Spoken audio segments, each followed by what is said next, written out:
Hey, hey, hey, and we're live, and we're back. Sorry for the technical difficulties. Black magic, these things are. Internet and cameras and all that good stuff. So we're back up and live. We got the final practice out there on the track right now.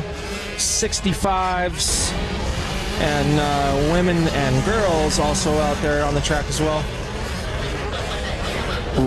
Rough going out there. So EMTs and medics got their hands full today, pulling bikes out of the mud. We actually got an abandoned one out there in between. Sorry for the 7 and 8 technical difficulties. There's certain spots that you just don't want to exit the track, and he seemed to have found the wrong one. But the track actually starting to come in. They got a pretty good line that I can see right here by the finish line that's shaping up. So gonna be some good racing, always some good racing out here at Arizona Cycle Park for the 2014 Arizona Open. We're going to wrap up practice here and have a riders meeting right here at the track. Get everyone on the same page. Got Ricky from the Brett Downey Foundation out here as also. They brought out the same type of lights that they use for Supercross races. Also training all the flaggers on the proper techniques and things like that, and how not to get stuck in the mud. We got one of them stuck over in the mud before jump number 1 right there.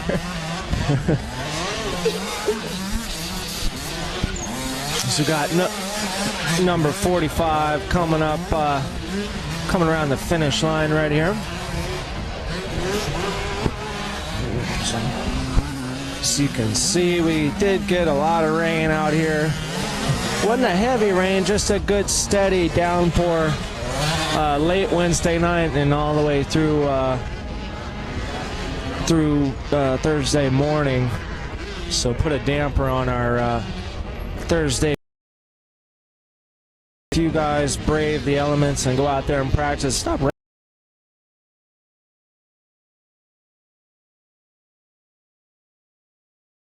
But it did finally stop. The sun's finally starting to come out. We're burning off some of these clouds a little bit. I'm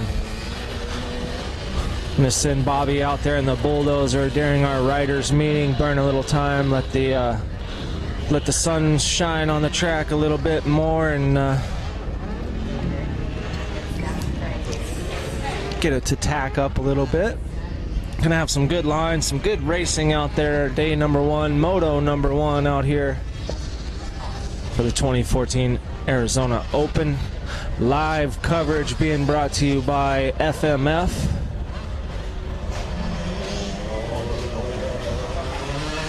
So we got 65 practice out there now. Still got a few of them out there going around. Sticking it out.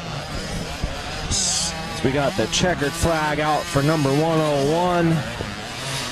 Gonna do it for the 65 practice. Coming the finish line here, and that's where I'm located, up here right behind the flag stand and the pavilion out here, and the beautiful facility that is Arizona Cycle Park. The track pretty much 100% viewable for all the spectators. Not a bad seat in the house. And the weather's just beautiful, so can't ask for much more. Good weekend of moto racing out at the track. Very good turnout for the new Arizona Open. And I say the new Arizona Open because it used to be the Amateur Open, and now we're kind of changing things up, kind of taking things over and kind of giving it a new face to the Arizona Open. And so we put together a little video about that, about what's new to the Arizona Open. So we'll show that to you guys here in a little while as we're wrapping up the 65 practice, which is actually the final practice out here. So we're gonna do the riders meeting and all that stuff, do some track maintenance. So you can see the beautiful Arizona Open, the podium, the Red Bull podium, the kids up there playing around on it, having a good time. Got all kinds of fun stuff out here for the kids. But I want to show you guys what's new to the Arizona Open.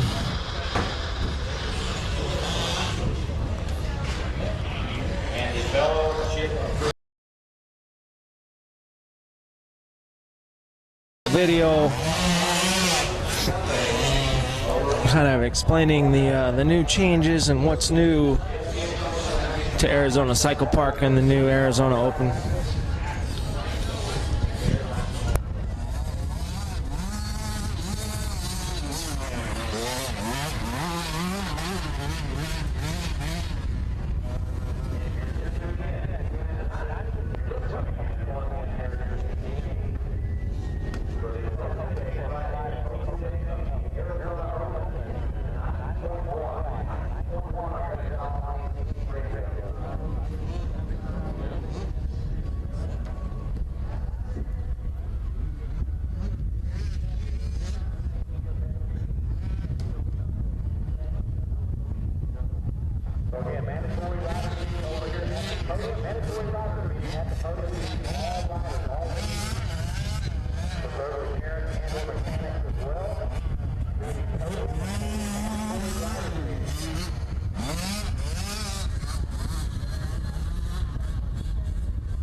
And as we're wrapping up all the practices out here for day number 1 on Friday to the new Arizona Open, we've got a little video I want to show you guys and fill you guys in as to what's new and what to expect from the new and improved Amateur Open, the Arizona Open out here at Arizona Cycle Park.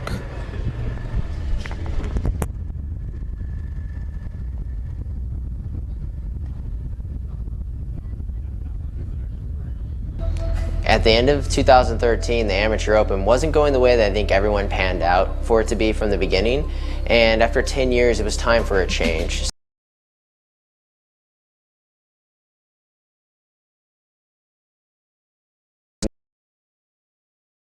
The name to the AZ Open.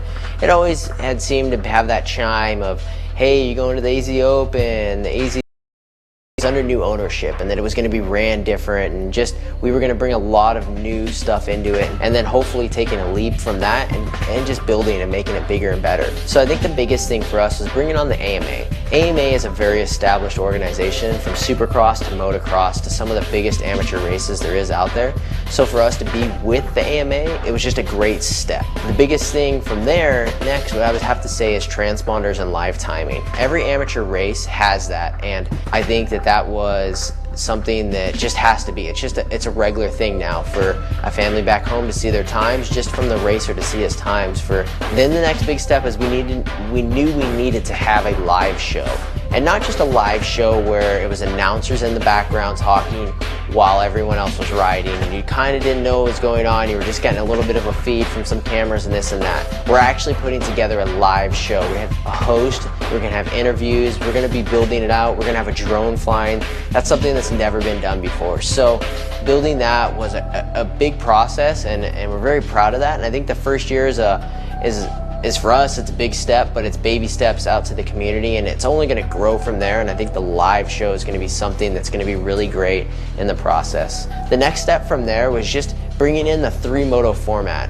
It seems like that's what everyone wants these days. It feels really great. It really spices things up. I mean, a guy can go 1-1 and then just really bail out on his last moto, or even bail out on his first moto and go 1-1 and win the championships. We've seen people go from 15-1-1 to get championships. And I think if you're coming and you're spending the type of money you are at these type of amateur races, that there should be maybe a little bit higher stakes, a lot of stuff that's kind of going on, and it just creates a great racing atmosphere, and that's something that we knew we needed for 2014.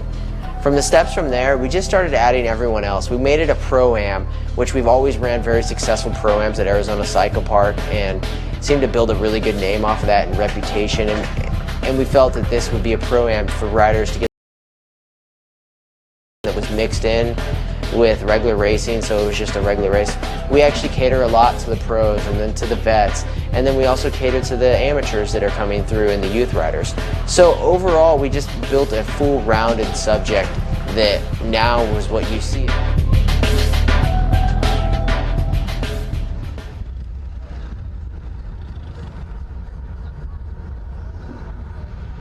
14 out here at Arizona Cycle Park. So we got practice all wrapped up out here. We got Bobby out there on the bulldozer getting some track maintenance going, winding it down. We got the EMTs out there picking up all the flaggers, bringing them in. We're going to do our quick little briefing for the flaggers and the Brett Downey Foundation. Keeping all our riders safe out there. Also, we got the Fellowship of Christian Athletes in the house this weekend for they're running their services. You know, they do a Bible study service each night, and then also they do their Sunday morning service out here, and also the FCA back there doing pressure washing, bike washing for donations. Also, they have the bounce house set up back there. So always a pleasure having the Fellowship of Christian Athletes in the house. As well as Fly. Over at the Fly booth, we got the kids moto track set up back there.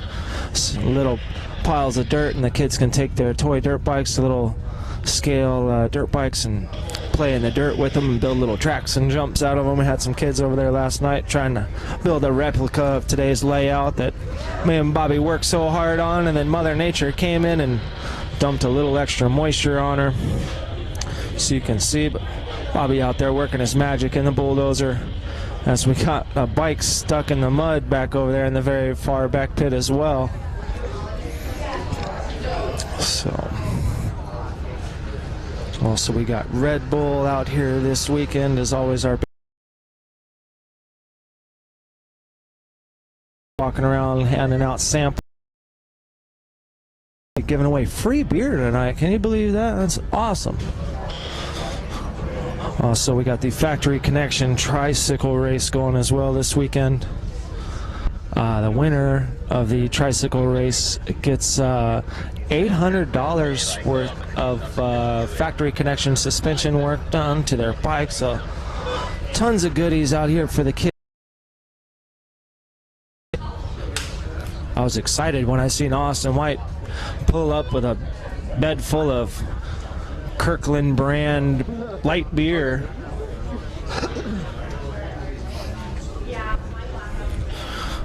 We also got the Mouth from the South, JP, and Shan the Man Garcia in the house calling the shots live here in the pits. And out here at the track, and you're hanging out in your RV or in your truck, you can tune to 90.1 and pick up their PA as well. But we got the live feed being broadcast over the internet, presented to you by FMF. Special thanks to those guys. Also, we got Shock Socks in the house. The 10-second install fork seal saver. Big shout out to Shan the Man and Shock Socks. Also, Whole Shot Magazine, Shan runs. Always a pleasure having my fellow Texans out here in the house. It's funny, all three of the announcers we got this weekend were all from Texas. Me and JP are from Houston, and Shan's from Dallas.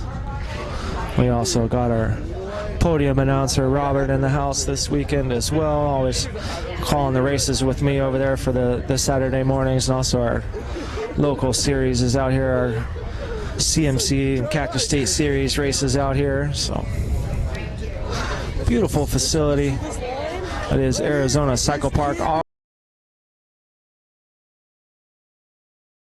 different moto tracks and supercross and durocross, mud bogs and sand. The kids out there playing in the mud, and always a good time playing the live music.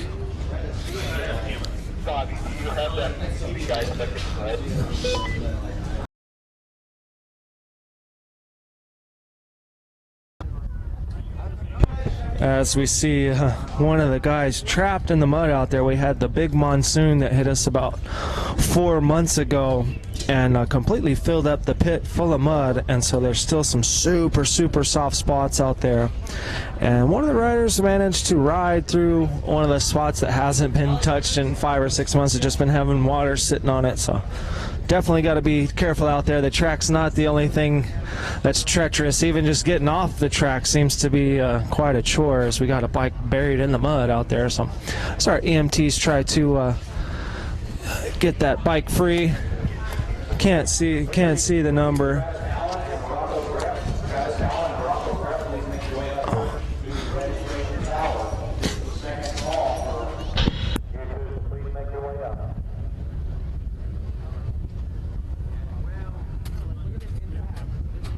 Looks like bike number 423 out there. Looks like a Yamaha 125. Buried up to the axles. Like I said, we had the big monsoons a couple months ago, and we had 25 feet of water in this main pit, the motocross pit. Me and Bobby had to go and rent 2 big old diesel industrial water pumps and pump out all the water. It was something like 50 million gallons in this pit, 20 million in the other pit to the right of the starting line. That's the vet track over there. And also our back pit where we had the freestyle and the sand drags and mud bog events, had that pit only got just 1 million gallons, just enough to fill up an Olympic-sized swimming pool. So nothing like that though this weekend. Just we had a good steady downpour from Wednesday night all the way to Thursday morning. Just a steady sprinkle downpour. So we got some entertainment out there right now as the EMTs try to get that bike free. I think we're gonna need a crane. So you got Kate. You see Kate right there, one of our EMTs that always helps us out here. I actually worked with her out at Speed World years ago before Speed World closed down. So if you see me and you think, I recognize that guy, I actually worked out at Speed World for like 7 years.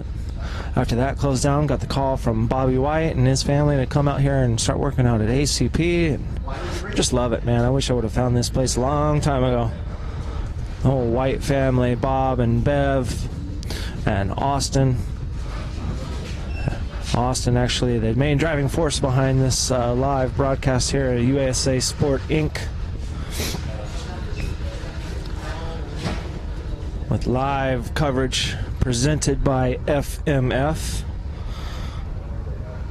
But right now, while we got some track maintenance going on, maybe we'll cut to a commercial, give our sponsors some love. So I mentioned FMF. So get a few words from our sponsors.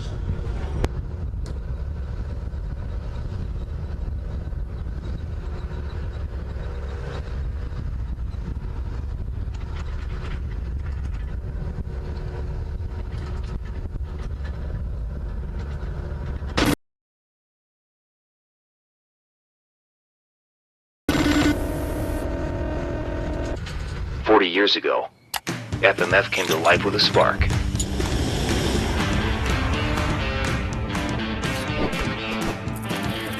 Today, FMF is the leader in performance exhaust. FMF is driven to ride.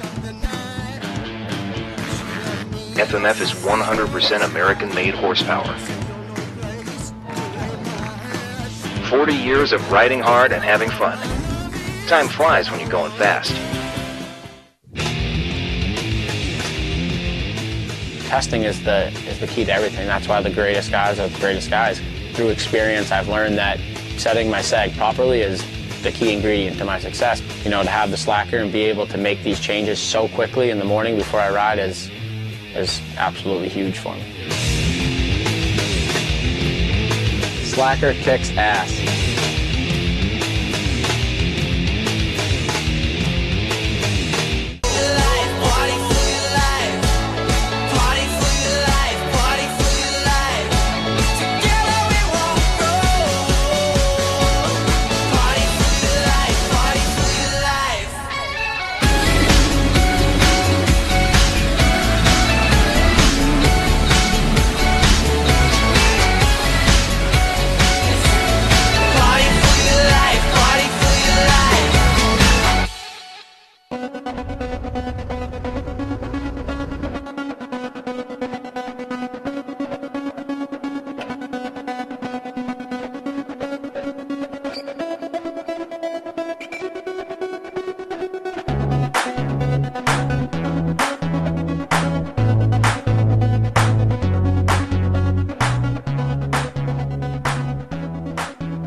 As we see Bobby White out there doing some dozer work. He can actually make it up that hill. Almost spoke too soon. He did barely made it up that hill yesterday. Or he couldn't make it up that hill yesterday. He's barely making it today. It's definitely soft out there. Like I was saying, we got some rain on the track Wednesday night into Thursday morning. And, the track was already ripped open. We knew it was going to rain, so we didn't water it as much, but we just didn't think we were going to have the downpour that we did. It did not stop for a good 12 hours. So Bobby's out there working the dirt. We got our riders meeting going on. Right here, Ricky with the Brett Downey Foundation out there, Safety Foundation, talking about his flaggers and all the lights. They use the same type of lights that they do in Supercross. And so as the riders enter the section, they got the flashing lights on the jump so that they don't jump and end up getting hurt or injured.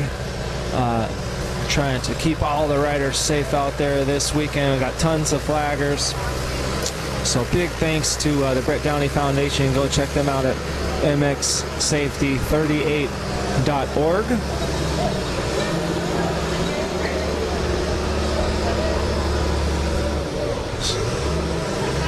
All kinds of fun stuff planned for this weekend. Not just the moto racing, we got all kinds of stuff for the kids. We got the newly redesigned BMX track. Me and Bobby trucked over, probably a couple hundred yards of dirt and built up all the jumps real big and freshen it up. I've seen a lot of kids over there. We leave them with the shovels and stuff so they can go over there and fix up all the jumps how they want them. And so pretty cool deal. All kinds of stuff to do for the kids as well. We got the tricycle race, the factory connection tricycle race, and the winner of the tricycle race actually gets a $800 or $700 worth of factory connection suspension for their bike. She'll definitely need it in conditions like that. Suspension settings and tire choices and all that kind of stuff is definitely going to change as years past. The guys that have been here, usually the track kind of starts to dry out and get a little hard pack and blue groove, your typical Arizona dirt. Well, we do not have that. We got more of a Texas style national out here. Didn't even have to rip the track last night, just had to smooth it all down and kind of make it flat. No water, no nothing. And a very nice easy night of prepping for us last night, me and Bobby going out there. The only thing that took a long time was getting the starting line.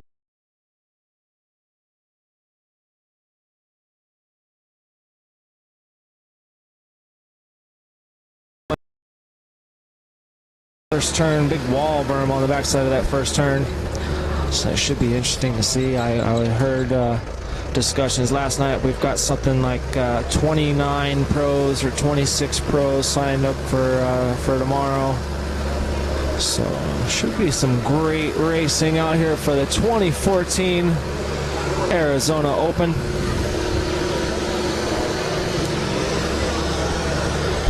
A very long, prestigious race that's got a very interesting history. You talk about, the moto season, it kind of wraps up with Loretta Lynn's, and so the AM Open is really kind of the first event like that. As Bob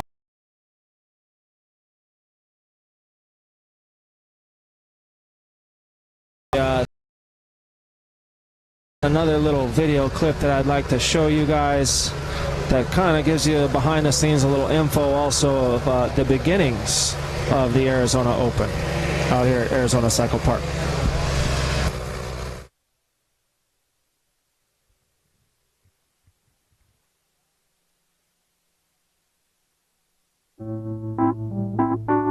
We got it all together, and with a lot of our connections, we pulled off one of the biggest amateur races for its first year ever on the books right here at Arizona Cycle Park.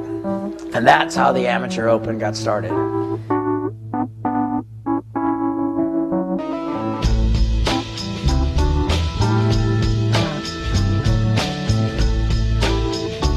The Amateur Open has been one of the first races because, you know, Loretta's kind of ends the season and everybody switches bikes, switches brands, moves up to B, moves up to A. So they've always came out to the Amateur Open to give their new bike a try or their new class a try. We've had some great racing that way. A lot of the top riders have came through here. They've always used this race as kind of a warm-up to see where they're at on the new machine, which way they need to go to start getting their new season ready.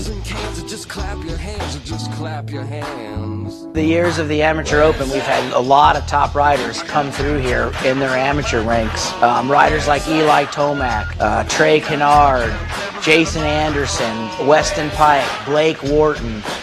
Many famous riders have came through the Amateur Open, cut their teeth out here in the Arizona dirt, and made it on through their pro careers.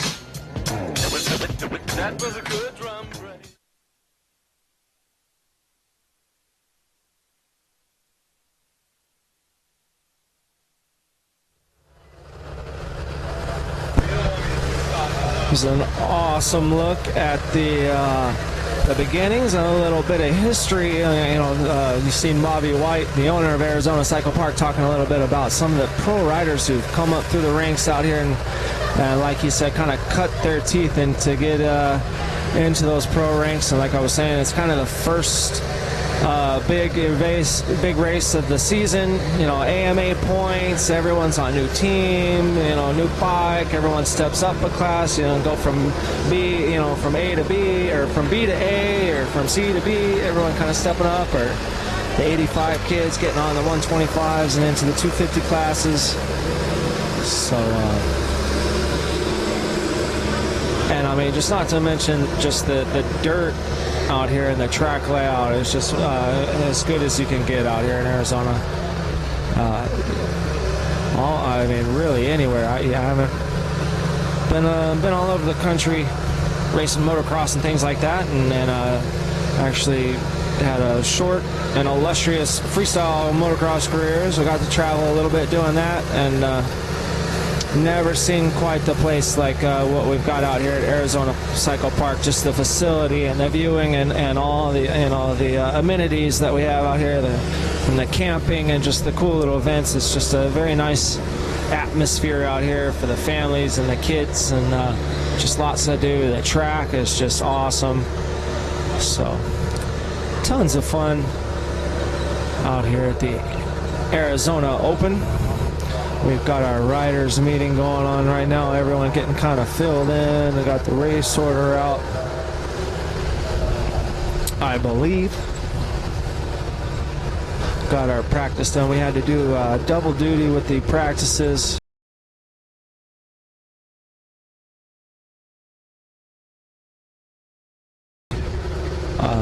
No one was really able to get some good laps in on the track yesterday. We had a few guys give it a try, but it was just it was rough out there. It was sticky. But you know, Bobby out there working the dirt pretty good. Keep turning it over out there and make the adjustments that we need to do, or you know, to make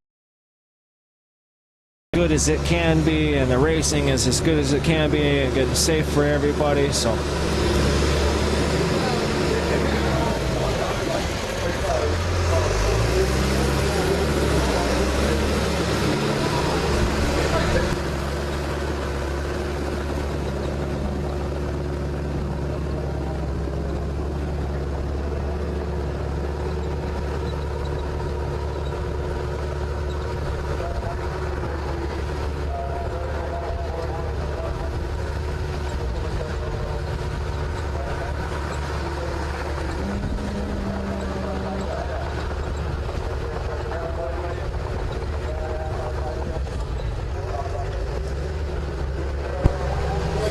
Got to interview some of the racers yesterday during practice. Actually, Derek Drake, up and coming 80 rider who was on Kawasaki's last year and then made the jump onto the Orange Brigade this year, the KTMs. Got to talk to him a little bit about the track, and he said that you know, the track conditions really not that bad. It is muddy, yes, but you know what? Everyone's going to have to deal with what the track is, and so you just got to make the best of it. Choosing your lines, being patient, and being smooth. That's the one thing he repeated a few times, was just being smooth. And you exert a lot of energy anyways trying to keep those bikes upright, just in normal conditions, but then when it gets muddy, it makes it hard to keep it going in the right direction, and then all the mud tends to stick to your bike, making it even heavier than it already is. The dirt bikes weigh 220 pounds, 200 plus pounds.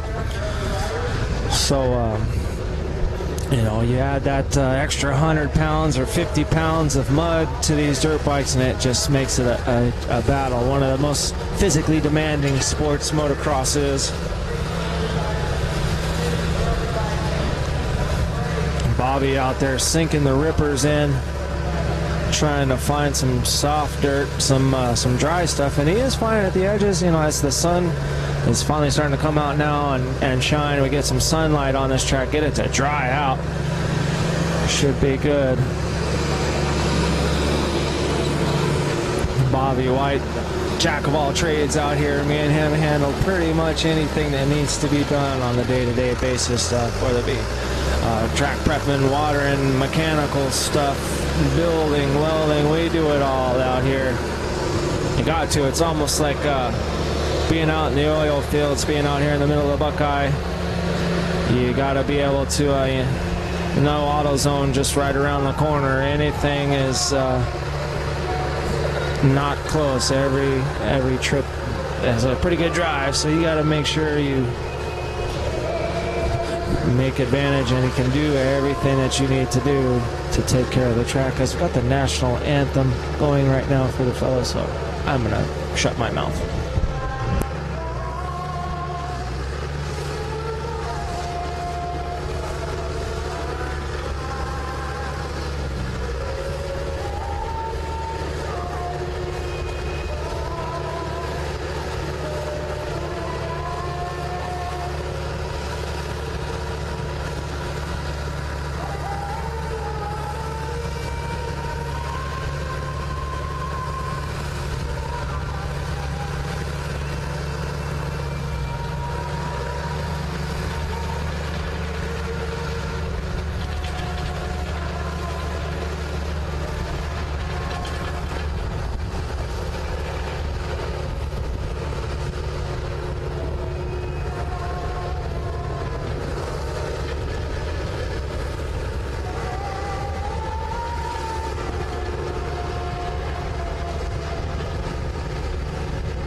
Wrapping up the national anthem out here. I think we're going to start sending Moto 1 on down to the track. I'm going to get everyone staged up and get Moto 1 going. I don't have a race order yet, so I'll let you guys know. As you see, Bobby out there, Bobby White out there in the bulldozer, getting everything prepped up, getting the track all flattened back out. It's slowly starting to come around. We're going to keep making our stabs at it as the day goes by. Look at that shot of that beautiful, sexy dirt. Roll that beautiful bean footage.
give a special thanks to FMF for providing the live coverage coming to you from out here at Arizona Cycle Park for the 2014 Arizona Open. Got the sun coming out, gonna start drying the track out a little bit. Got all our the FCA, they've got the bike wash going on back there, free bike wash. You can go over there for a small donation. They'll wash your bike off for you, which you're definitely going to be needing that today. Also, as well, the FCA bringing out the kids' bounce house. So tons of stuff for the little guys to do out here today. Here, so we'll see how that goes. That's going to be interesting to watch the free beer garden. Rising High Sauces Friday, tonight actually. They're going to be providing popcorn, free popcorn. So got Bobby out there doing some more dozer work. Section of the track. Like I was saying, anything with wheels as far as equipment will not be out there on that track. They end up just making bigger ruts and things like that. So soft and no. Some of the riders down there in staging, getting their starting gate picked out. Starting line looking dry spot in the joint, and we closed the gates on them. So they're thanking us today, though, for the prime conditions over there on the starting line. So some beautiful weather out here at Arizona Cycle Park for the 2014.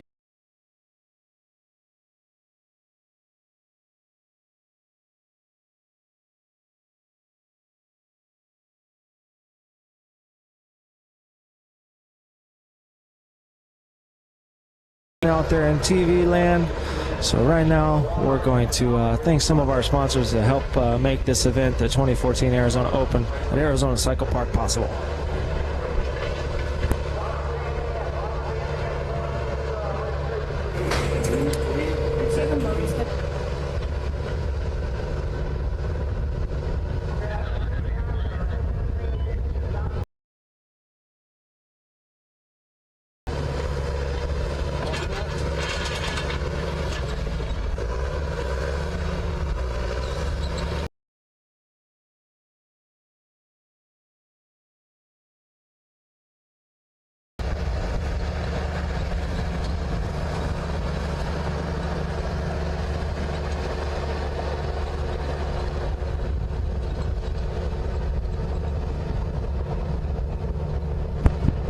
And as you can see, some of the cones out there on the course, that's actually part of the track that the 50 beginners, where they cut the course, they actually don't do the full track. They actually come over jump number 4 right there and exit off the track to Bobby's left there in the bulldozer and come straight back over the finish line. The 50 beginners, they got the small tires and they really can't handle some of the bigger stuff out there on the track. So give them a shorter course. 1, 2, 3. Testing. Got tons of racing in store for today. Moto 1 about to take off. We're just doing some final preparations out there on the track. Got Bobby White out there dozing her up, smoothing her out. Live coverage presented by FMF. Also want to thank the FCA, the Fellowship of Christian Athletes, for being in the house this weekend, providing the free bike wash back there in the back of the pits today, rinsing off everyone's bikes. They're definitely going to need it. Got good 12 hours with the rain, and it never really was a hard downpour. It was just kind of a steady, light sprinkle, but just never let up until midday yesterday, which definitely put a big damper on our practice schedule. So as we see some of the bikes heading down the hill to start getting staged up. Want to give some thanks to our sponsors. We put together a little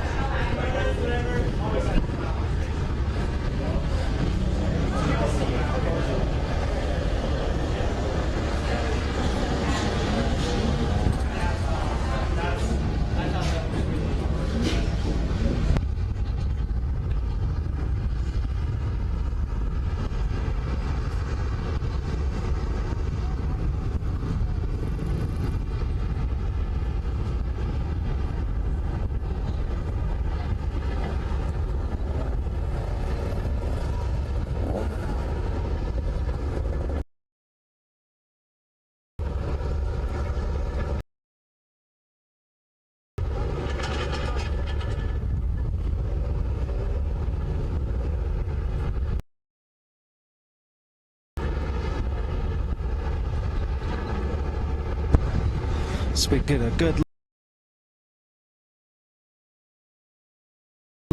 Our stage announcer out there, Robert's going to do our podium interviews and go talk to the riders as soon as they come off the track. Going to try to interview, I believe, at least just at first place, if not first, second, and third. So we'll see how the day goes. So we'll get to check in with some of the guys as they come off the track. I'm interested to hear what they have to say, you know, especially talk to some of the guys who got to ride practice yesterday, which wasn't very many of them, but definitely want to talk to the guy who was on the track first yesterday on the Yamaha two-stroke. We're going to have him up here, talk to him, and see how the track's changed from first practice yesterday to the actual race conditions now. Like I said, we didn't do any ripping or any watering at all of any kind. Just really getting out there with the bulldozer and trying to soften everything up and flatten it all back out. This guy's getting some good lines cut in out there, and Bobby's definitely got his work cut out for him out there in the bulldozer. These guys hoping to take home some.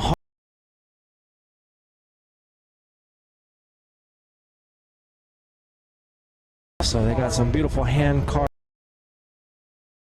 statues for.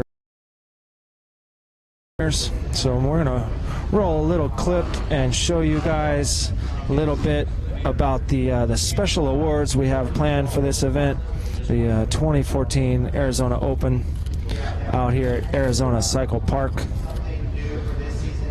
Live coverage presented by FMF.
Actually, I'm sorry, there's a mute one.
out there on the bulldozer, getting everything all dialed in.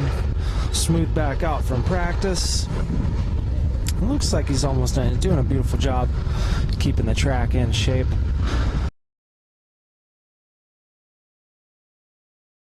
Gonna ton better.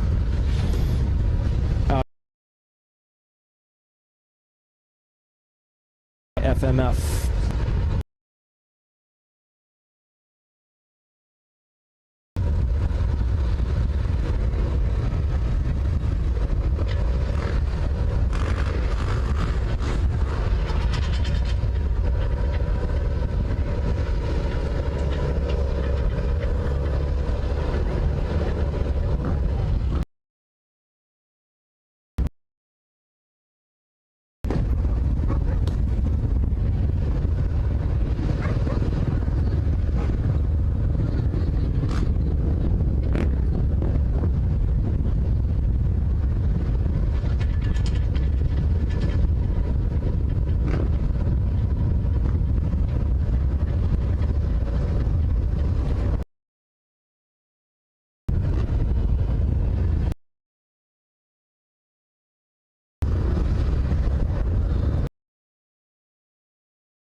and we're up here in the booth with Alex from the AMA. Now, Alex, tell us a little bit. We got the, this first year event, and we got the AMA and all the sanctioning and all that stuff. So tell us a little bit about that, about the first year event like this. Yeah, this is to work with the White family here to continue to grow the Arizona Open. This is a quality event, and we recognize that, and we recognize it to help do that. Out for the riders. Now tell us a little bit about what you guys got in store for 2015. You were talking about you got tons of new events coming up, all kinds of new stuff. Tell us a little bit about that, what some people can look forward to for 2015 in the AMA. Yeah. The 2015 season is going to be an exciting season. We have our Loretta Lynn's program, our AMA Amateur National program, coming back. A stop of that area qualifier will be here in 2015, which is really exciting. And we have some new things coming in 2015 with that program. The West Coast, we changed a little bit how we do the qualifying program on the West Coast. If you want to learn more information about that, see mxsports.com. And then, then we changed a little bit with our classes. Classes 2015. I'm really excited about it. I really can't say what it is yet, but I'm really pumped on it. I think it's going to be a good change for our riders and our members. And then also, we have some really cool changes with the rule book. Every year in October we have an annual Congress process to help develop our rules or develop our rule book. That rule book will be published here shortly, hopefully in the next.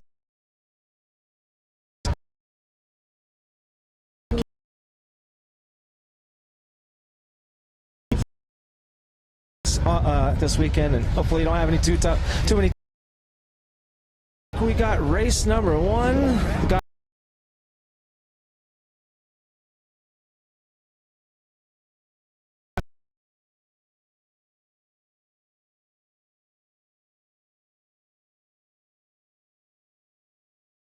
light right-hander. They go into the out here at Arizona.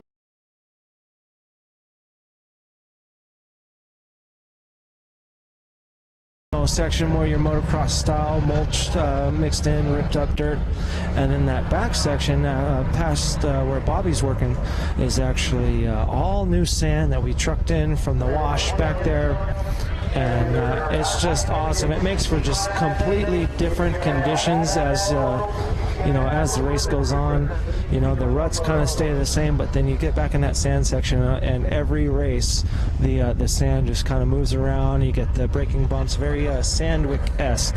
Not too many big jumps as far as that sand section is concerned, but definitely some sweet off-camber turns, some drop-down hills, some uphills, and just gnarly, deep, loamy sand.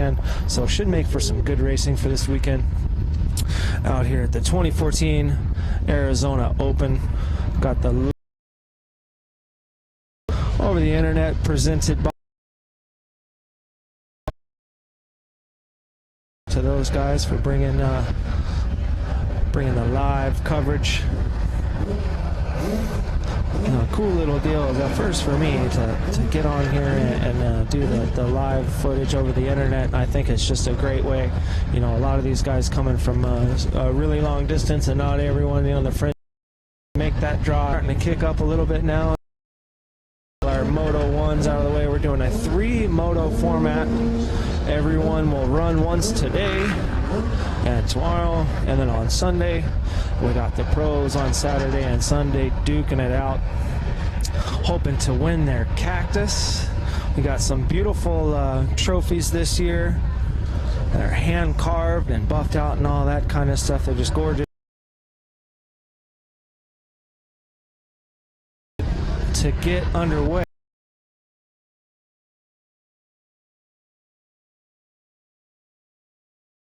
we're creating a little family, Austin and Bobby and Bev.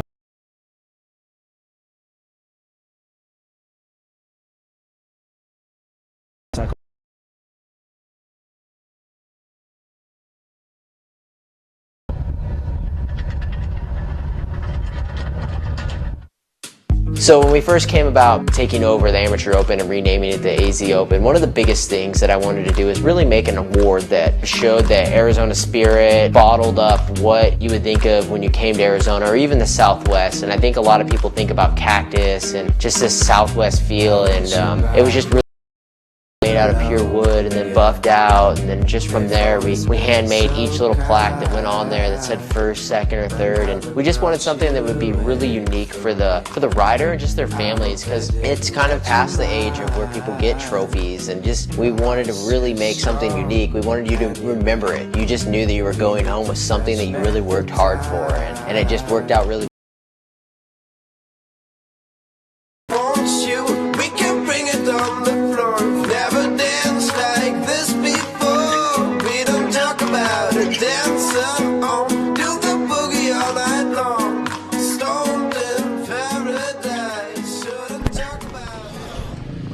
It's an awesome.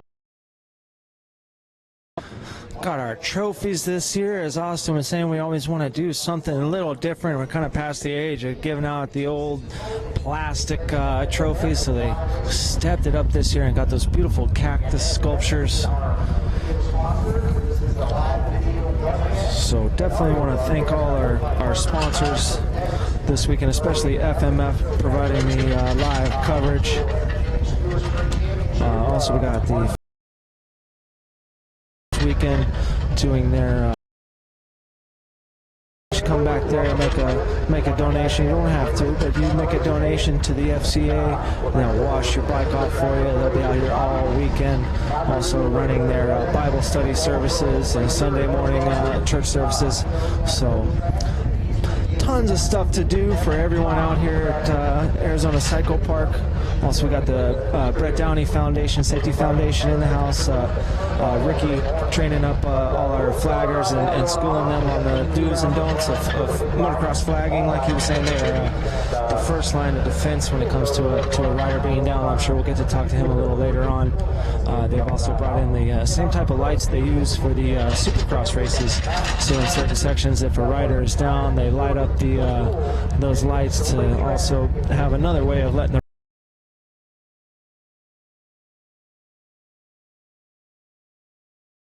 that section for a down.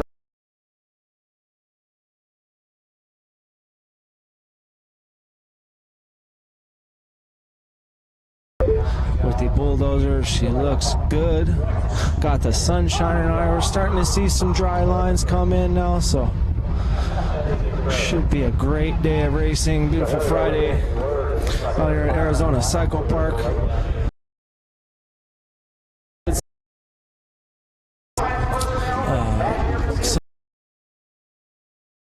Set up their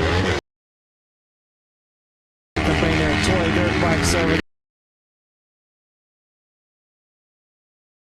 like you like to, so that's always cool. They can kind of build some of the kids last night were building us layout similar to what we have out here this weekend for Arizona Cycle Park for the 2014 Arizona Open, as the let's see, Open B modified class takes off for their sight lap.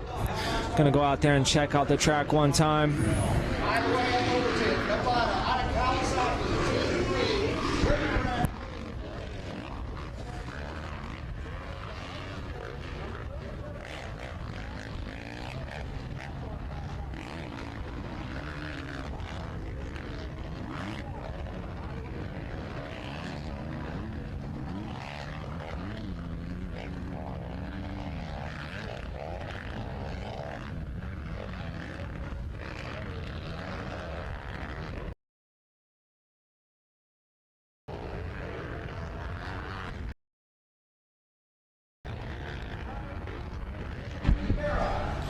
So we got Open B Mod out there completing their sight lap.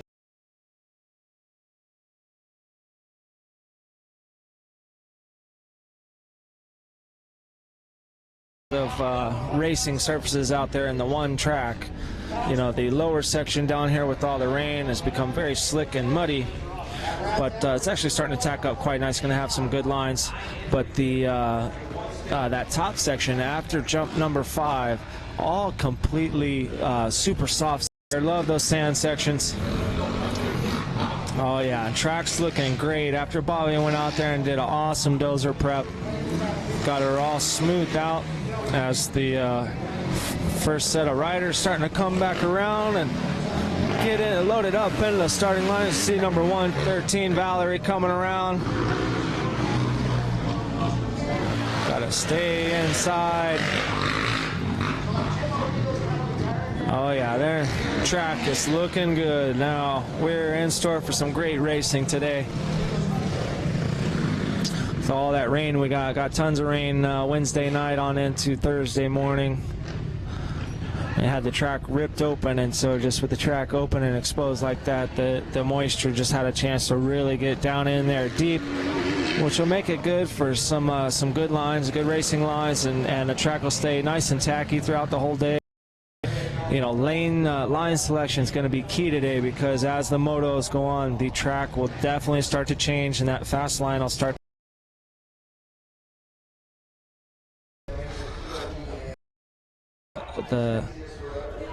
The perfect gate ends up being. Now the rules are you can prep where your bike sits behind the starting gate on. In any way.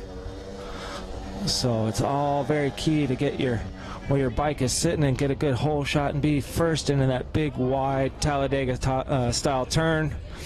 Very long start straight. Guys will probably be reaching into, you know, third and fourth gear, but by the time they reach that corner, as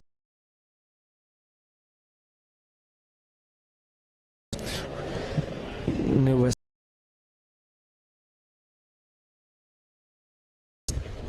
went out to Loretta's and got a first and second out at Loretta's and got picked up by the. It hasn't been too much action on the track, like I said, with all the with all the rain that we got. Practice yesterday was, you know, very, very tough. We turned them loose at first, and next thing we know.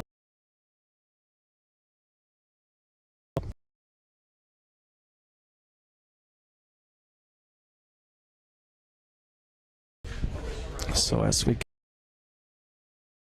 and B modified loaded into the gate now. That'll be race number 1. Race number 2 will be open C mod. Race number 3 will be mini seniors 12 through 15 modified age group. And the 1 minute board is up. Race 1, Moto 1. We're about to get the racing underway out here for Arizona Cycle Park for the 2014 Arizona Open. Live coverage presented to you by FM. Line guy holding up the. And oh no, that guy's even uglier. Oh man, get him out of there. I'm just kidding. That's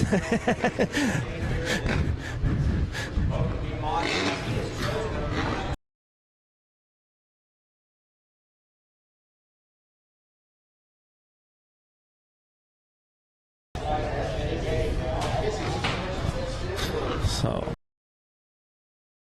Line right now, open B.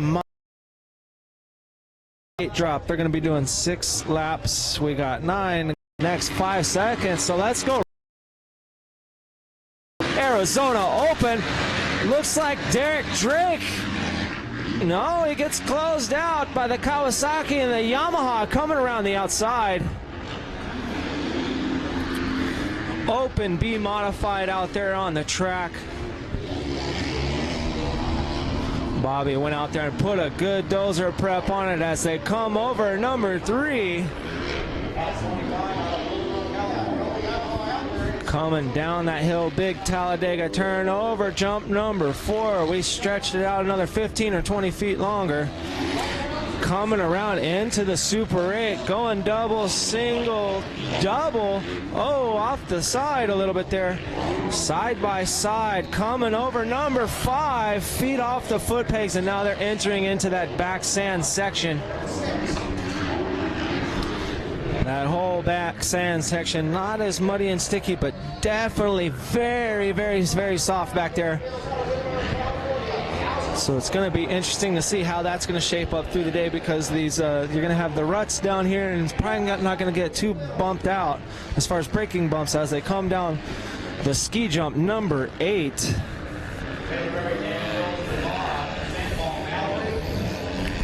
As they come back up the hill and onto our back section right there, very close to the pit area back there, and they're going to be dropping down a shotgun hill.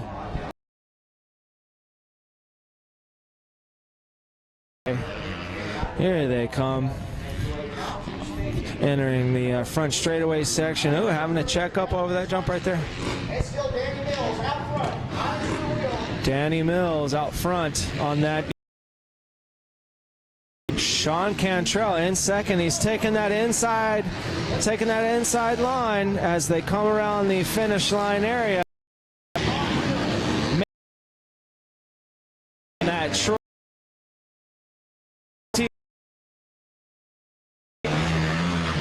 gonna need lots of tear-offs today.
Cantrell must have made a mistake. Back to second place.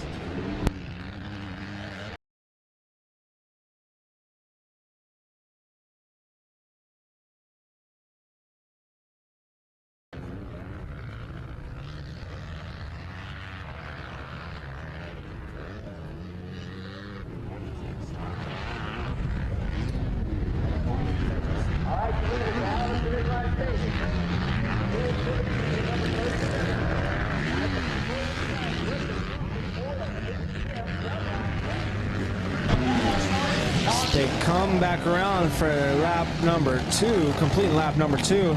It is Sean Cantrell still out front. Oh no! And Ybarra go.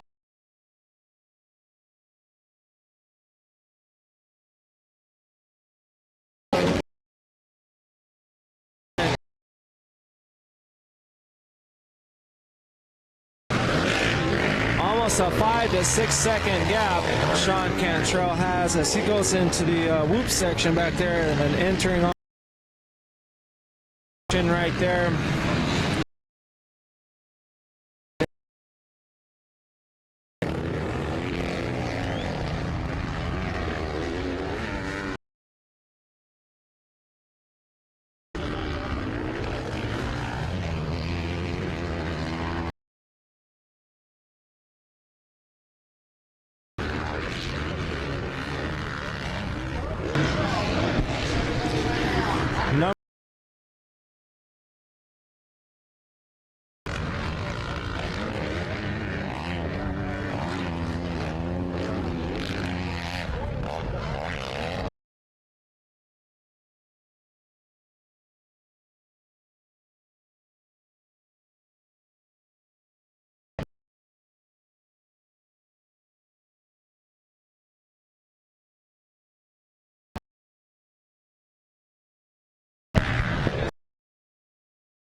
Austin Valerie came off in his arm. Looks like he's going to stop over. His mechanic get a fresh. The rider's starting to coming down the front straightaway here. Jumping up the uphill, coming into that split set. Sideline, you tend to get pushed, kind of force you out to the left and into Sean Cantrell. 25. Sandoval coming around. So we got the yellow flag out. Valerie as he was. So Bob, the edges for the track there.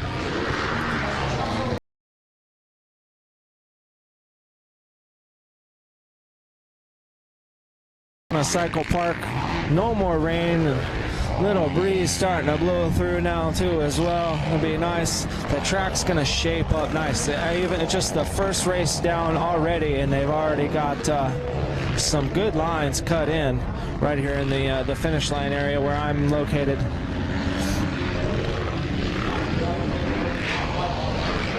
As you see Sean Cantrell going up jump number 6, entering into that back sand section. Drop down the Hurricane Hill, making that right-hander and going up old jump number 7, which is now just a uphill sand section that's just some horsepower robbing deep sand. Over number 8, the ski jump. Again, all that section right there is all just super deep loamy sand. Come down in, as you can see, some of the aftermath from our flood a few months ago. Had to completely redesign the whole track as they enter up into that top section. Couple tabletops out there. You make a left-hander and drop back on down Shotgun Hill, as we like to call it. As here comes Sean Cantrell coming over that first tabletop there.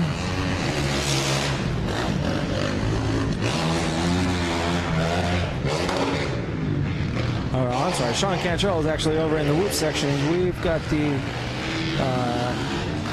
camera on number 525. That's Mills, followed closely behind the number 17 of O'Neill on that Honda. They've kind of spread out here a little bit, kind of getting into their groove. This race, 6 laps for the Open B Modified, race number 1. Race number 2 will be Open C Modified. I got 11 guys in the gate for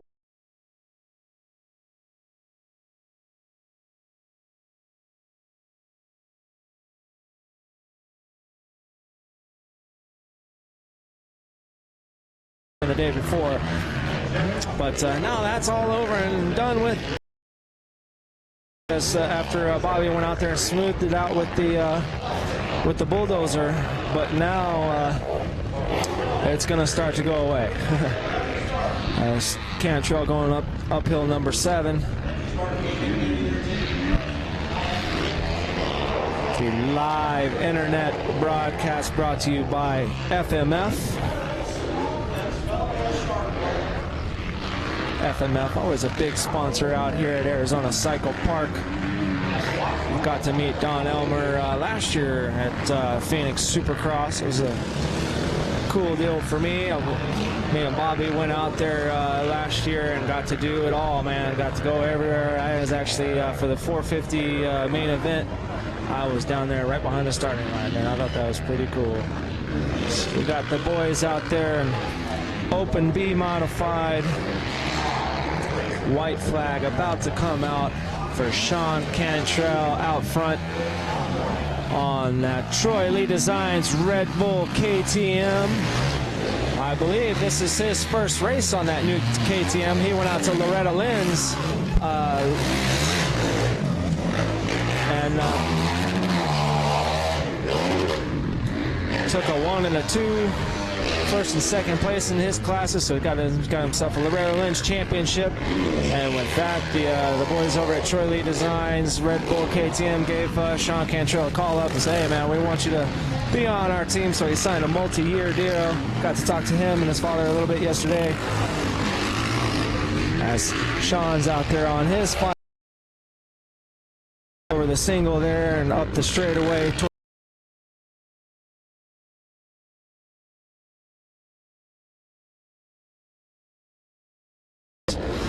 number 44 Locks on that Kawasaki coming in behind him in second place. As Cantrell enters into the Super 8 section. And as you can see, usually they're doubling and tripling through there, but today it's more like a bunch of singles. As Locks, actually, he's pulling the trigger on the, they're going double, single, double.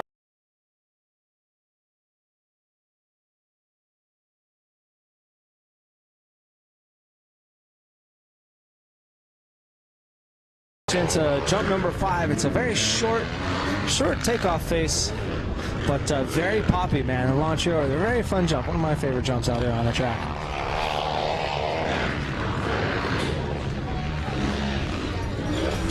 So that's Cantrell entering up into that top section back there. He's going to go over the, there's 2 tabletops back there. He'll hang a left-hander back on down Shotgun Hill. Enter the front straightaway, barring any mudding outtakes. Number 37, riding 4. One inside spread with Lucas Oil.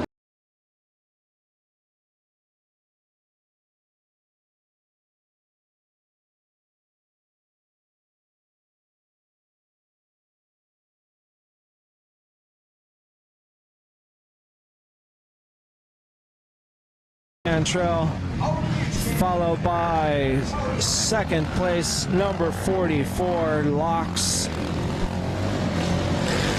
On that black Kawasaki, black and red Kawasaki, followed by the number 113, Austin Valerie. I believe Valerie was actually a lap down. Open B-Mod first moto win. A little muddy out there right now, but you had some pressure early on. For about a lap and a half, you had Daniel Mills and Jonah Locks hot on your tail, and it seemed like all of a sudden around lap 2 you just pretty much put it in super grind mode and took off. Yeah, I got a alright start. I just went and tried to stay on 2 wheels. Unfortunately, I went down to the rollers. I got up and I tried to push a little harder to get my lead back. And yeah, that was pretty much it. The tracks, it isn't too bad. Just it's pretty thick. But the Troy Designs, the Soil Red Bull KTM bike, just the power just pushed right through it. So it was a good mode out there. We certainly appreciate fine. As your other motos today, any sponsors you want to thank? Thank you. Definitely want to thank Troy Designs, the Soil Red Bull KTM. They gave me this opportunity to ride for them. Couldn't be any happier. But Team Dunlop.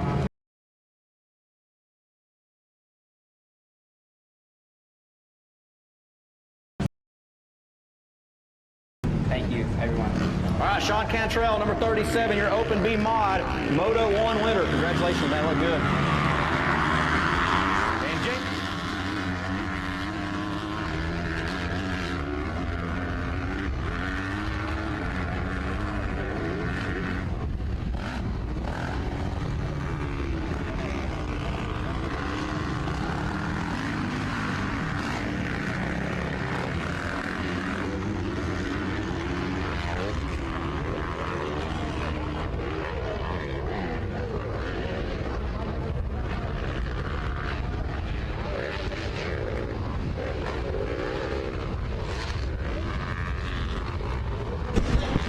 So we got Open C Modified going out there for their parade lap.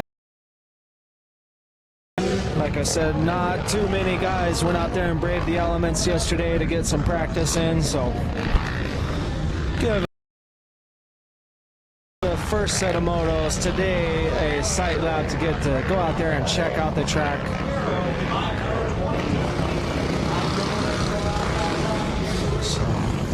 Race number 2, we have the number 222 of Rodrigo, number 15 of Collar, number 253 of Ostrander, 314 of Mortz on the Honda, number 44 Taylor, number 77 Bog,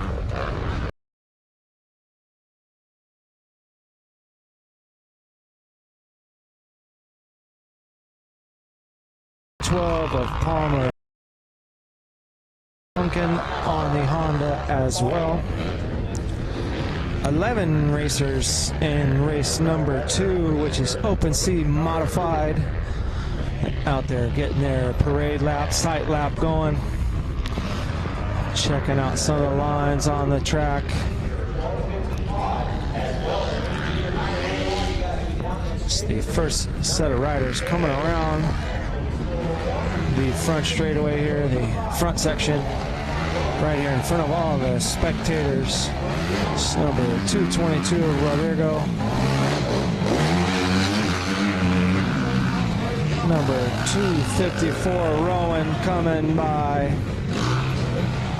How about a 44 of Taylor.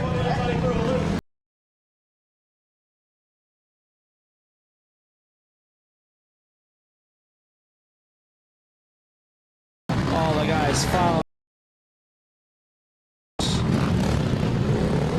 Get them loaded into the starting gates so we get ready for race number 2.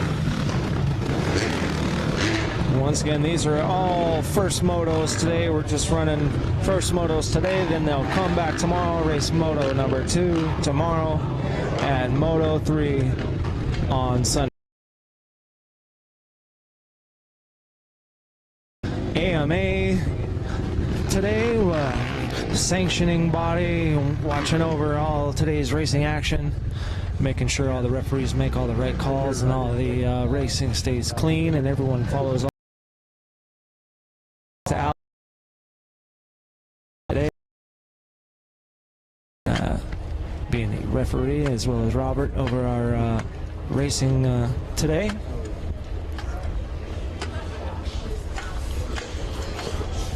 I want to thank FMF for presenting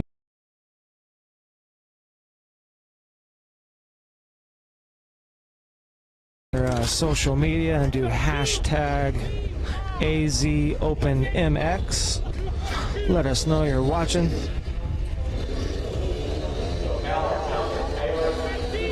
So we're getting Open C mod race number 2 getting loaded into the gates. They're going to be doing 5 laps.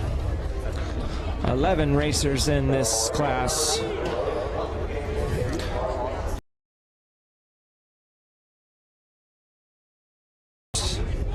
In 12 through 15 age class and 9 through 11, both on modified.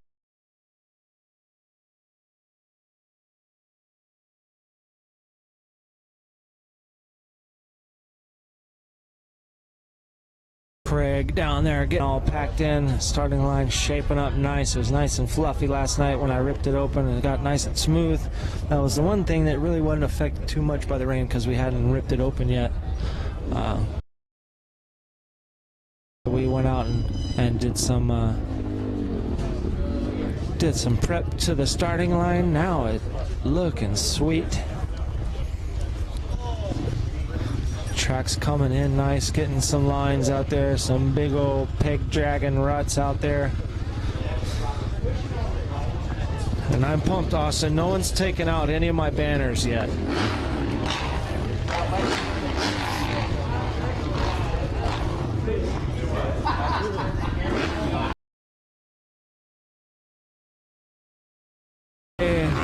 Schooling our flaggers, making sure they're following all the right procedures and keeping all these riders safe. And also they bring out the same type of lights they use in at the Supercross races, so they light them up when there's a rider down in that certain section. So just another line of defense and keeping these riders safe. Also, we got Red Bull out here this weekend. Factory Connection, we're going to be doing the tricycle race.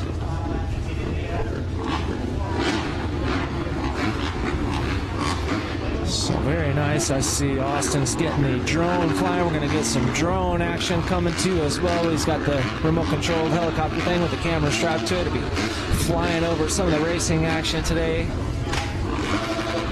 So always a cool deal. 1 minute board is up. Line, make sure all the guys are ready. Bikes are on and running. Everything's good. Equipment's good. He'll turn that board around to the 30-second board, and when that 30-second board goes sideways, the gate will drop anywhere in the next 5 to 10 seconds. So Open C modified on the track right now. 11 racers on the line, bringing those engines up to revs. Race number 2 off. As the gate drops. Taken off from Moto Arizona Open. And out front on the Honda, number 254, Rowan.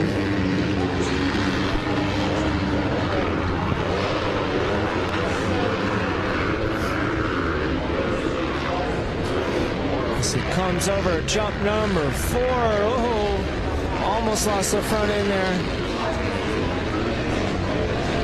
So come into the Super 8 section, going double, single, double, over jump number 5. And as soon as you land there, there's a start of the sand section. Very Southwick-like back there in that back sand section. It's nice and smooth right now, but as the motos progress, it's going to get rough. That sand section will get nice and choppy. So almost like 2 completely different tracks out here. And as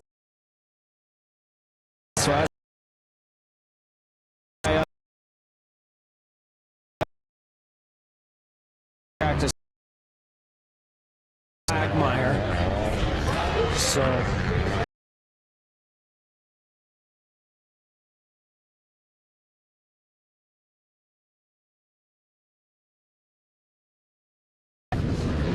out front, the 2 Hondas out front.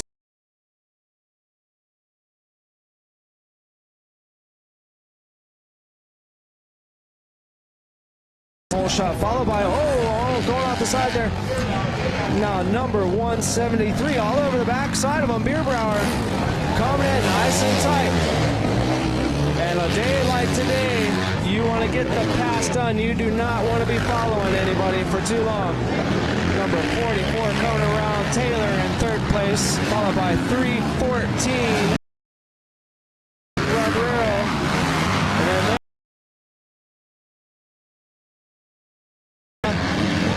Junkin actually not good little gap with him right here coming over the split section.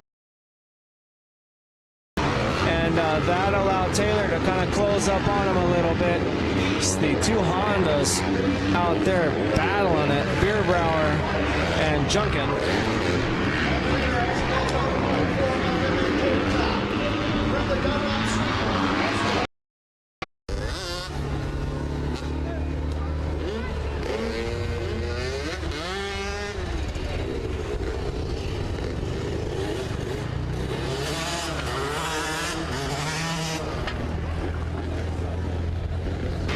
Split section,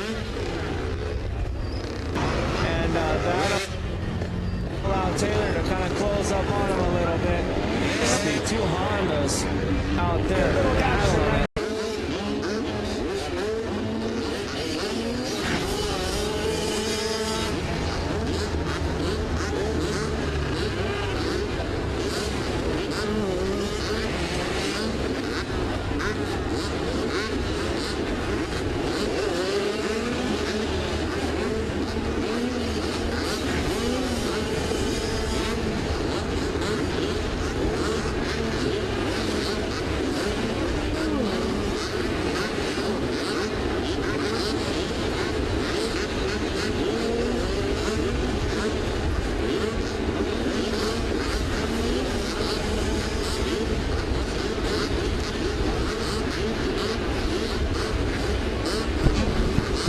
Race number 3 out there on the starting line right now. Craig going down the line.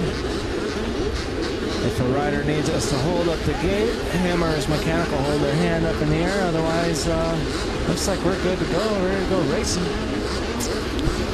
All right, race number 3, Mini Senior, Mini Junior, modified. And it looks looks like we're doing a split gate. So Mini Senior taking off right now. 12 through 15 out there on the 80s. Race number 3, Mini Senior, Mini Junior, as they are off. Looks like a pair of KTMs out front. So they come up number 3. Oh, and he saved it. He saved it out there on the 80s. Second gate takes off for the minis 9 to 11 age group. They come into the Super 8 section.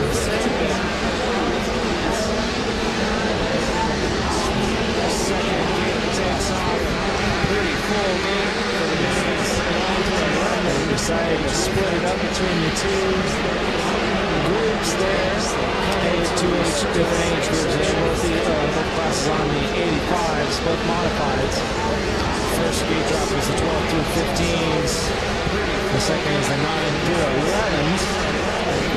So you see the 12 through 15 modifieds up there in the top sand section. Dicing it out. Some very tight racing in front four up there, right up next to each other. KTM out there in first place, second and third, very close together. Oh, is Ford almost getting off the edge of the track there. Gathers it back up and they go back up. The Sand Hill there, number 9. Right up next to each other. KTM out there in first place, second and third, very close together. Up there in the top section. Getting off the edge of the track there. Gathers it back up and they go back up. Coming into the front. Let's see who's out front there. So first through fourth place, still very tight racing as they come around and complete their first lap there. Looks like number 53 of Lion Smith on the KTM, followed by number 110 of Bates and the 164 of Woodward in third place. They come around. Lionsmith got a pretty good lead out there on that KTM as he's going around and coming into the whoop section.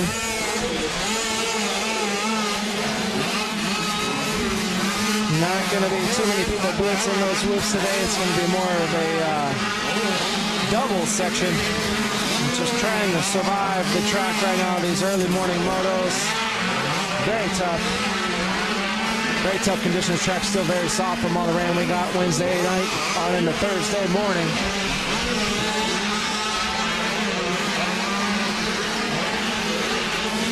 Love the sound of those two strokes.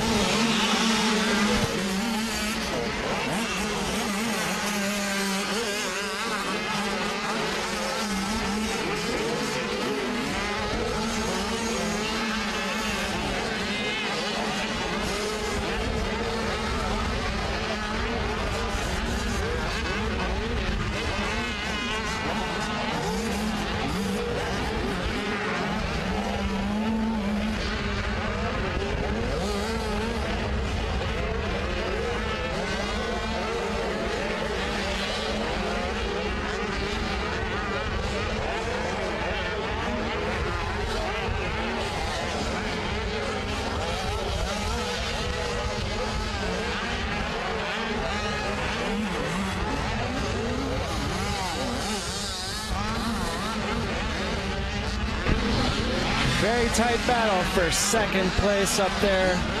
So they come down number 8 and around the Hurricane Sand corner, back up the hill, number 9, the uphill sand section. And back into those tabletops up there in the top rim of the pit.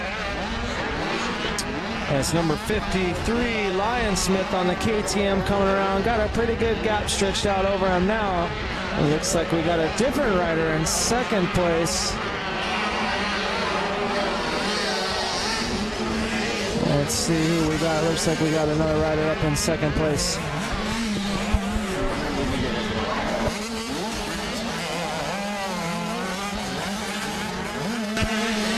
number 427, Palmer in second place, followed by 164, Woodward in third place.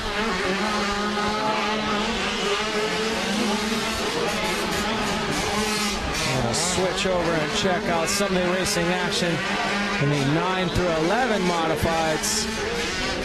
So they're coming on down the hill over there. Very tight battle. All 7 of them still wheel to wheel. As it comes around, see who do we got out front. Number 74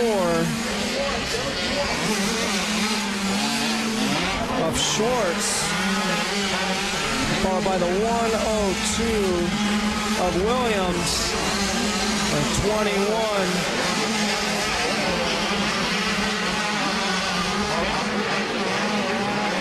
I believe Weber that came by on the Yamaha.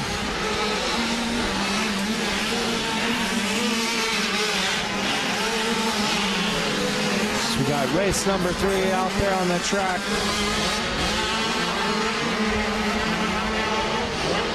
Minis 12 through 15 modified, and also minis 9 through 11 modified. So they're going through the Super 8 section now and over jump number 5, entering into the back sand section. Our whole Southwick-esque half of the track. You get 2 different tracks when you go out there and do one lap. You got the muddier, ruddier lower section, and then you get back into the back of that sand section. Very loose and loamy. So they come around the big sweeper up top and jump down the ski jump number 8.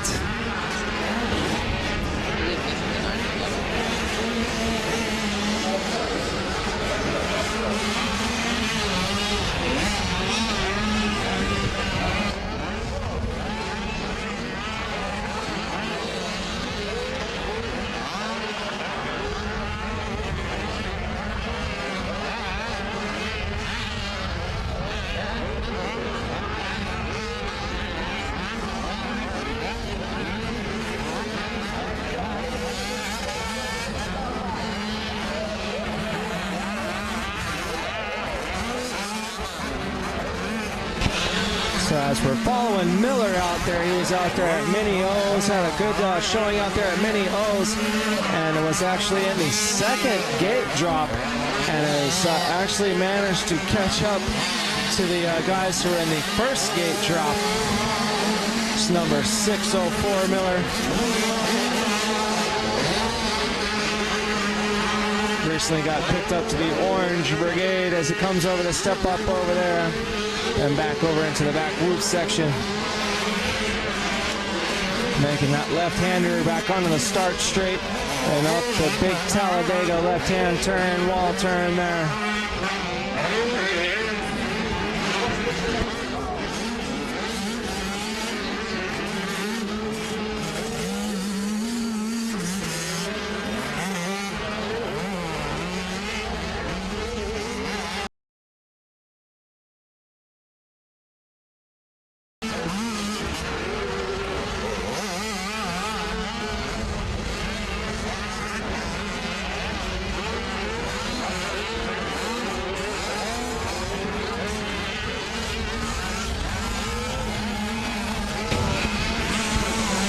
We watch him come through the Super 8 and over jump number 5 and up into the Sand Hill section.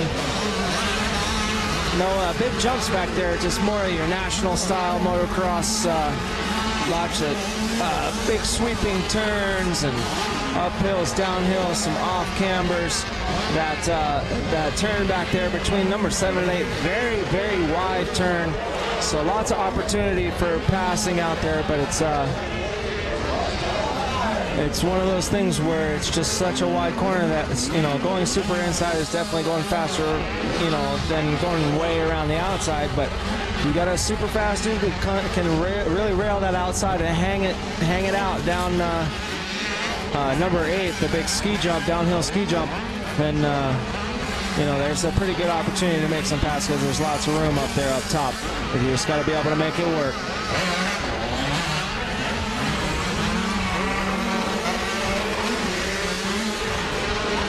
as they're filing around. We got one stalled out right here on the finish line. It's going to be coming around. You can see Miller, number 604, coming around. White flag is out for number 604 Miller. I believe he is leading the mini junior 9 through 11s, and he's actually managed to catch up to the older guys, the 12 through 15 class. So once again, race number 3 out there on the, race number 3 out there on the track. I'm sorry. Race number 4 will be up next. 51cc 7 through 8, and 51cc through 4 through 6. That'll be race number 4.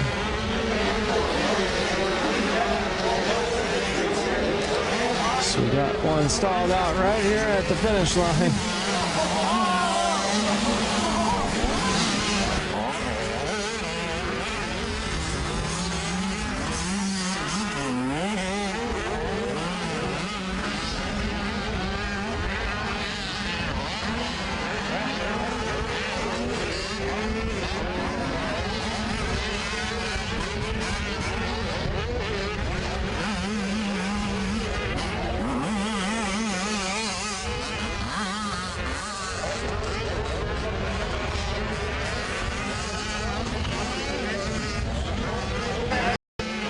You're welcome. This should be Moto 5.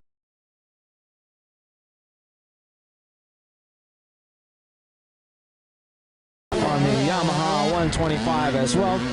So we got the schoolboys out there sitting on the starting line, about to go take their sight lap, parade lap. Long on the Yamaha. Number 88 Mullenix on the KTM. Number 672 George on the Yamaha. Number 234 Bro on the KTM. Number 33 Derek Drake on the KTM. Number 721 Horton.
All right, we got race number 5.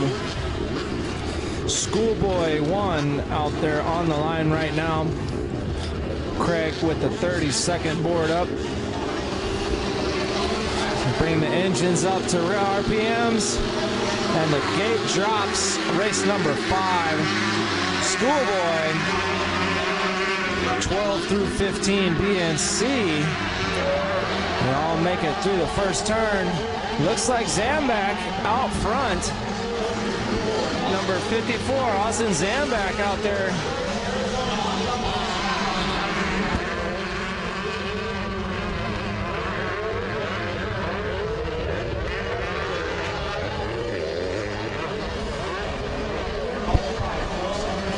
As they come over, jump number 4, Austin Zambak out front, followed by the rider on the CRF 150.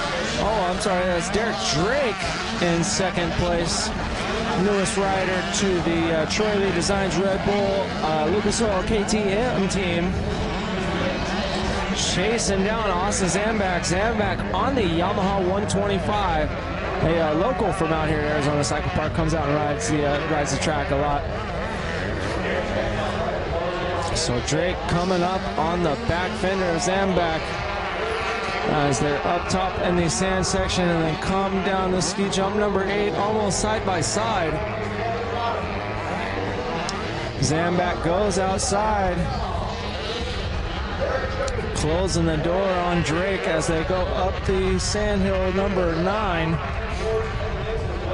up into the top section of the track. Up there is back-to-back tabletops, then you hang a 90-degree left-hander and drop down Shotgun Hill as you see Zambak and Derek Drake coming over the front straightaway now. Zambak on the Yamaha 125 out front right now with Derek Drake on his rear fender.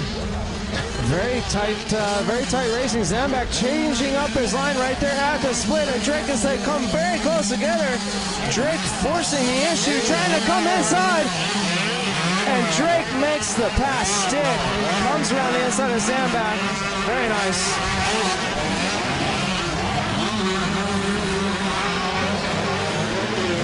So Derek Drake taking over the first place position, followed by Zambak in second place as they go into the whoops and start on their second lap around the track out here at the 2014 Arizona Open. Out here at Arizona Cycle Park, come over the single, make that right-hander, grab third gear, and up jump number 3, a 75-foot triple step up into the big Talladega left-hand downhill turn. Get a lot of speed, almost got to kind of check up a little bit to really butter jump number 4, FMF jump number 4 to the Dunlap right-hander. So we see a very close battle there for second place. Zambak getting sweated by third and fourth.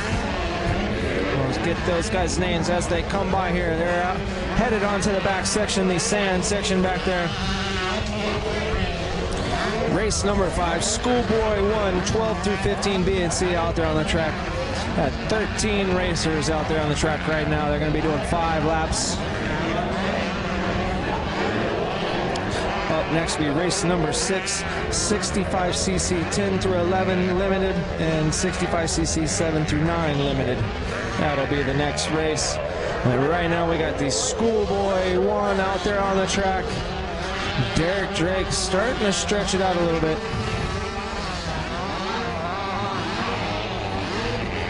Zambak fighting hard to hold those guys off and hold on to his second place position. As you see Derek Drake coming down back into the pit, into the front straightaway area.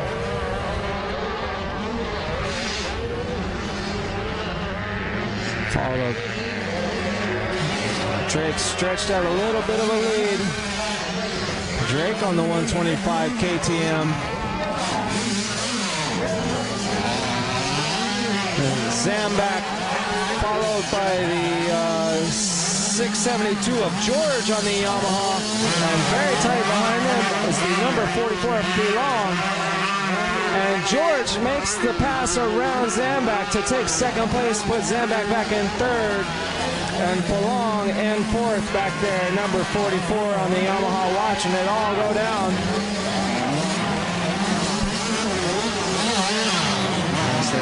Coming into a yellow flag section out there.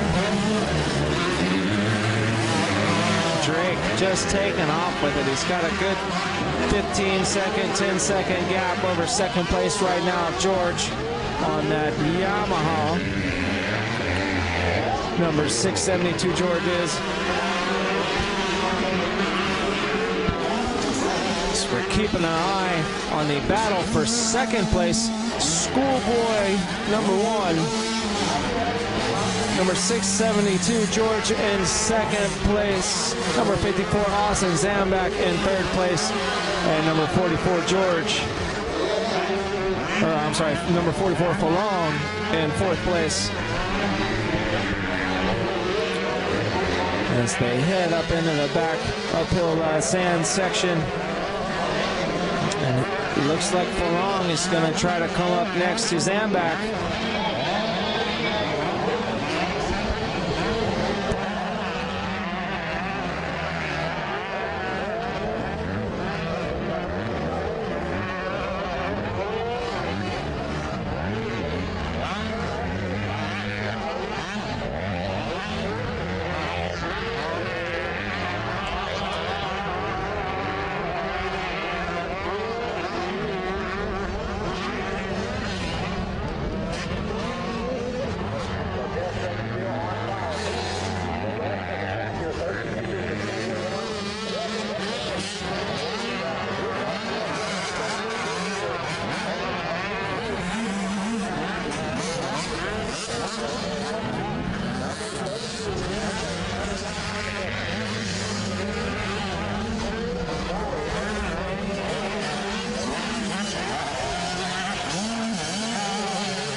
And Aspelong pass around Zambak, putting Zambak back to fourth place. And we still got Derek Drake out there just running away with it, extended his lead out pretty good.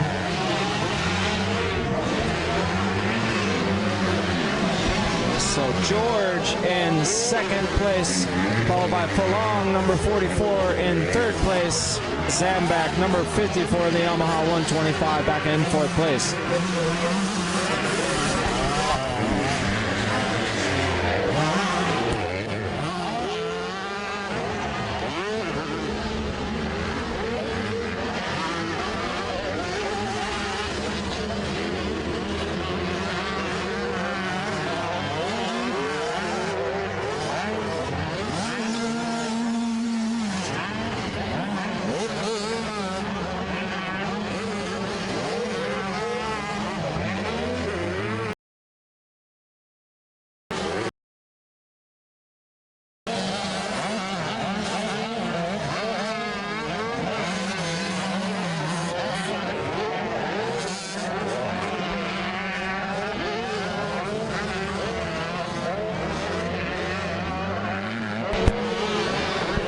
Derek Drake out front, and Schoolboy number 1 has actually stretched his lead out to almost 17 seconds. He's coming around for the white flag as the second place and third place, they're still back up there in the sand section. So Derek Drake on a roll right now. Had to sit behind Zambak a little bit and made the pass and made it stick. Got to talk to Derek Drake a little bit yesterday about making the move up to KTM. He just got picked up after he went out to Loretta Lynn's and just killed it. Took first and second in his classes. So taking home a Loretta Lynn's championship. The Troy Lee Designs Red Bull Lucas Oil KTM team hit up Derek Drake and said, look man, we want to sign a multi-year deal with you. So we got to talk to him a little bit yesterday. He was just so pumped to be a part of that team and hopefully show everyone, show the world what he's got. And right now he is doing just that, putting a huge huge gap out there on second place. Second place of George on the 672.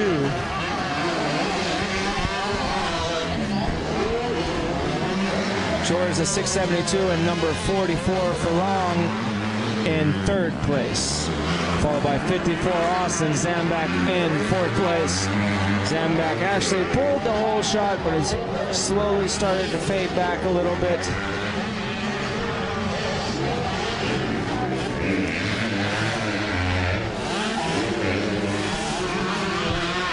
The track's starting to come in beautifully now. They had all that rain Wednesday night and Thursday night, so finally starting to get some good lines going out there. Very deep ruts out there, so looking good. Track's coming in nice. Should make for some beautiful racing today and this afternoon. We got the sun coming out. We'll have all kinds of festivities for all the kids and family and the adults all tonight. Got the Fellowship of Christian Athletes bringing out the bounce house, and then also doing the bike wash, washing off everyone's bikes this weekend back there in the back of the pits, taking donations. Always love having our Fellowship of Christian Athletes, Jason and his whole crew out here to help us out with the moto racing. And in comes Derek Drake, the number 33 on the KTM, taking the win for Moto number 1 Schoolboy.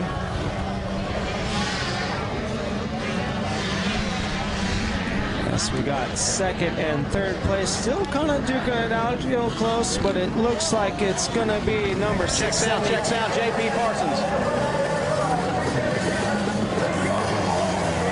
All right, J.P. Parsons, certainly appreciate it. What a fantastic ride here in this Schoolboy 1, 12 to 15. Derek Drake, number 33, completely on fire. Tell me about that pass you made on the 54 of Zambak. It's pretty sketchy. Having first time I touched it, really close. That's why I was talking now. It could be going in skips all the way. Man, you were elbow to elbow when you made that pass. You didn't score sketchy. It was beyond sketchy, but it was beautiful. You risked it. You threw it in there. You didn't back off. He's on a bigger bike. You're on a smaller bike. Is it easier to get through some of those ruts right now out there on the small bike? Well, I think the big bike would be a little easier because the bigger wheels, but this is completely fine. Awesome. How about your sponsors, buddy? I can thank my mom, my dad, my whole family, Orange State KTM, Twirling Designs, FMS, and that's all. All righty, Derek, we'll see you back next moto, man. Thanks for putting on a show for everyone. That was a fantastic ride, a great pass. Kept me and J.P. Parsons up there in the booth completely excited.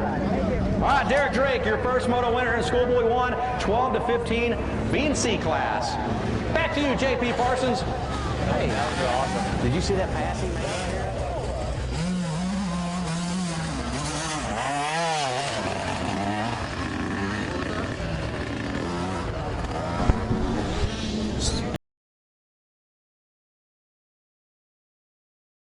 Through 15 B and C.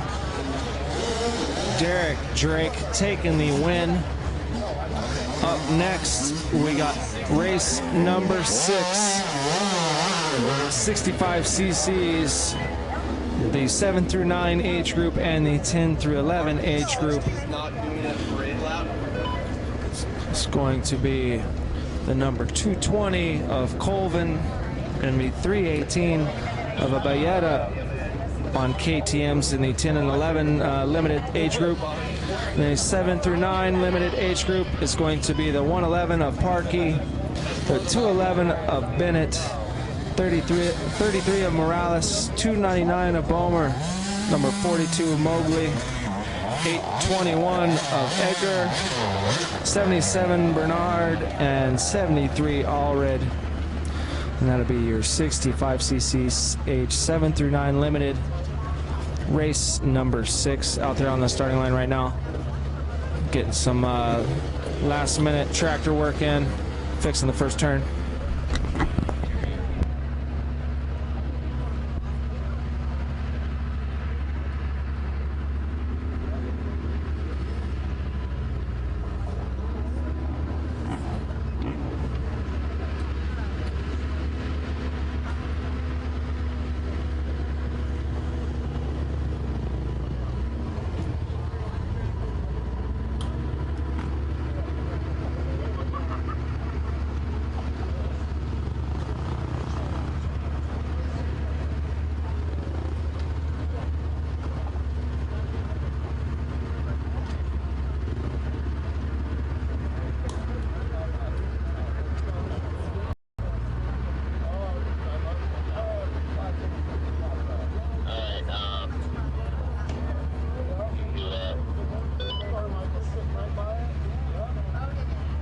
What was that?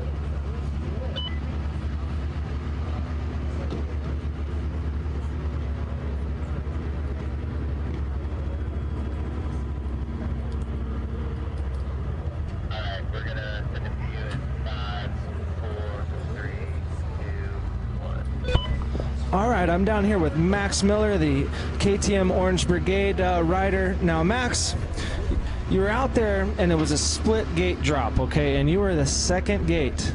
And then you managed to catch up not only to the first gate drop, but almost the leader of the first gate drop.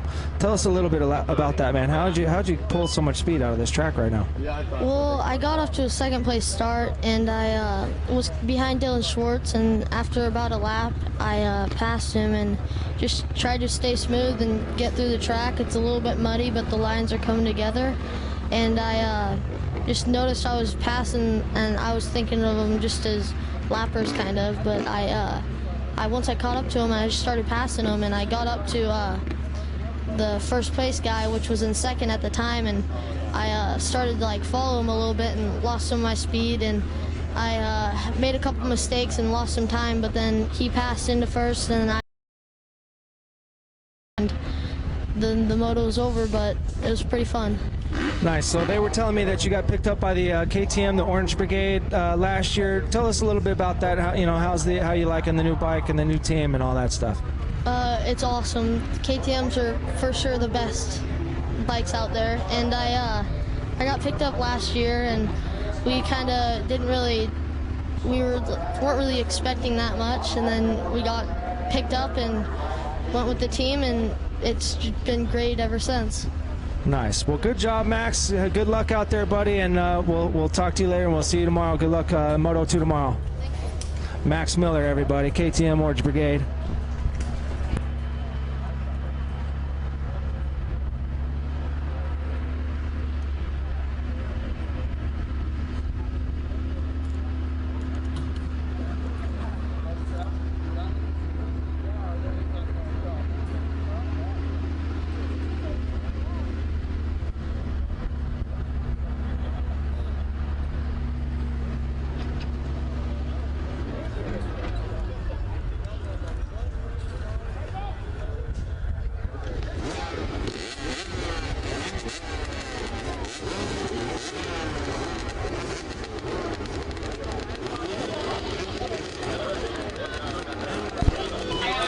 All right, it sounds like race number 6 ready to get underway. 65cc limited.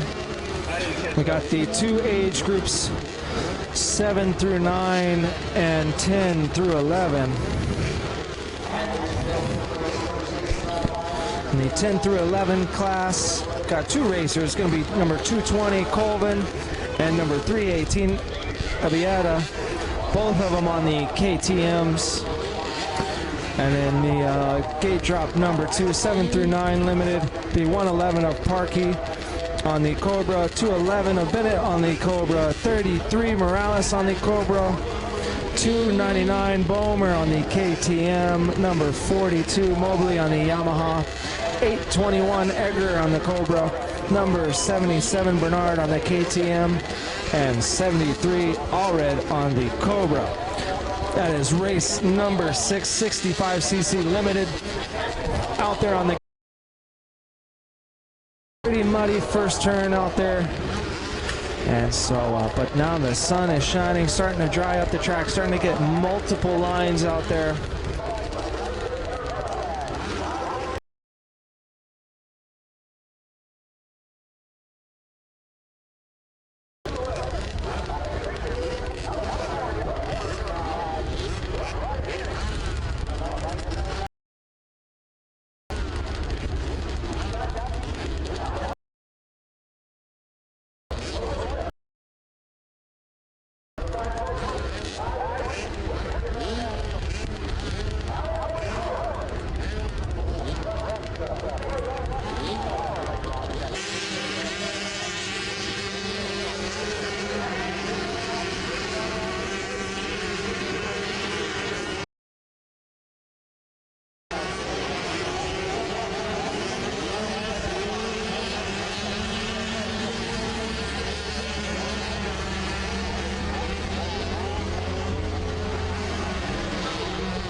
All right, I'm here with Derek Drake, the newest member to the Troy Lee Designs KTM Red Bull Lucas Oil team.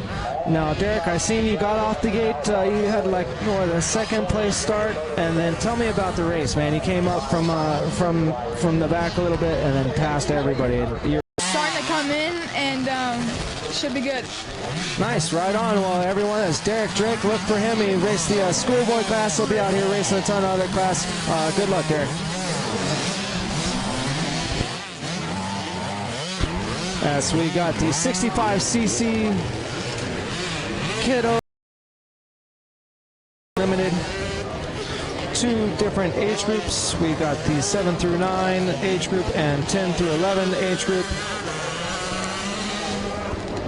Out there on their parade lap, checking out the track, sighting up all the good lines. Like Derek was saying, there's getting a lot more lines, a lot more lane choice than what there was yesterday.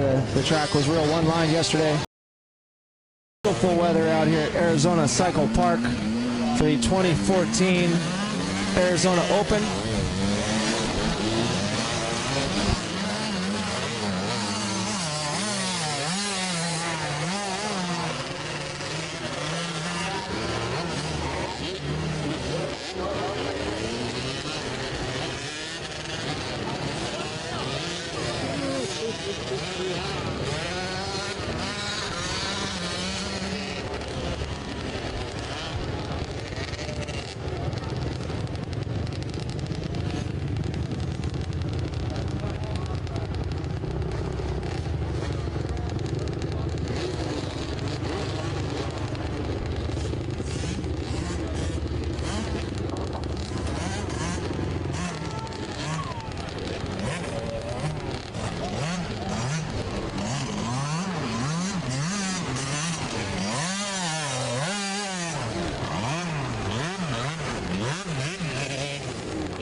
So first gate drop already out there, and RPM's coming up, and the gate drops for 65cc 7 through 9 limited.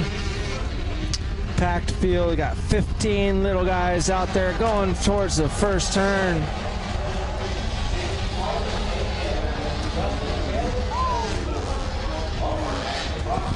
We had someone go down in turn number 2. He is back up. Track's starting to tack up nice, looking good out there. A little breeze and the sun is shining down on us out here in Buckeye, out at Arizona Cycle Park for the inaugural Arizona Open. Race number 6 out there on the track right now, 65 cc's.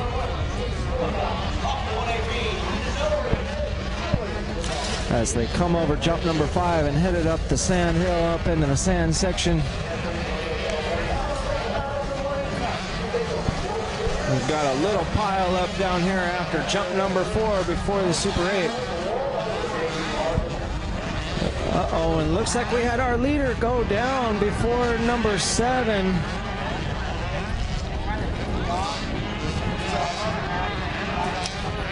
So we had a lead change as they come down number 8. Starting to get a little gap going. We'll see who's out front when they come by. As they head up to the top section of the track.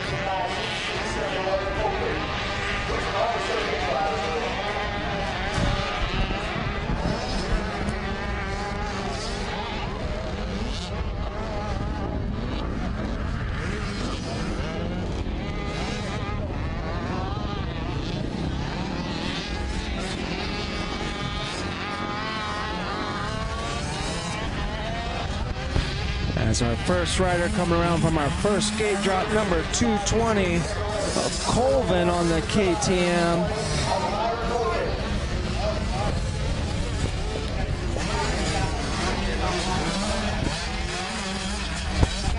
As we're following number 45, Blade Varola.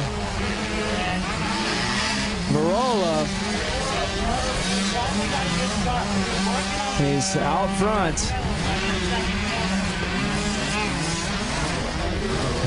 The track with the deep ruts out there definitely getting hard for these little guys.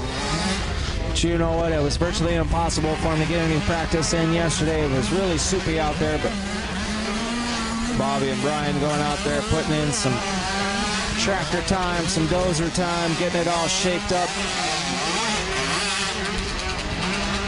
Shaping up nice for some awesome racing out here. Arizona Cycle Park. A whole weekend of fun and racing out here. All kinds of different stuff planned. We got Red Bull in the house. They always do all kinds of cool night for the adults, and the Factory Connection.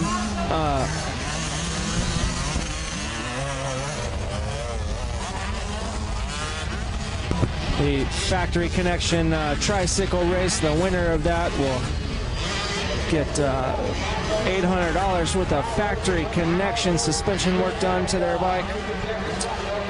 And also the Fly Racing booth, they got some dirt brought over there for the little guys so they can go over there and take their little toy dirt bikes. And had some kids last night trying to build a track kind of replicating the one we have out here at ACP. It's always fun for the kids to go over there and play in the dirt a little bit with their little toy dirt bikes. Also, AEO will be having their mechanical bull riding competition tonight. So shout out to Jeremy Schism and all his crew over at AEO and Evo Suspension.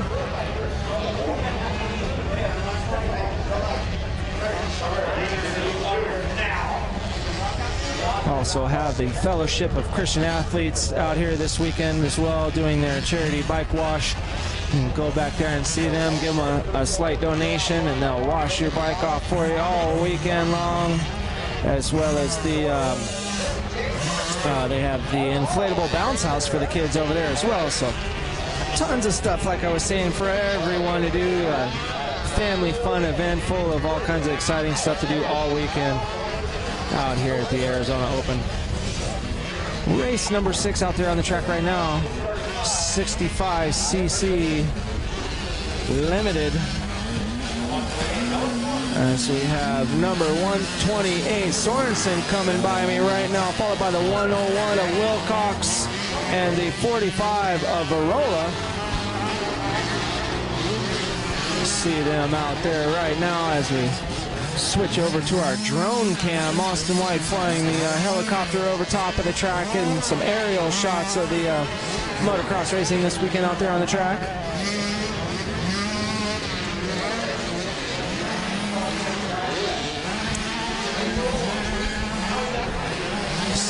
as we go back to Varola, spinning it up that first turn and coming around turn number 2. He's got that single right there, kind of scrub over the top of the single.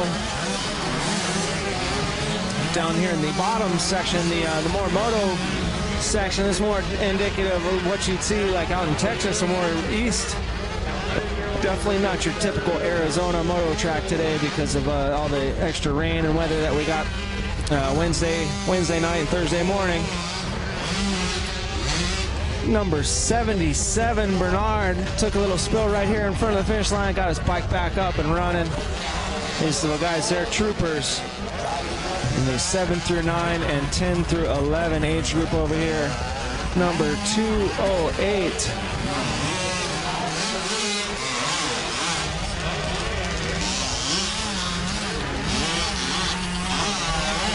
The number 73 of Allred coming by the finish line. All the little guys all spread out all over the track right now. As I believe our leader in the 65cc 7 through 9 limited class up there in the top sand section.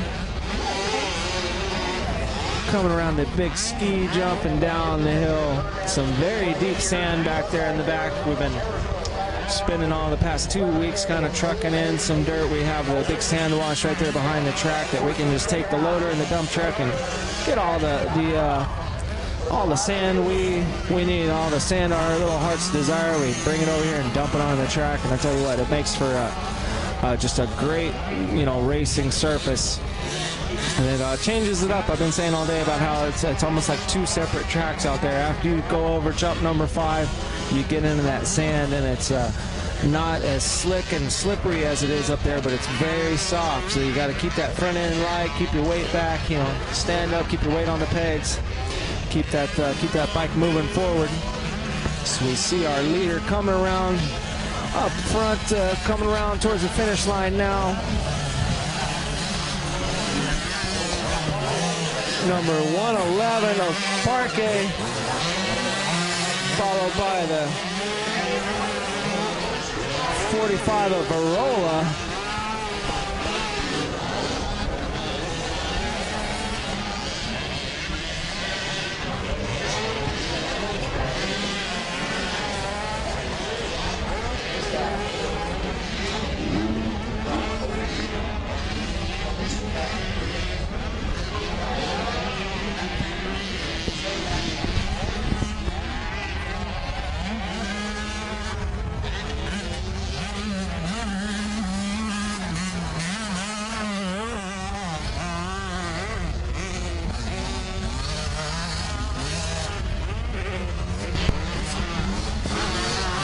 This live broadcast being brought to you by FMF. I want to give a big thanks to FMF for providing a sponsorship so we can bring you live coverage out here at the track. Just got to go to the website, ArizonaOpenMX.com. So we got number 299, a Bomer coming through on the KTM, getting on his white flag lap, followed by the 77 of Bernard, and the 94, the 44.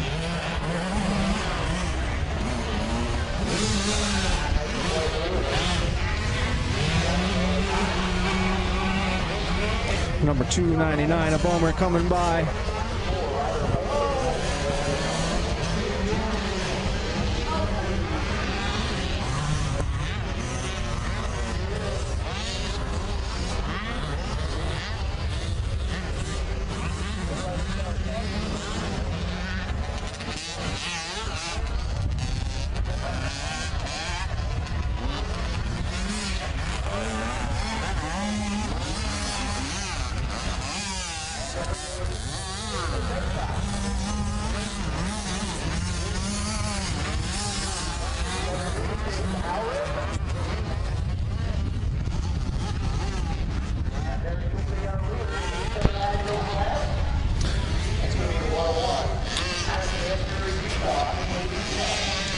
number 101 of Wilcox coming around.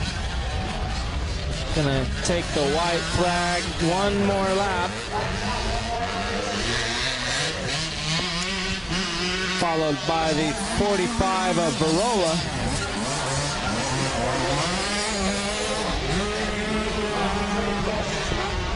So we got the yellow flag out here in our first turn section here.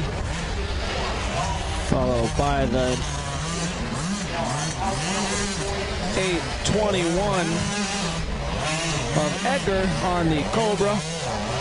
Followed by the 111 of Parkey.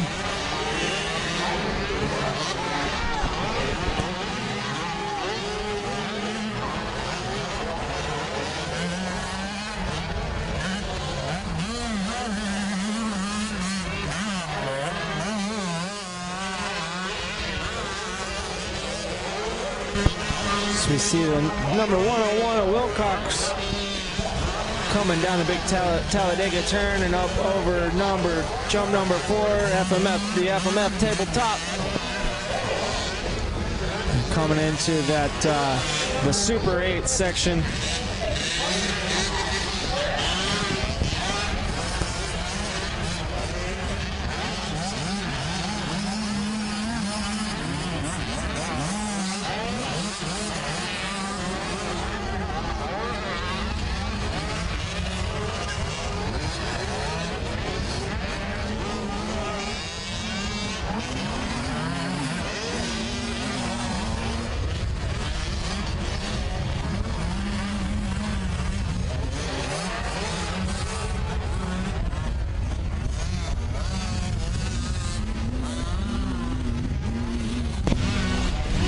More and more of the guys coming by without their goggles. Running out of tear-offs and having to take your goggles off. Oh, we got one down right here after the finish line. As we see our leader, number 101 of Wilcox, going up the uphill, number 9 section.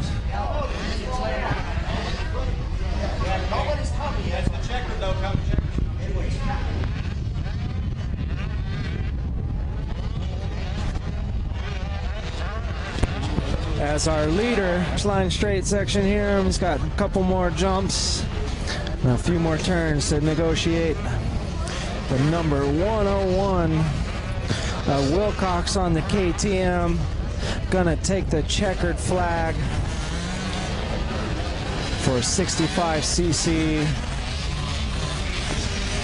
7 through 9 and 10 through 11 limited. Your winner, Gage Wilcox, number 101, followed by number 45, Barola.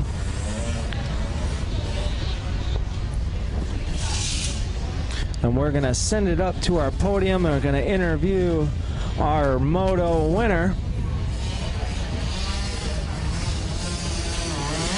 Send it over to Shan, the man. Gage Wilcox, come on up here. Here? Yeah, that's fine. That'll work. Whatever works for you. How are you doing, buddy? Good. You doing good? Good. How was that moto, man? You got a great start out of the gate and just seemed like you just checked out and you caught up to the older age bracket and just pretty much sliced through the pack. Yeah. It's pretty hard and I rode as far as I could. How about those ruts out there? They're pretty big, huh?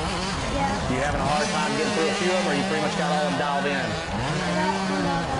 That suspension working well? All right, how about your sponsors, Gage? You got some sponsors helping you out, maybe your parents and some gear companies? Yeah, my parents, my suspension, vehicle work, rental, Dunlop tires? Dunlop, and 100% goggles? 100% and put everything on. All righty, Gage, congratulations on this moto win, the 65, 7 and 9. Very much. Okay, pretty good.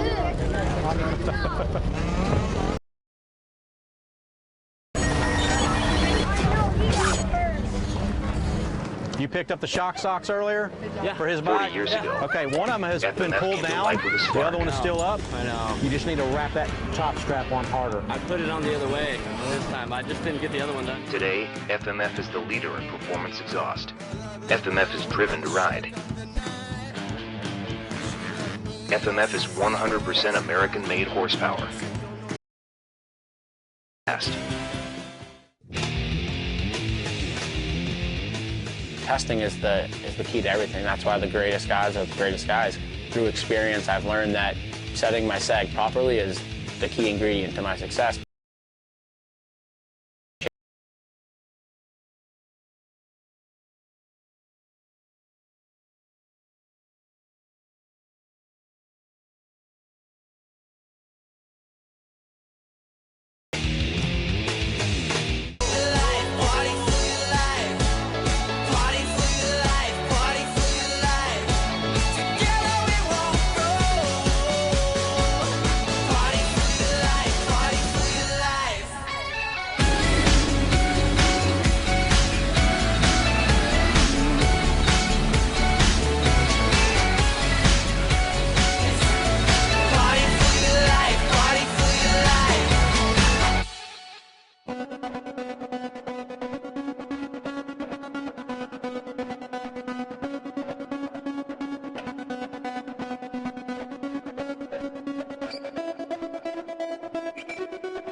Kind of shocked.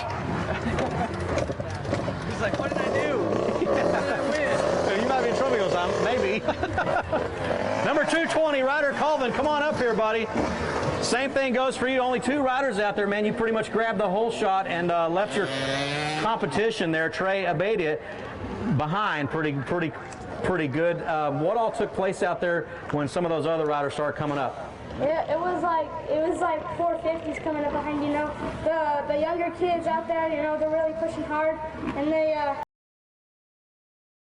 my parents, I mean, thank you God for everything. Good opportunity to be here. Hey, how about Fly Racing, man? They're going to give you this award here, this backpack. You need a backpack for school or what? Yeah. All righty. Nice job. Congratulations there, Ryder Colvin out of Las Vegas, Nevada, taking home a Fly Western Power Sports backpack. Thank you. He's very well spoken.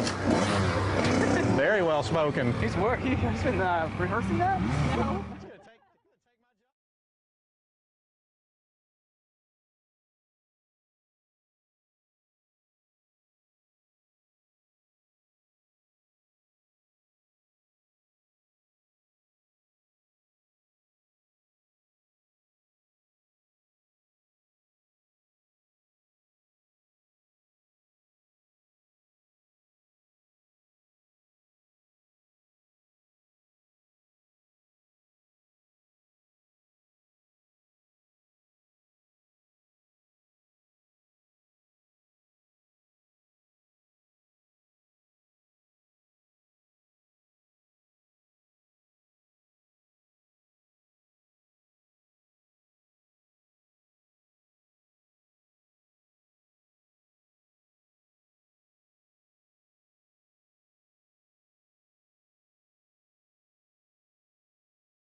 We got it all together, and with a lot of our connections, we pulled off one of the biggest amateur races for its first year ever on the books right here at Arizona Cycle Park.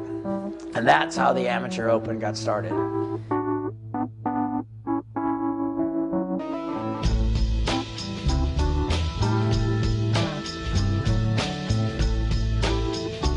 The Amateur Open has been one of the first races because, you know, Loretta's kind of in, so they've always came out to the Amateur Open to give their new bike a try or their new class a try. We've had some great racing that way. A lot of the top riders have came through here. They've always used this race as kind of a warm-up to see where they're at on the new machine, which way they need to go to start getting their new season ready. The years of the Amateur Open, we've had a lot of top riders come through here in their amateur ranks. Riders like Eli Tomac, Trey Kennard, Jason Anderson, Weston Pike, Blake Wharton, Many famous riders that came through the Amateur Open, cut their teeth out here in the Arizona dirt, and made it on through their pro careers.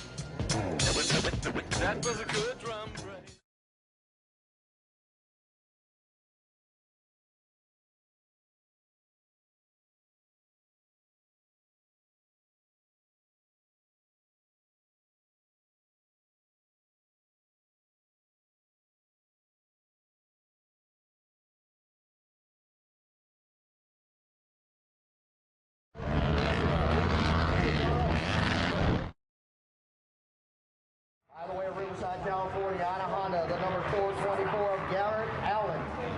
525 out of Wildomar, California on the Yamaha, Daniel Mills. By the way of Buckeye, Arizona, on a Yamaha. Ride for Lucas Oil's Man PB Enginites, Factory Connection, Pro 17 O'Neill on the Honda, number 64 Grief on the Yamaha, number 672 George on the Yamaha, number 110 Willis on the Suzuki, 215 Sandoval on the Kawasaki, 397 Schmidt, and 424 Allen, and number 29 Damon on the Yamaha. That's your race number 7, 250cc B Limited out there doing their parade lap. So we see number 17 O'Neill coming around.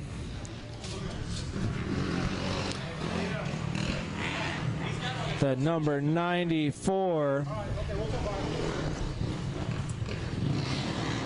Perther, 215 Sandoval. All these guys going to head back down to the starting line, get into these starting gates, get ready for race number 7, 250cc B Limited.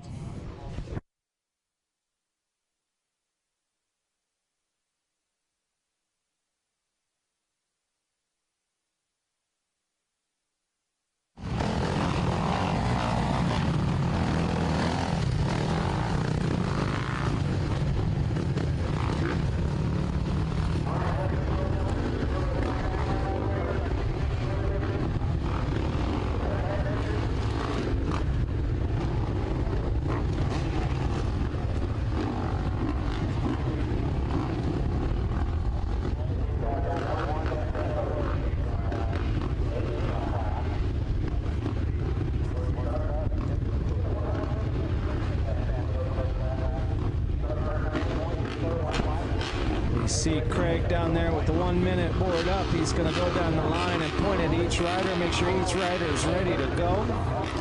Turn that board around, that'll be the 30-second board.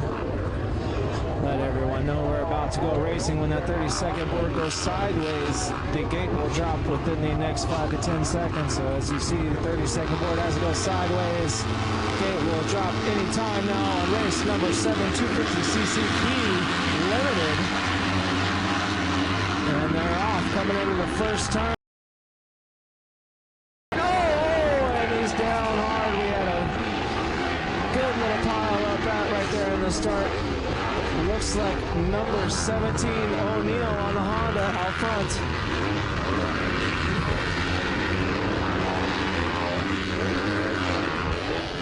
So they come around Big Talladega turn and up over FMF jump number 4. Number 17 O'Neill out front, followed by the 29 Damon on the Yamaha. Damon was actually the first guy to go out there during practice yesterday on that Yamaha 2-stroke. Actually up there running in second place. So that little bit of extra track time seemingly paid off as he's coming up on O'Neill as they come into the back stand section. Coming down Hurricane Hill, O'Neill on the inside. Damon right behind them, 1 and 2. So come around that sweeper and drop down the ski jump number 8 to that right-hand sweeper, sand sweeper.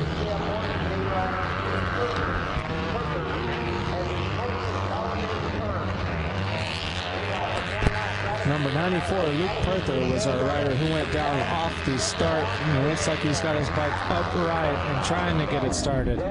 Looks like he just got his front wheel hung up and the rider in front of him, and down he went. As they come over the starting of the the front straight here. Still number 17, O'Neal out front, followed very closely by Damon, number 29 on that Yamaha two-stroke. So number 17, O'Neal, 29, Damon, followed by the 215 of Sandoval, and the 672 of George in fourth place.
Number 17, O'Neal, and 29 of Damon still going at it as they're up top in the sand section.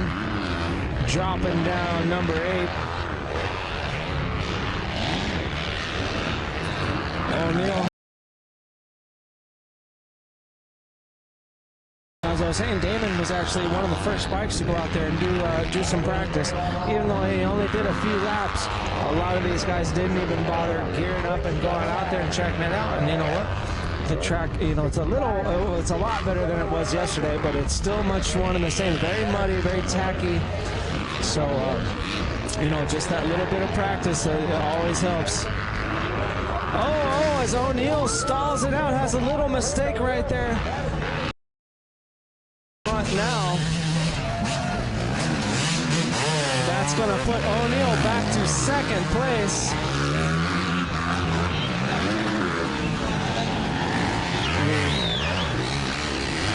.672 of George in third, followed by the 525 of Mills in fourth place. Oh, and O'Neal has another mistake just before jump one, laying it over, and that's going to drop him back to third place now. O'Neal was running up front. 2 mistakes in a very short period of time. That's going to drop him back to this race. And it looks like Travis Damon pulling away, going through the Super 8 section. You see him double, single, double in there. Track should be. And then until you get back out front.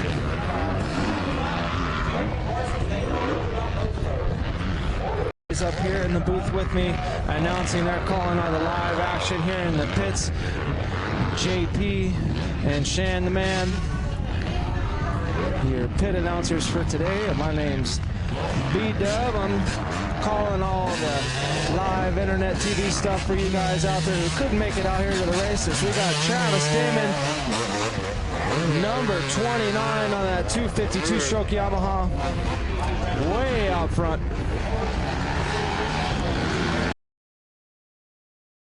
25 of Mills.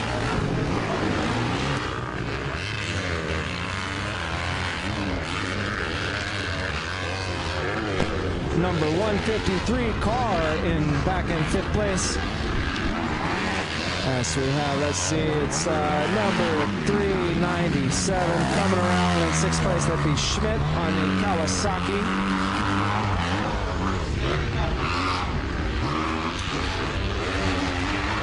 Looks like we've got a tight battle shaping up for 3rd place.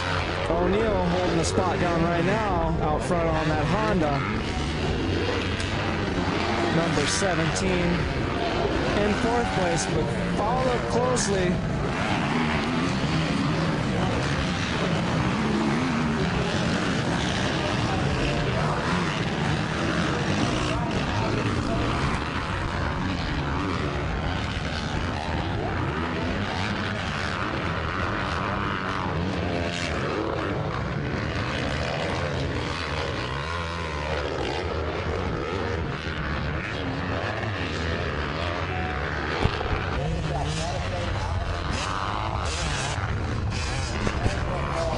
now. Travis Damon coming through.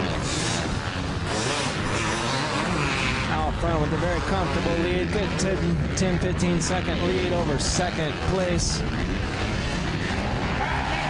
The second place, the 672 of Zach George, followed closely by the 17 of O'Neal. And right behind him is the 525 of Mills in fourth place. The number 153 of Carr on the Yamaha coming around in fifth place. At the second, third, and fourth place, spread out a little bit more now. They were up there nice and tight this week. See Travis Damon out there on the 29 Yamaha 252 stroke out there leading them around the track in race number 7, 250cc B Limited.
Travis Damon coming around and taking the white flag. One more lap to go for these guys.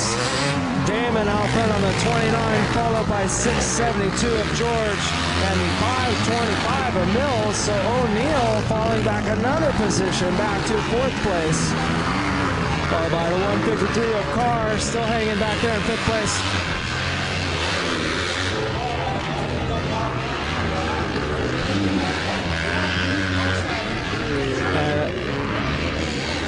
And it looks like George closed up the gap a little bit. Travis Damon had a real long gap. He had up a good 10 or 15 second lead, and it looks like it's closed up to only just a few seconds now. I don't know if maybe Damon's having some bike issues or maybe made a mistake back there in one of the blind sections.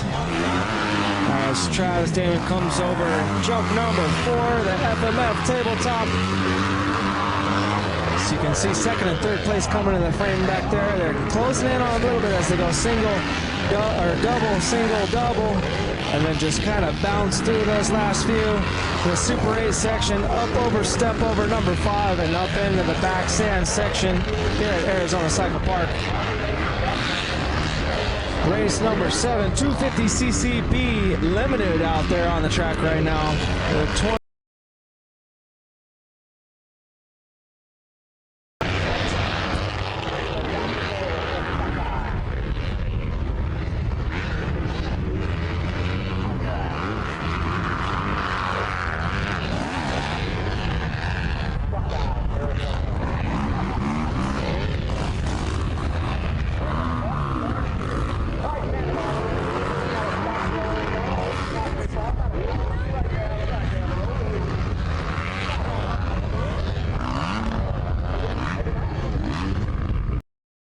front straightaway here in front of the spectators out here at Arizona Cycle.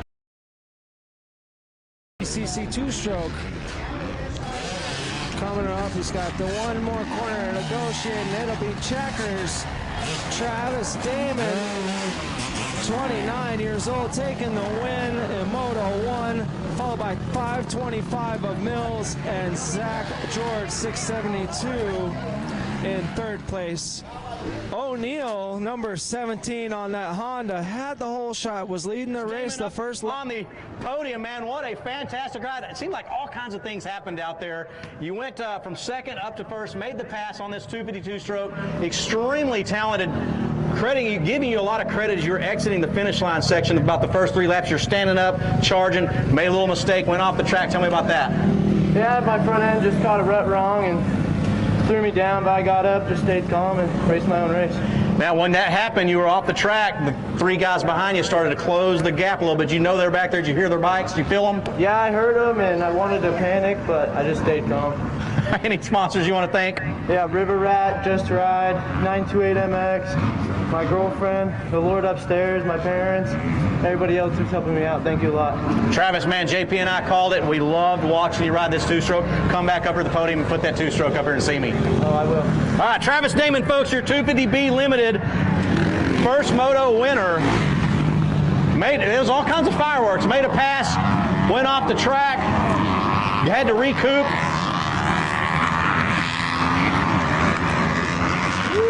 What's wrong?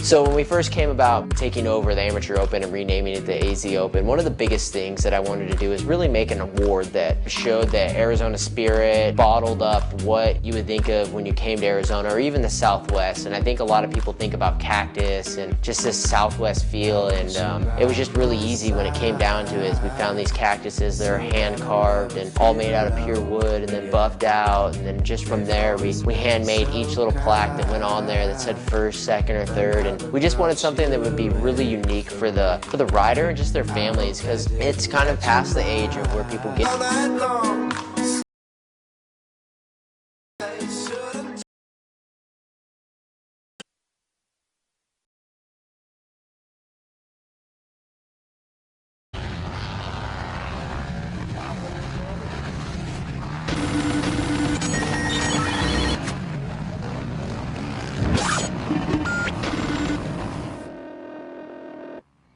Years ago, FMF came to life with a spark.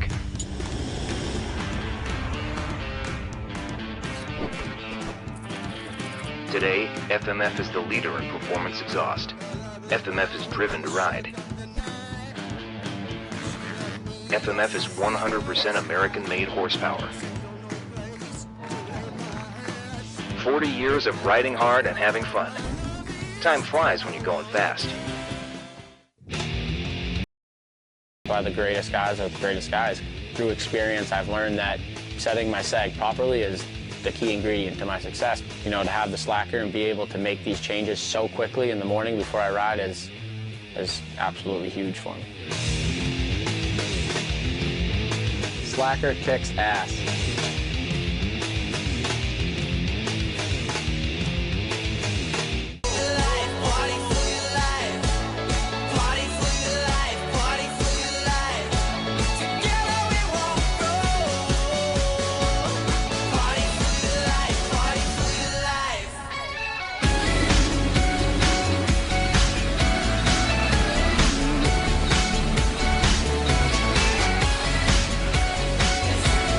Party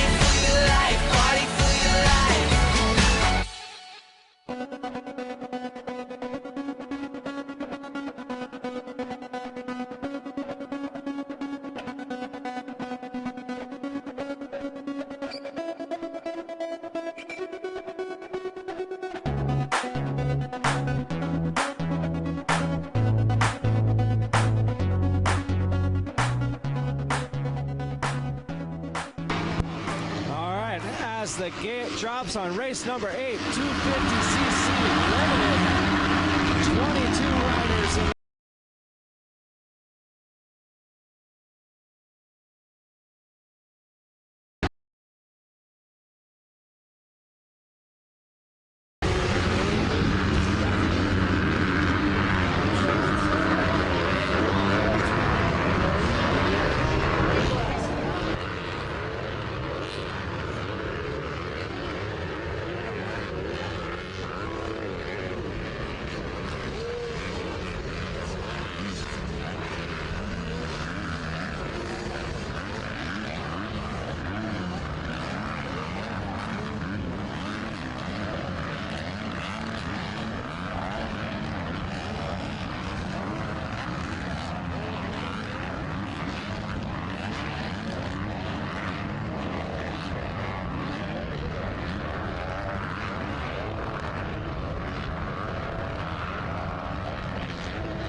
And as they file in, coming up the front straightaway here, right here in front of the spectators, coming around race number 9, your leader, number 173 of Bierbauer, followed by the 55 of Schlick, and the 54 of Austin Zambach. So Bierbauer, Schlick, and Zambach 1, 2, and 3 in the 250C limited race number 8. And Bierbauer, he was actually in let's see, race number 2, so he's had some extra track time. Already got a moto under his belt. Some of the other guys have too, but Bierbauer seems to be making it work. He opened up a pretty decent sized gap, good 7-second lead over second place. Schlick on that Yamaha number 55. So he goes into the Super 8 section. Bierbauer up and over jump number 5, and as you can see, second place coming through the Super 8. Goes up into in there.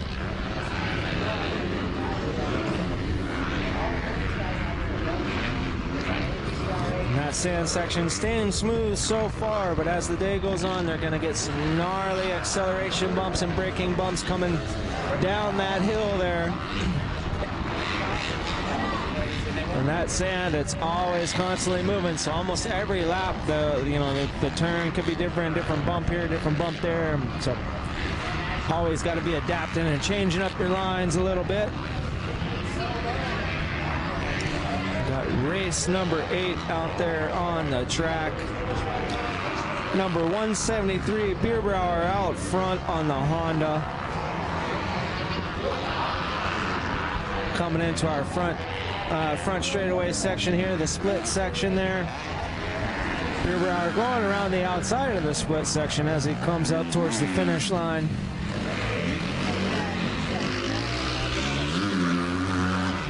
Stretched out a pretty good gap over second place, number 55. Schlitt on that Yamaha, followed by the 54, Austin Zambach on that Yamaha. Followed by the 312 of Palmer on the Kawasaki in fourth place.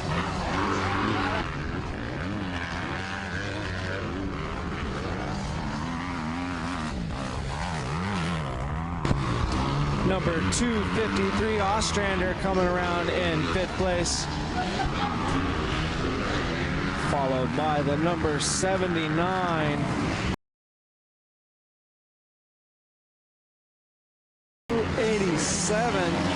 Suzuki Gertrude, the 247.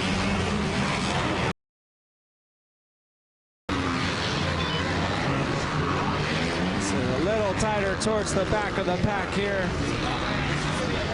See McMillan coming around. The 469 of Gauthier. 404 of Nixon. The 202.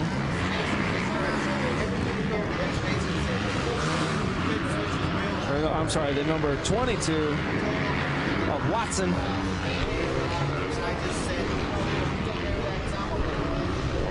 Track coming in nice, got a little breeze out here. Track starting to tack up, got some nice lines formed up out there. Set up for a great Friday set of racing out here at Arizona Cycle Park for the 2014 Arizona Open. Live coverage being brought to you by FMF. I want to thank all our sponsors and vendors this weekend for our AZ Open. AEO Power Sports,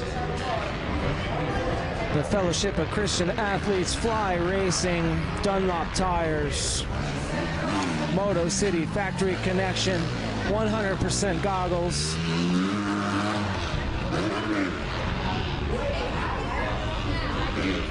That's Bierbauer, then 173 out there on cruise control. He's got a good couple turns lead over the 55 of Schlitt and the 54 of Zambak.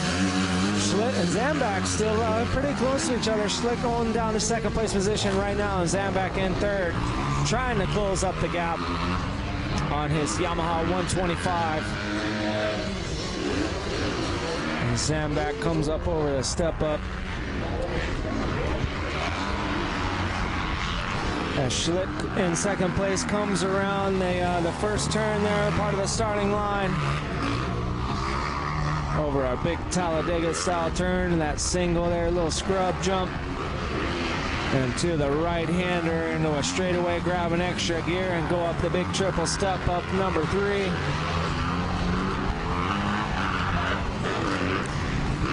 And Zambak hanging in there, hanging on the back of Schlitt's back fender on that Honda.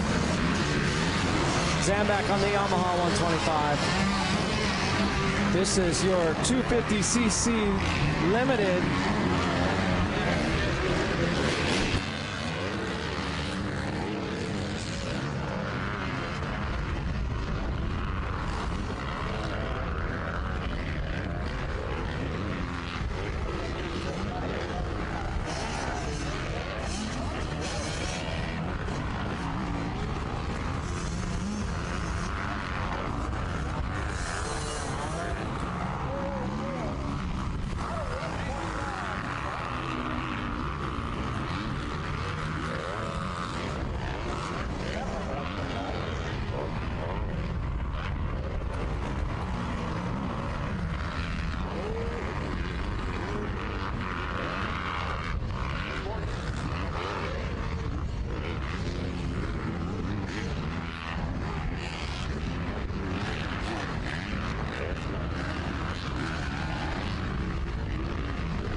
White flag is out for the number 173 Bierbauer on the Honda.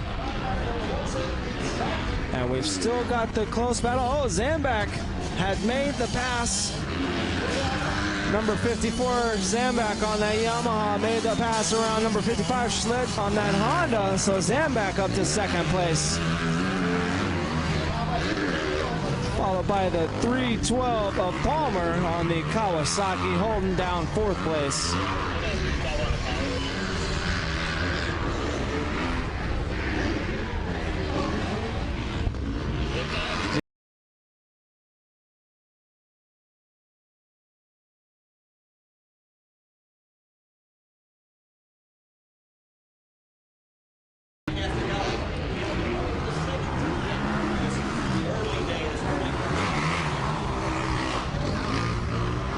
So we see Bierbauer going into the Super 8 section.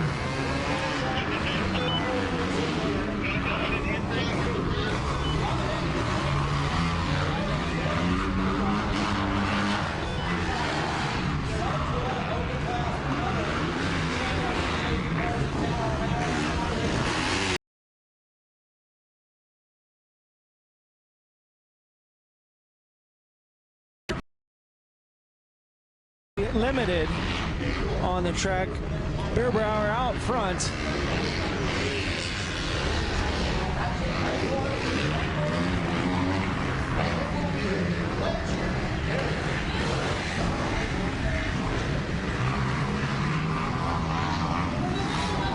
Oh.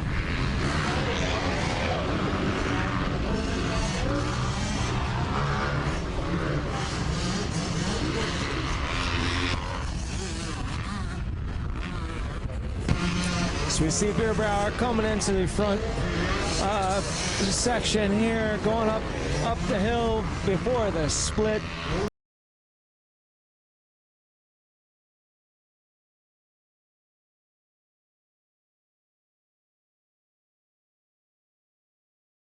.173, Bierbauer on the Honda, taking the win.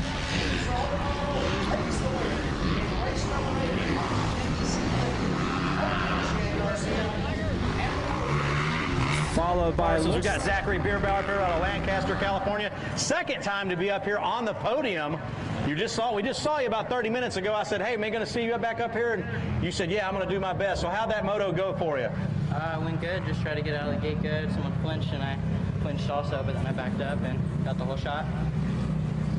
And just kept consistent, tried not to crash, and yeah, just went from there. Just went from there. Let's give a quick rundown of the sponsors, and I want to ask you something. A few motos ago, the track was pretty spectacular. I mean, it's so developed right now. Lines everywhere, rut choices everywhere, big old berm embankments. Was it even rougher now than it was 30 minutes ago for you? It was a little bit different. Earlier it was just more sloppy, and you just had to pick your line and go for it. And now there's more lines to pick from, and it's not as muddy, so it's getting good. The sun and wind are helping. Yeah, for sure.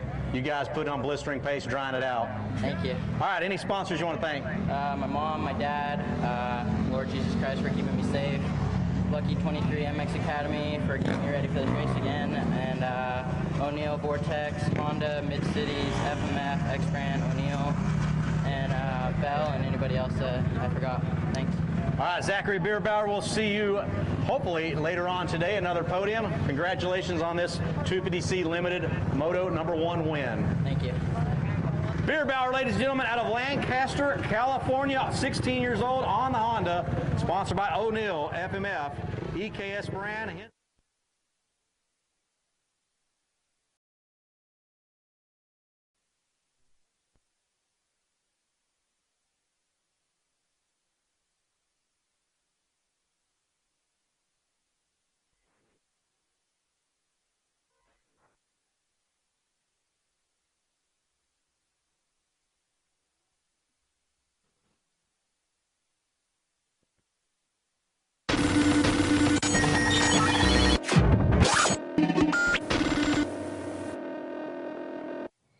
Years ago, FMF came to life with a spark.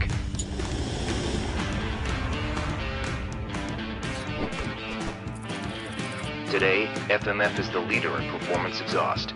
FMF is driven to ride. FMF is 100% American-made horsepower. 40 years of riding hard and having fun. Time flies when you're going fast.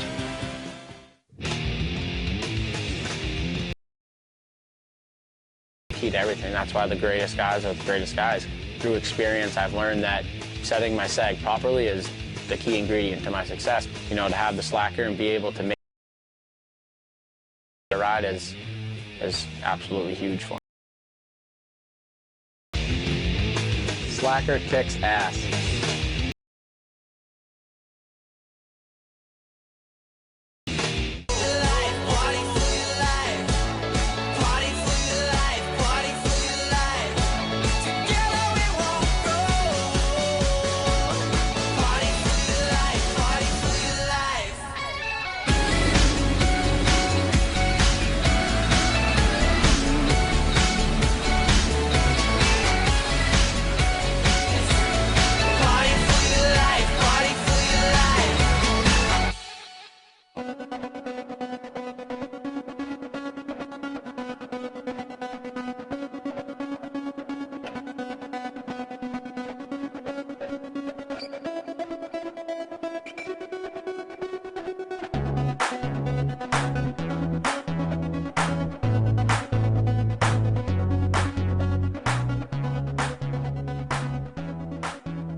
So we're wrapping up the 250cc C limited class. That was race number 8. Race number 9 out there on the parade lap right now. It's your 65cc 7 through 11 open class. Racing in that will be the number 220 of Colvin, the number 101 of Will Cox, number 99 of Gertrude, 211 of Bennett, 318 of Abayeta, number 10 of Deering, number 128 of Sorensen, number 208 of Johnson, number 77 of Bernard, and 94 of Poltorp. That is your lineup for race number 9, 65cc 7 through 11 open, as they wrap up their sight lap. Gonna go get staged up in these starting gates.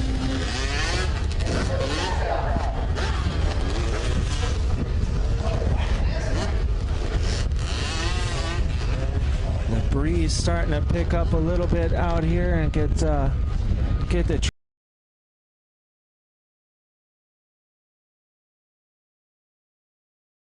track's finally starting to come around and not be so slippery and sloppy out there.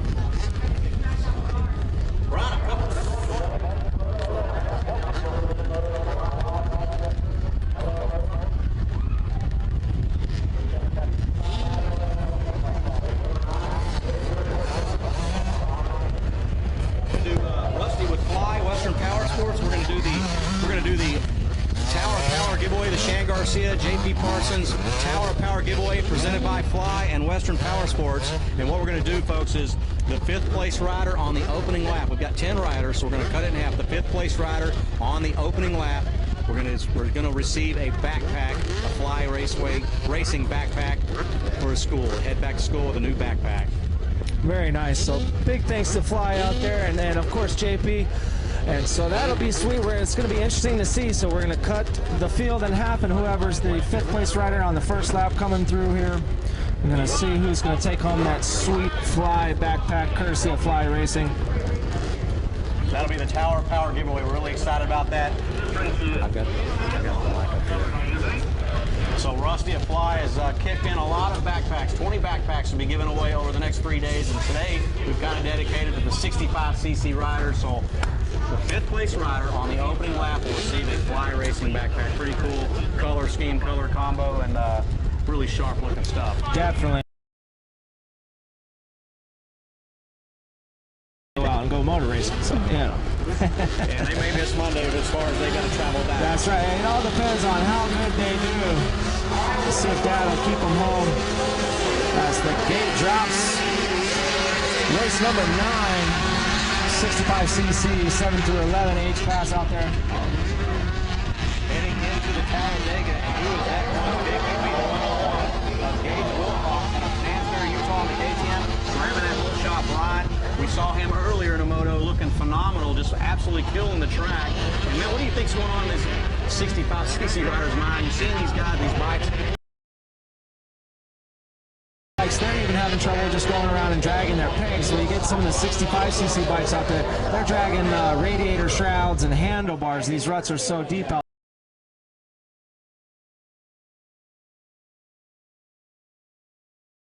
on the track already today. Seem to be doing a little bit better because they're getting a little more track time due to, you know, we didn't have so much practice yesterday, and just the fact that the track's, you know, just changing after. He said pretty much right now the track is dialed in. You put your tires anywhere you want to go, keep upright, maintain forward momentum, and not worry about slipping and sliding through. So just 30 minutes of lives are going to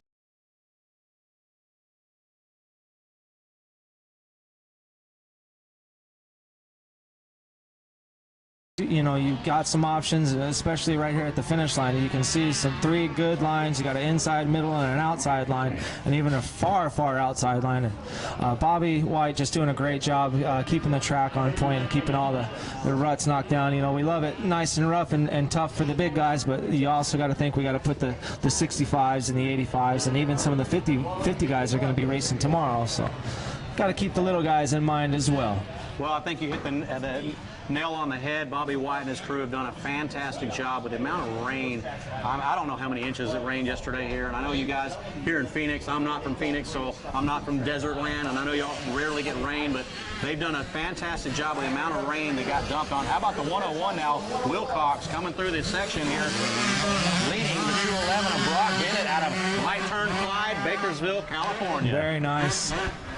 Very strong showing out here this weekend from a lot of the out-of-towner guys. It's very nice to see it come out here and represent, do good out here in our Arizona tracks. And it's not your typical ACP that we have out here. It's more of a Texas-style national or something, you know, a little more east with very, very soft dirt. You know, I wouldn't be surprised if by the end of the day we started seeing some rutted-up jump faces and things like that. You know, and as the day goes, that the good line is not going to be such the good line anymore. So you got to. Especially we're doing the parade lap and the sight lap. That's the key. You go out there and you check out all the lines before the gate drops. That way you're not wasting time trying to drag your brakes and pick your line. You know where your line's at, and you get there and go and move on. You are spot on, Brian, with that analysis, definitely.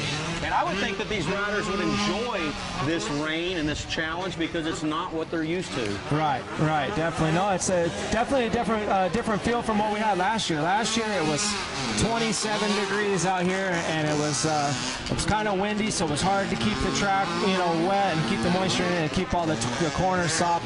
And this year it's a complete 180 of it. It's, you know, moderate temperature, 70 degrees, 60 degrees maybe at night, a little bit of sunshine, a little bit of breeze, and just the track's coming around beautifully. So we see a lot of this where I'm from, back in the good old Lone Star State of Texas, and I actually am kind of disappointed it rained. I know everybody wanted some rain, but I wanted to see some dry, slick stuff go on, some desert motocross, so to speak, here in the Sonoran Desert. But pretty excited to watch these guys. I like to see who can handle their motorcycles through this type of terrain, you know? Definitely. That's the beauty of motocross. We're not going to take any rain delays or anything like that. If one guy can get around the track, then everyone else has got to get around it too. And so that's the beauty of just racing on dirt, you know, overall in general, whether it be cars or dirt bikes or quads or what have you. The track surface constantly changing. You have to adapt and make your adjustments as far as tire selection and suspension settings, and of course you got to have those shock socks on there to keep those fork seals safe. That does help, whether it's mud or sand or dust. It does help, absolutely. Yes, sir. But, you know, I give all these little 65cc riders, Brian, I give them a ton of credit because they have adapted to this track. I mean, look at this number 101 of Gage Wilcox out of Utah, man. He's just slicing and dicing through there. He's got 211. Brock Bennett still hot on his tail. Bennett now only about a second and a half, 2 seconds off of Wilcox. So these two guys, to their credit, put on a phenomenal charge or phenomenal ride, phenomenal charge.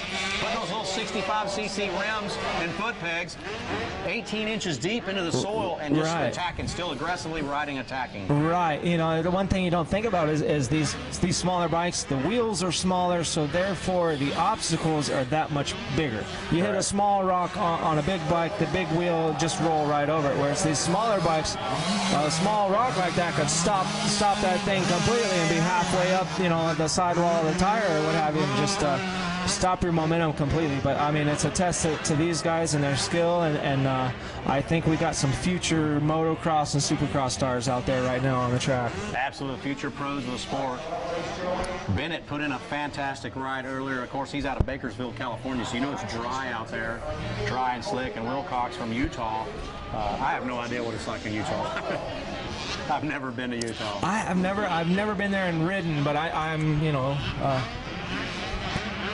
It's great to see some of these guys being able to come out, and I'm sure when you come to Arizona, you expect a little bit, you know, just a dry, kind of dusty track, and I'm sure they were surprised when they pulled in and seen all the mud puddles and everyone walking around in boots and rain jackets and stuff like that, because it's the desert. We don't expect that much rain. And Wednesday when we were doing our track prep, and they're saying, oh, 50% chance of rain, 50% chance of rain. They were saying it the whole time, and it never rained.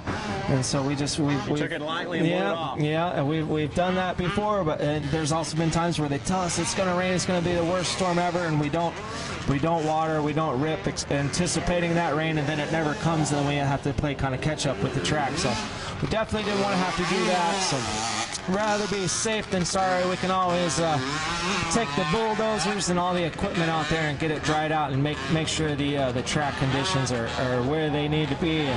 And these guys and their, it just shows their skill level, even down to these little guys. The 9 through 11. All these kids out there, 7 through 11. 7 to 11-year-olds out there just ripping it up, making the track look easy.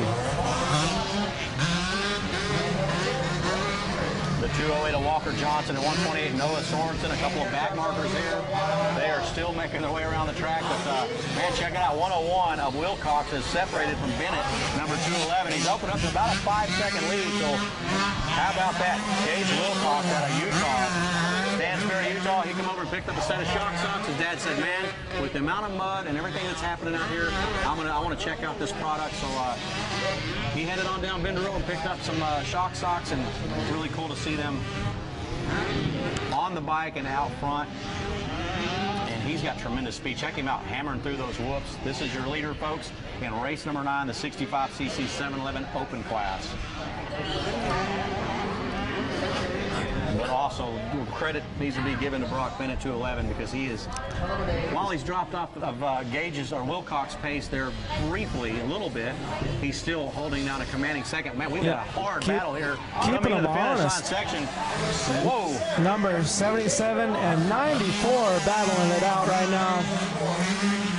77, B.J. Bernard, and Ryder Holford, number 94, both Glendale, Arizona, and Chandler, Arizona, 8 years old, 10 years old. That's where the battle is. And he's been following them behind him for a little while. 94, he's got his goggles off there. He must have ran out of tear-offs, and now he's just have to squint and kind of look away if you get caught behind the roost. And that's another thing about this track is if you're going to make a pass or if you're going to get behind somebody, you better make it happen and get out of the way, or you're going to be eating some roost and adding some weight to your bike. That's another thing I've been talking about all day is the mud sticking to your bike and add an extra 30, 50, 80 pounds depending on how much you get out there, on top of battling the track and trying to keep your bike upright. By the time your 5 or 6 laps are over, you're done. That's why it's so important to go see the event sponsor, FCA. They're doing a free bike wash. And they're over there handling free bike washes Friday through Sunday. And so talking about that extra poundage, 30, 20 pounds, 10 pounds, it doesn't matter. It's pounds, it's dry weight, it's dead weight, I should say. That's right. And so get on over there. All these riders are going to make use of the FCA free bike wash. Yep. I think maybe at the end of the day we'll have to go over there and scoop all the dirt up from the bike wash and bring it back down here to the track. Taking a couple yards of dirt off my track out there and putting it up in the parking lot, but keeping Jason and his whole crew over at the Fellowship of Christian Athletes, keeping them busy.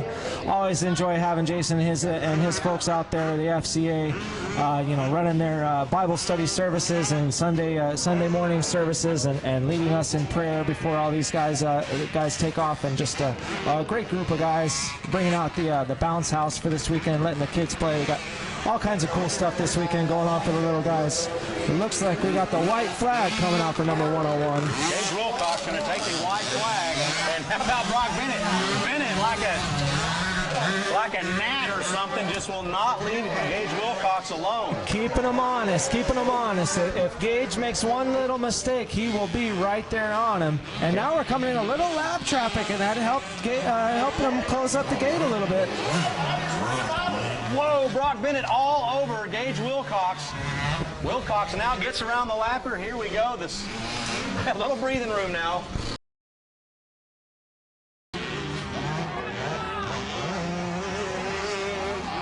But man, give it up for Brock Bennett out of Bakersfield, right turn, Clyde, California. He has kept Gage Wilcox as honest as you could be. No more than 2.5, 3 seconds of separation at any given point on the track, but Wilcox has not cracked. You got to respect that he has not cracked under pressure, even with a lapper right there blind, right in front of him. That's right, Shannon. That's what defies the good riders when the pressure's on is how they handle it and put your head down and just do your business and do what you need to do to take the checker flag. And these boys out there showing some. Wilcox now in the Super 8, Brian. He has really started to put some gap on Bennett. Bennett, you know, may have just kind of thrown in the white towel. He may say, you know, we're almost done. This is second's as good as the first right now with the pre-moto format, and just stay upright. That's right. It's we've got a long weekend, lots of racing, and especially these little guys, they get to enter a lot of the different classes. So some of these guys, you know, entering 5 to 6 classes, and that's a lot of racing in one day, and even more racing over a period of 3 days. Want to conserve, especially Yes. today. This track is so demanding right now. This is where you could really throw away an overall. So you have Yes. to respect the track and just stay upright at all costs. Yep. Brian, I'm out of here. I'm fixing to go get with my partner in crime, JP, meet up at the podium. We're going to do a fly Tower Power Garcia Parsons giveaway for a backpack, as well as congratulate the winner, which right now looks to be Gage Wilcox. That's right. Thanks, Shan. We'll talk to you later, buddy. All right, Brian. Shan, the man Garcia, and JP over there, my fellow Texans over there making the call over there with over here in the pits. And my name is Brian Vito Wilkins. I'm out here doing the live broadcast. That's right. We can't discredit him for showing up and being in 5th place. So who was it? Who's won it? The winner of the last.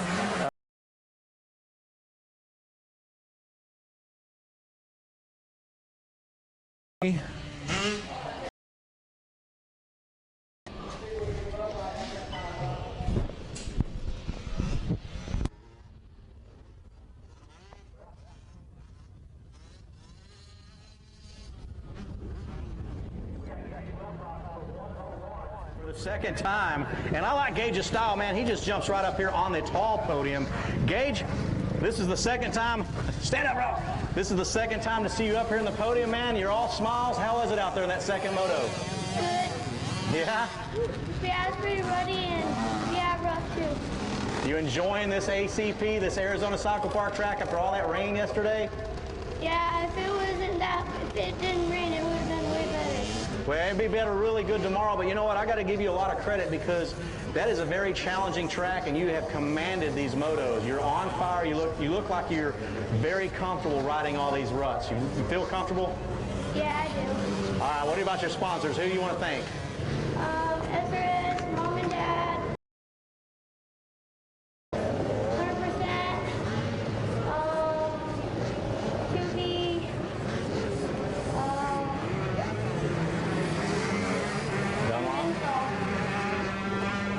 All righty, Gage Wilcox, we'll let you get on back to your pit and get yourself some water, young man, and congratulations once again on another fine ride, and we hope to see you back up here a couple more times throughout the next few days, all right? All right. Gage Wilcox, folks, the second time to be up on the podium.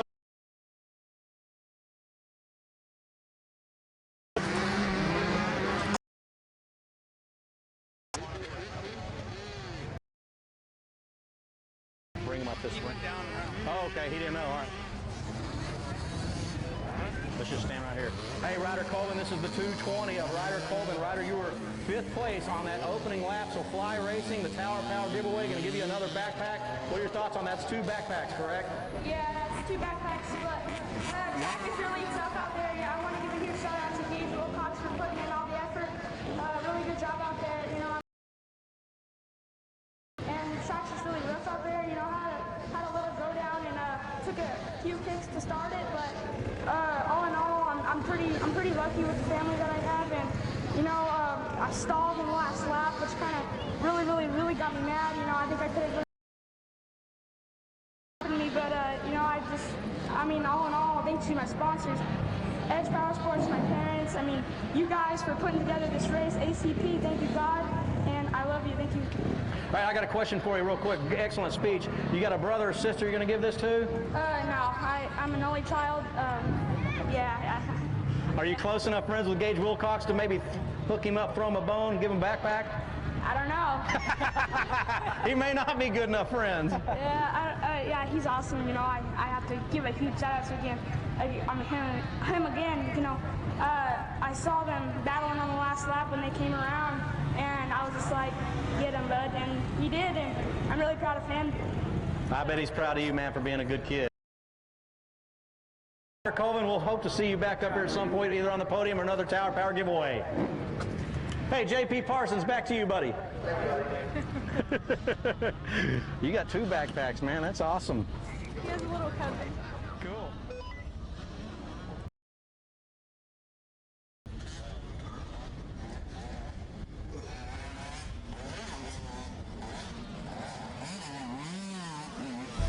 At the end of 2013, the Amateur Open wasn't going the way that I think everyone panned out for it to be from the beginning. And after 10 years, it was time for a change. So Arizona Cycle Park and USA Sport Motocross were able to take it over, and we wanted to rebuild it. And we knew the first step in doing that would be changing the name to the AZ Open. It always had seemed to have that chime of, hey, you going to the AZ Open, the AZ this, are you going to Arizona? And we knew if we called it the AZ Open, a lot of people would know what it is, but yet still know that we is under new ownership, and that it was going to be ran different, and just we were going to bring a lot of new stuff into it, and then hopefully taking a leap from that and just building and making it bigger and better. So I think the biggest thing for us was bringing on the AMA. AMA is a very established organization, from Supercross to motocross to some of the biggest amateur races there is out there. So for us to be with the AMA, it was just a great step. The biggest thing from there, next, what I would have to say is transponders and live timing. Every amateur race has that, and I think that was something that just has to be. It's a regular thing now for a family back home to see their times, just from the racer to see his times. Then the next big step is we knew we needed to have a live show.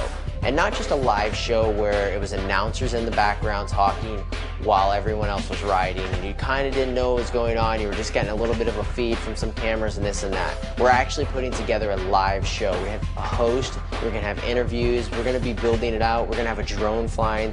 That's something that's never been done before. So building that was a big process, and we're very proud of that. And I think the first year is for us, it's a big step, but it's baby steps out to the community, and it's only going to grow from there. And I think the live show is going to be something that's going to be really great in the process. The next step from there was just bringing in the 3-moto format.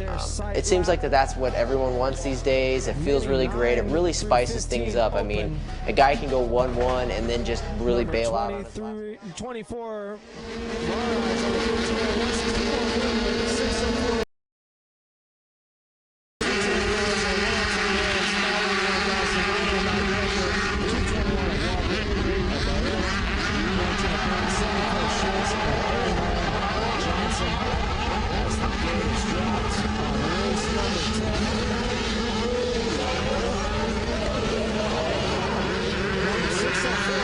With the whole shot. I was actually up there talking to him a little while earlier. He was racing in the 65cc class, was in the second gate drop. They had a split gate drop.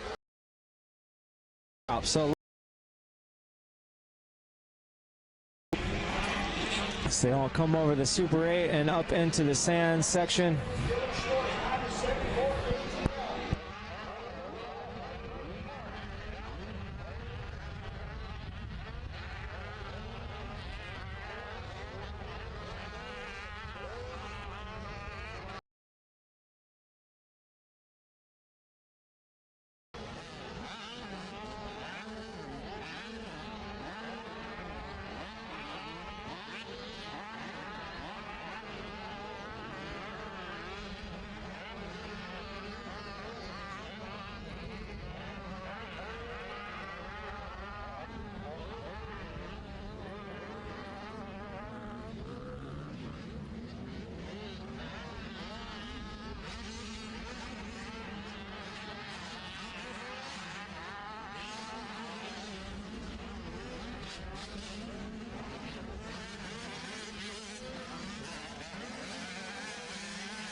Number 604, Max Miller out front, followed by Schwartz. Then the number 24 of Arise in third place as they come through, starting on their second lap.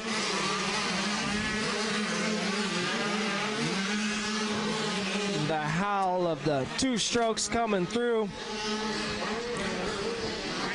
Mini 9 through 15 open, and girls junior 9 through 12. out there on the track as well.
The new leader, Dylan Schwartz, number 74 on the KTM, making the pass, followed by number 24, Verise, in second place. 604, Max Miller, back in fourth place. Didn't get to see what happened. He must have made a mistake back there in the back section somewhere. He was leading the race, and now has dropped back to fourth place. The number 210 coming around, the Calatsian, the 427 of Palmer. One of Dawson coming through, number 102 of Williams on the Suzuki coming by.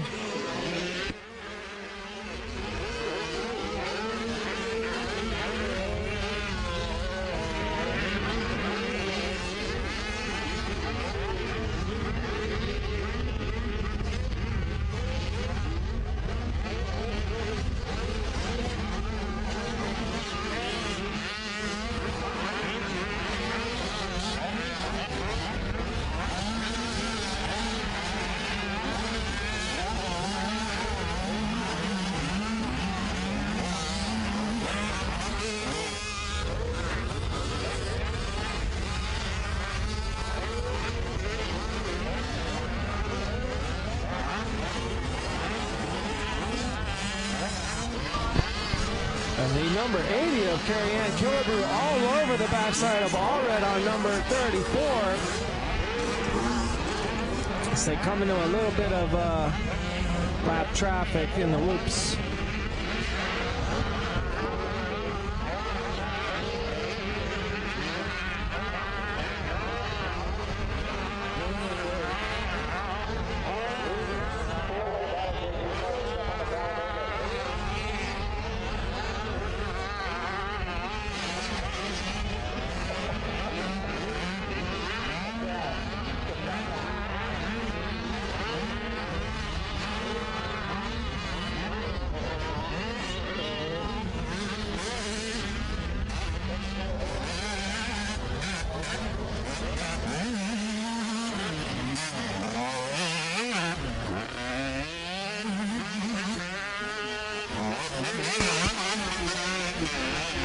Number 24 of Verise coming around in second place, followed by the number 53.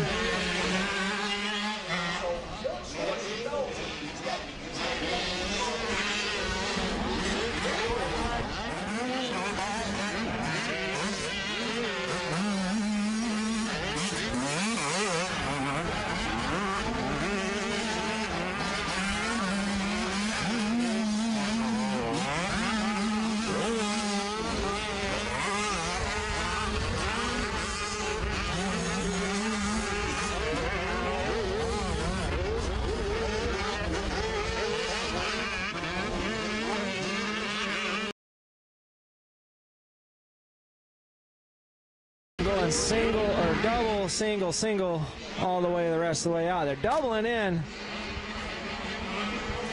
Most of the bigger bikes that double in, single the third one, and then pop off that fourth one and try to double out. So number 102 comes around to Williamson on the Suzuki.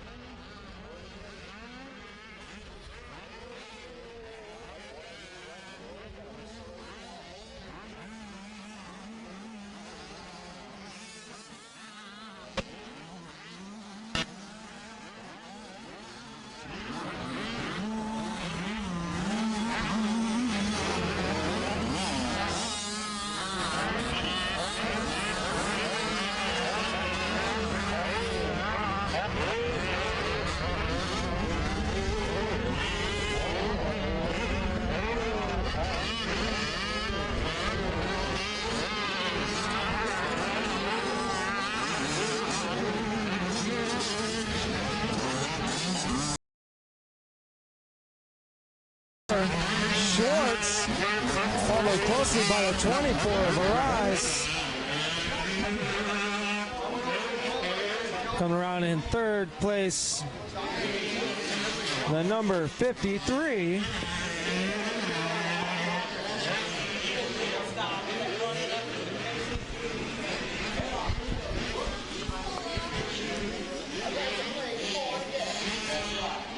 So we watch the 74 Schwartz working his way through some lap traffic on his final lap now.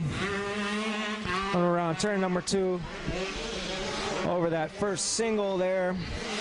Up the straightaway up towards big jump number 3. Boosting the triple step up.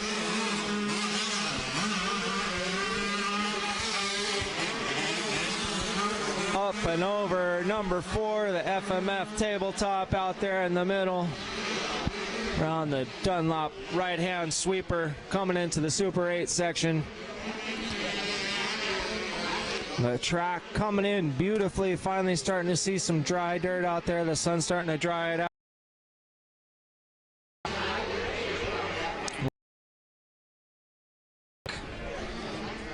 9 through 15 open minis.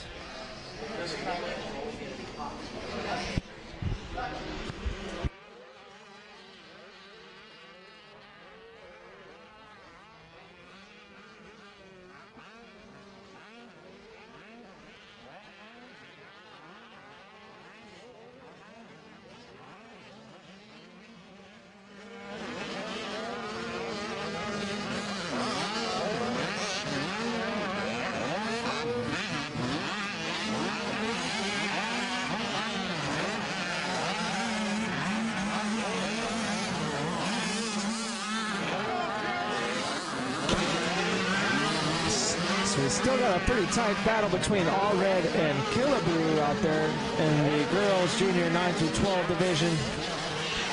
They're duking it out.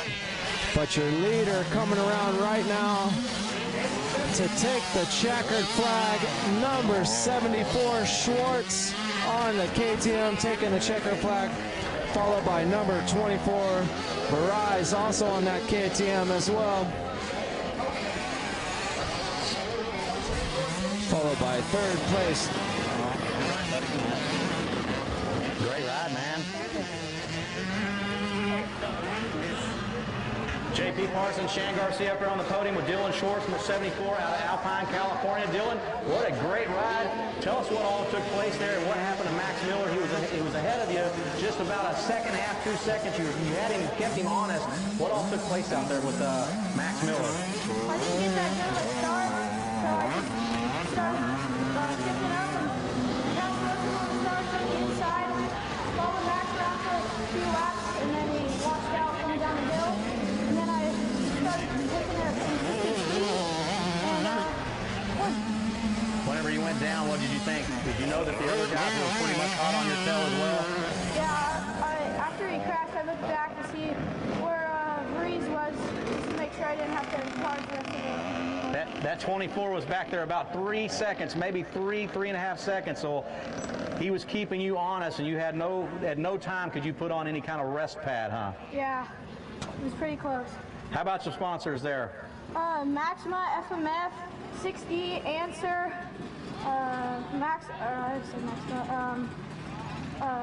Von Zipper, Motorola El Cajon, Vase Power Sports, and everybody else. Thank you so much. All right, Dylan Schwartz, hope to see you back here up on the podium, number 74 out of Alpine, California. Your Moto 1 winner in the Mini 9 to 15 Open class.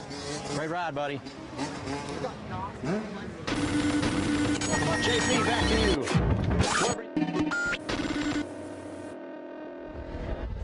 40 years ago, FMF came to life with a spark. The leader in performance exhaust, FMF is driven to ride.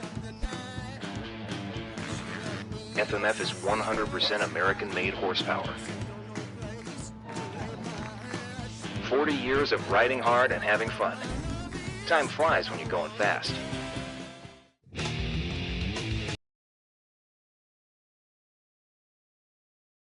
Greatest guys are the greatest guys. Through experience, I've learned that setting my seg properly is the key ingredient to my success. You know, to have the slacker and be able to make these changes so quickly in the morning before I ride is absolutely huge for me. Slacker kicks ass.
Robert McMillan, number 22 out of Goodyear, Arizona, born to Kawasaki. Timothy Watson, and on a Suzuki. Coming up and making the pass for the last lap to take the win over Allred, number 34 on that KTM.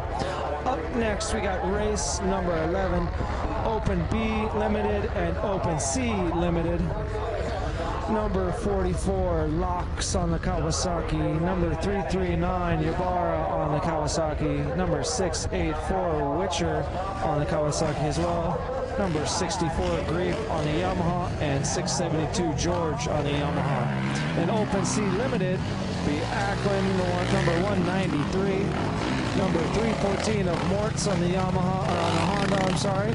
Number 2, Catalano on the Yamaha. Number 469, Gauthier on the Kawasaki. Number 22, Watson on the Kawasaki. Number 622, Hargas on the Kawasaki. And number 14, Macmillan on the Honda.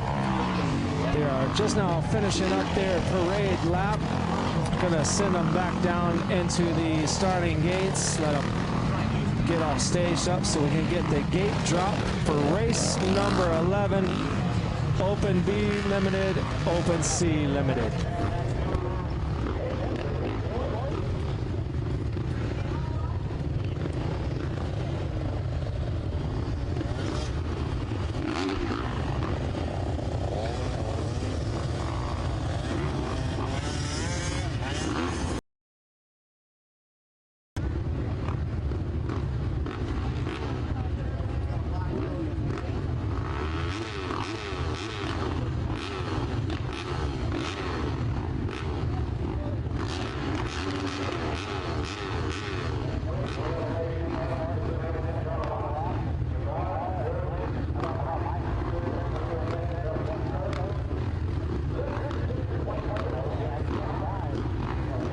Texas, where he's from. So great to have Michael Witcher here. He's going to join Jonah Locks. Man, Jonah Locks,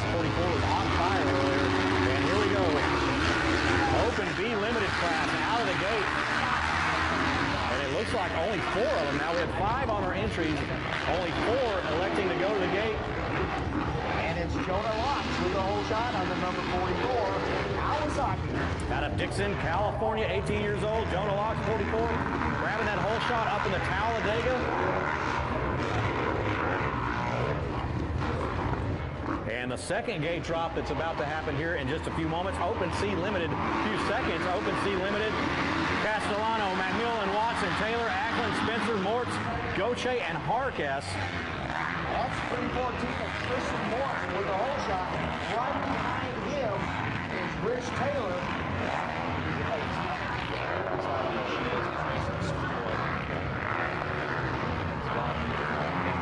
Yeah, probably. He's probably done staging. I got it. Number 44, Rich Taylor.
Gentlemen, on the track right now is our race number 11, our Open B Limited and Open C Limited.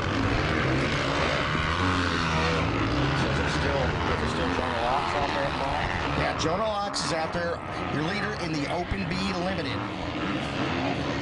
Is your microphone working now?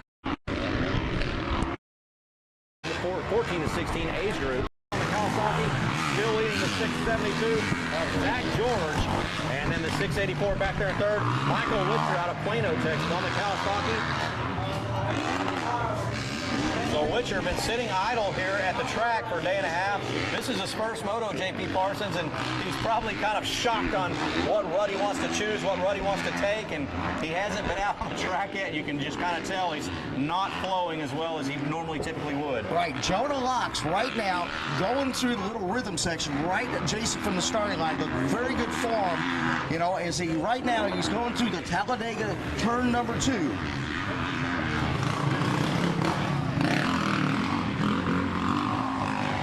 I'm just going to follow the leader because I can't see the number plate. Well, he always gets. If we start talking about second, third, he may pan down. Is the 44 of Rich Taylor, right for X brand goggles, EKS brand. Then we got the 622 in third, Blake Hargreaves. On the Kawasaki, by the way, of Wilcox, Arizona. Sean Spencer, Tanner Ackland, Richard Taylor, Timothy Watson, and Tristan Morse also out there in the mix here in this Open C Limited class. Here comes the 180, 193 Tanner Ackland out of Arizona on that Yamaha, as well as the 469 of Jake Goche out of Preston, Arizona, J.P. Parsons. And a 14 of Robert McMillan in your Open C Limited, by the way, of Paradise. race number 12 coming up, Schoolboy 2, 14 to 16 age group. Those guys are down in staging. When you race number 13, or race 14 actually, in pre-staging, the mini senior 12 to 15 limited and the mini junior 9 to 11 limited class.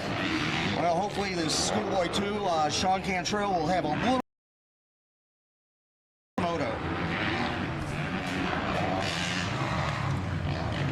All right, here comes our leader. In your Open B Limited, still out front, number 44, by the way of Dixon, California, Sean Locks.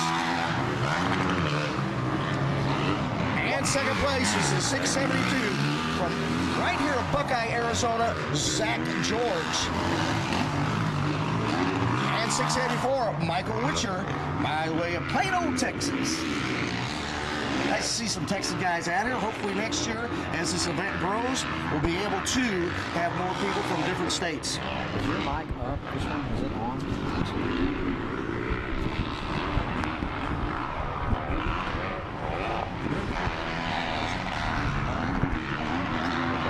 That's what exactly anything you're saying.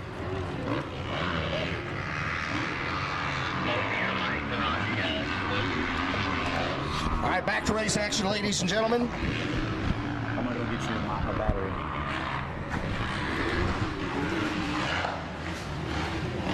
And here comes our leaders in your Open C Limited.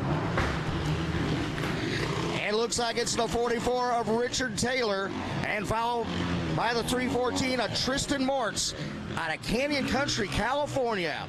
So we had a lead change in the Open C Limited. So Taylor is our new leader.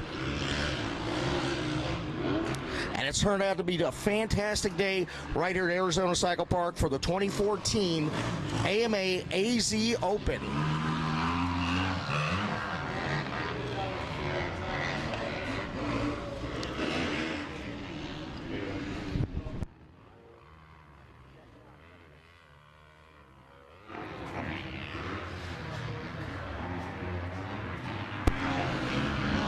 Coming through the 193 out of Flagstaff, Arizona, Tanner Acklin.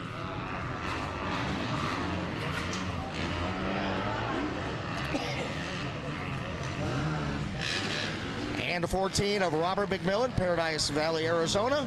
And then here comes our white flag comes out for our Open B leader out of Dixon, California, Kawasaki Mounted, number 44, Jonah Locks. JP Locks is on fire. Jonah Locks twisting it to the stops, man. Right. And in second place, by the way of Buckeye, Arizona, the 672 of Zach George. And 684, Michael Witcher, still hanging right in there, about the same position as what he was on the last lap. And Jonah Locks out in the Talladega sweeper, just absolute hammer in this Arizona Cycle Park. Tell you what, JP Parsons, Jonah Locks obviously likes this track. He has it dialed in. He's hitting all his marks. And I mean, just like going over the FMF number 4 tabletop, very smooth, not a hard landing. And he goes through the Super 8, doubles in, then doubles. Looking pretty good as he heads up the number 5 tabletop into the Southwick Sand uphill. Man, that Southwick section, it just looks so fun, so gnarly. Accelerating up, drifting back over, coming back down. A lot of sand over in that section. Bobby White and them dropped a bunch of sand. Here's the 44. The leader in our Open C Limited. California. Of course, this is in the Open C Limited. We've got 2 different classes out on the track, but make no mistake about it, the fastest man on the track right now is number 44, Jonah Locks out of Dixon, California, aboard that Kawasaki. And the 44 of Richard Taylor is the leader in the Open C. So we got 44 and 44 out front. 2 44s leading. That's 88. I need to grab Richard Taylor, number 44. Right. Got Rich Taylor on the Suzuki. And with a few turns to go, our leader in your Open B Limited, by the way of Dixon, California, checkered flag is coming out. And he's going to cruise in for the checkered flag. Jonah Locks takes the win.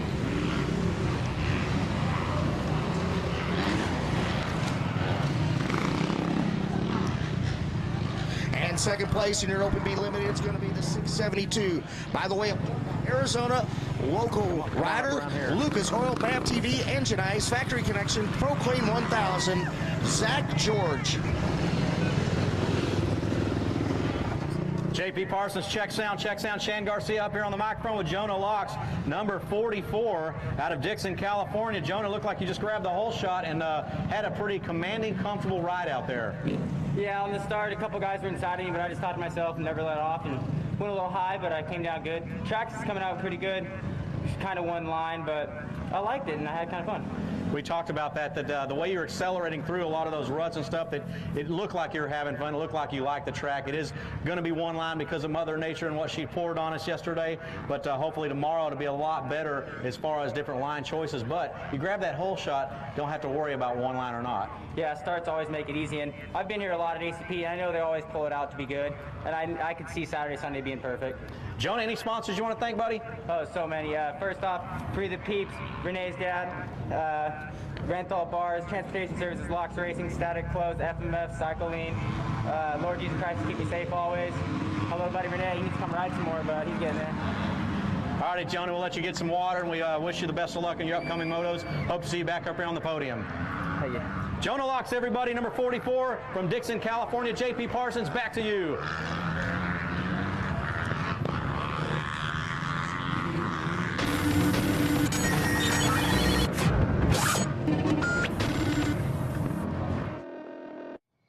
Years ago, FMF came to life with a spark.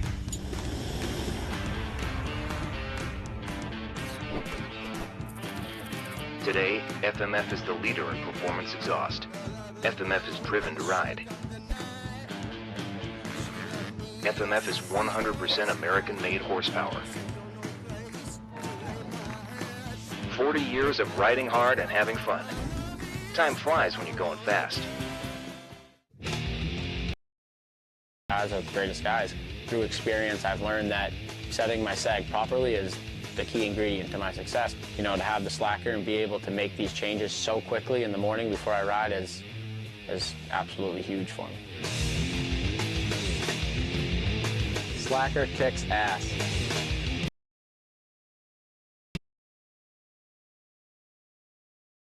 First and foremost, man, I'm not sure if you got the whole shot or not. I was out here doing an interview, but how did that moto go for you? It was sick. I got a pretty good start, second place start. And then I just tried, it's kind of hard to pass out there, so I was just trying to follow and wait till I could kind of strike at the lead. So, but he made a mistake and I got him, so it was sick. Where did that mistake take place at, and where'd you get him at? I can't really remember, to be honest. Oh, no, I remember. It was in those rollers, and I was doubling, and he was rolling, and I just got him in there. Just kind of rhythm past him, a little bit more momentum, carried your momentum and rhythm on through. Yeah. If you doubling through there, it's definitely saves some time. So I got him there. Well, we called your moto earlier. You're like, I think, finished third or fourth in a moto, one of the first motos, and now we see you on the box. So hope to see you back up here this afternoon. I just want to thank X-Brand Goggles,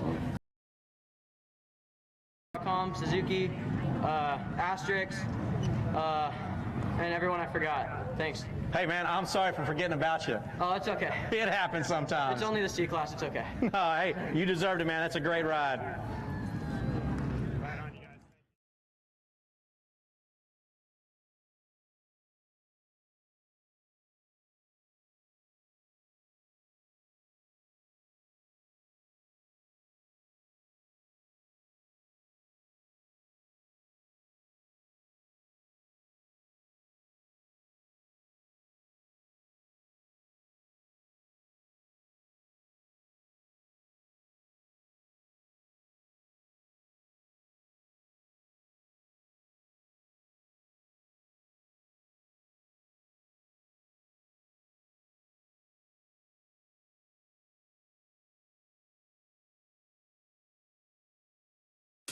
So when we first came about taking over the Amateur Open and renaming it the AZ Open, one of the biggest things that I wanted to do is really make an award that showed the Arizona spirit, bottled up what you would think of when you came to Arizona or even the Southwest. And I think a lot of people think about cactus and just this Southwest feel, and it was just really easy when it came down to it. Is we found these cactuses that are hand carved and all made out of pure wood and then buffed out, and then just from there we handmade each little plaque that went on there that said first, second, or third, and we just wanted something that would be really unique for the rider and just their families, because it's kind of past the age of where people get trophies, and just we wanted to really make something unique. We wanted you to remember it. You just knew that you were going home with something that you really worked hard for, and it just worked out really well with what we came out with, and I'm really happy with what we were all able to put together.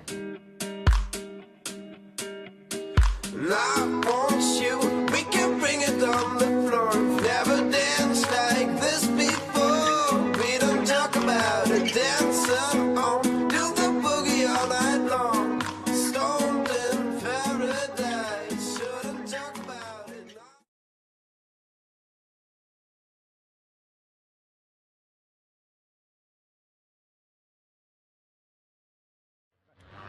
Sorry, it's crazy. I'm just learning. Yeah, that's fine.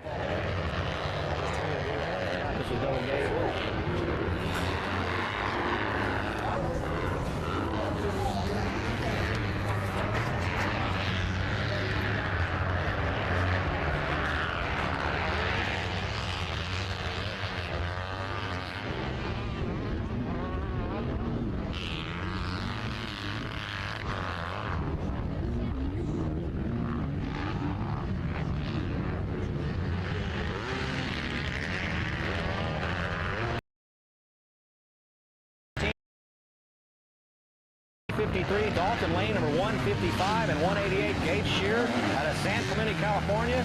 Dakota Palmer will be bike number 198, and it is no surprise here, number 37, Sean Cantrell. Early on, followed by the 188 of Gage.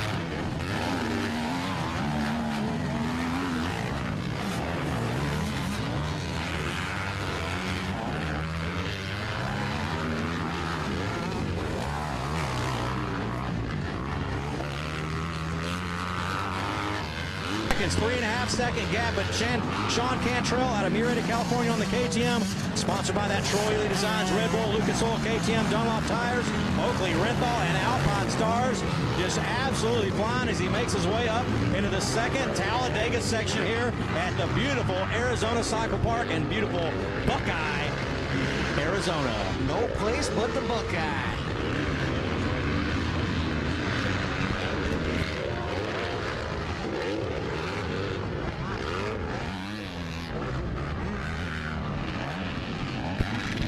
So J.P. Parsons in the booth, Shan Garcia bringing the live FMF broadcast brought on by USA Sports Inc. and FMF Exhaust. I want to thank FMF for helping out with this live broadcast. JP, man, we're up here running the show now, and got to tell you, everybody listening, watching live online, the track is phenomenal. It's shaped up. A lot of rain was dumped here, as Brian has mentioned earlier in the earlier broadcast segments, but the track has really found its shape now. Yeah, this is more like what the ACP Arizona Cycle Park track looks like when I normally come out. You know, like I said, Mother Nature, guys work so hard to make the track what it is right now, and it's so impressive, and I know the rider. So back to race action right here, race number 12. It's Sean Cantrell and Gage Shear running 1 and 2. KTM and Yamaha running 1 and 2 here in this race number 12-18, or Schoolboy 2 14-16 age group. KTM. Cantrell looking in fine form after a pretty gnarly endo at the Talladega turn. And yeah, Gage Shear right there behind him with about 4 to 5 seconds behind him. Shear running in hot, looking extremely strong, the 188. Doing everything he can to keep Cantrell at bay. Slowly applying a little more pressure, a little more throttle, and slowly inching away from Gage Shear. So Cantrell in first position aboard that KTM, that's number 37, and Gage Shear back there on the Yamaha, the 88 out of San Clemente, California.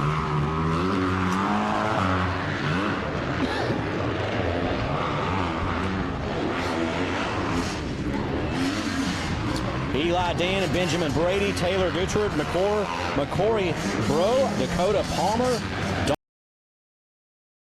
Just name a few out here on the track as well. Of course, Eli Dehan on the 125 machine.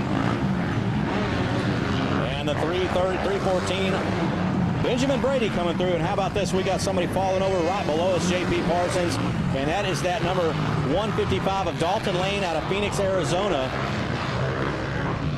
And that's how tricky this soil is right now with these ruts that have developed all day, J.P. Parsons. There is still a few soft spots still out there. Absolutely. You know, man, you got to watch, because once you go to turn and you lay that bike into it, the front tire can stick like glue. Meanwhile, Scheer and Cantrell running 1 and 2. Cantrell, of course, on the KTM leading. Gage Scheer and Cantrell stretched it out about 5.5, 6 seconds on Gage Scheer as Cantrell makes his way over the double section.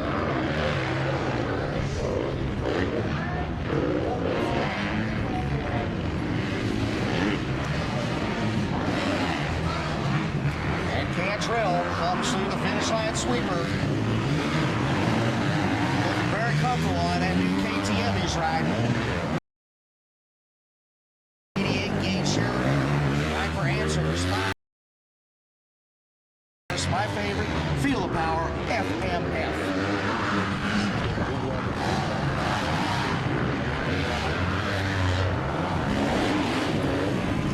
Al's out there talking to Rich Taylor from X-Brand Goggles. Wants to be a sponsor for next year. Man, if I'd have been in this, I would have been a player. That's what it takes, a lot of sponsorship involvement. So great to have Rich Taylor looking at some future potential sponsorship here for this event, this Arizona Open, the AMA Arizona Open, this 2014. Yeah, you just complimented me about, man, the tracks are not great, they're having a blast. And that's the whole point of having this racing, having a good time, winning the race, which his son did in his moto.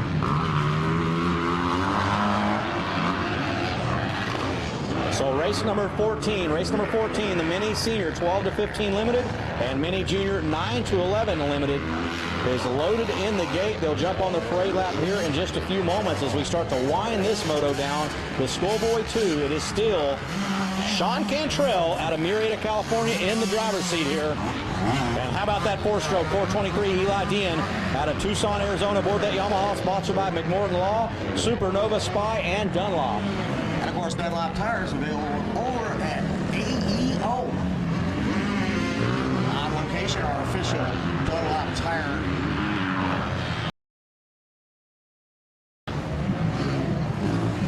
And we got the 198 of the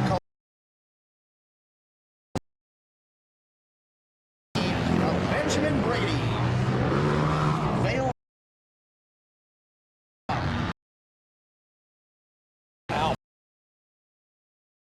Flag.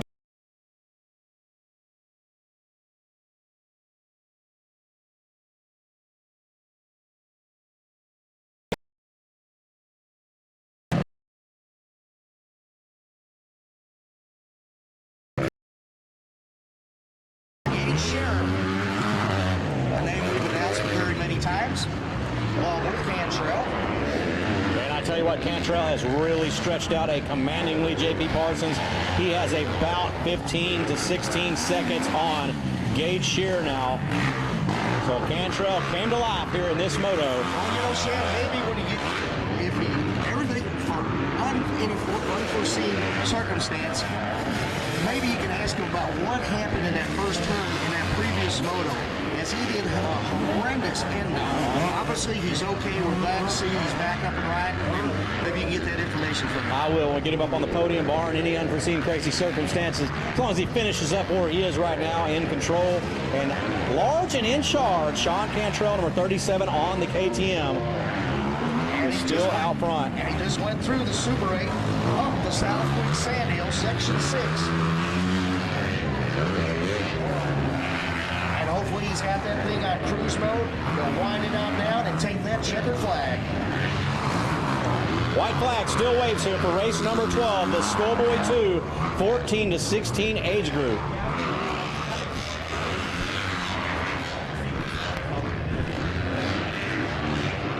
So we will grab Sean Cantrell.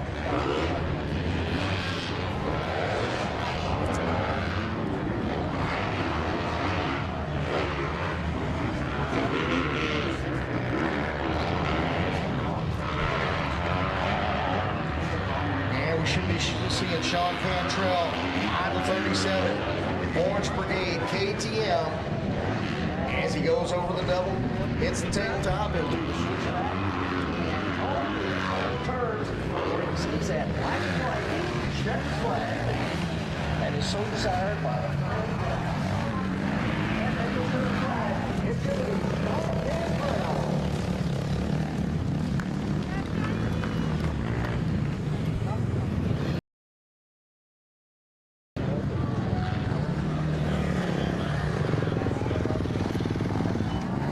JP Parsons, check sound. Shan Garcia up here with Sean Cantrell, number 37. All right, thank you, JP Parsons. Hey, Marietta, California resident Sean Cantrell looking really sharp out there. Great ride. Seemed like Gage Scherer kept some pressure on you the first couple of laps, and then you started really stretched out. You find your flow and get your groove on? Yeah, Gage was riding really good. I got the whole shot like I wanted to, and I just tried to ride my own ride, and the track's really good right now. Can't wait for Moto 15, and just gonna try to do what I just did. All right, me and JP Parsons want to know, man, we're glad that you are healthy and fine, but we want to know what happened a few motos ago in that first turn heading to that Talladega. It looked like you took a horrendous get off. Oh, that wasn't me. That was actually Luke Perther. I don't know. It looked like Luke just lost traction, and then somebody came on the inside and kind of connected with him, but I hope he's all right. Hopefully we could battle it out tomorrow. Well, my apologies. JP and I both. JP said, I think that's Sean Cantrell. I said, okay, well, we'll get the word on it. So glad it was not you. Glad Luke's all right. But any sponsors you want to thank?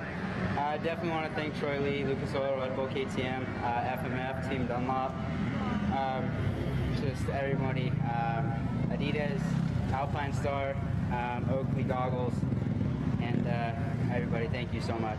All right, Sean Cantrell, folks, we'll see him back up here on the box at some point during the next 2 days. Can you guarantee that? I sure hope so. All right, Sean Cantrell, putting you on the spot. Have a good evening.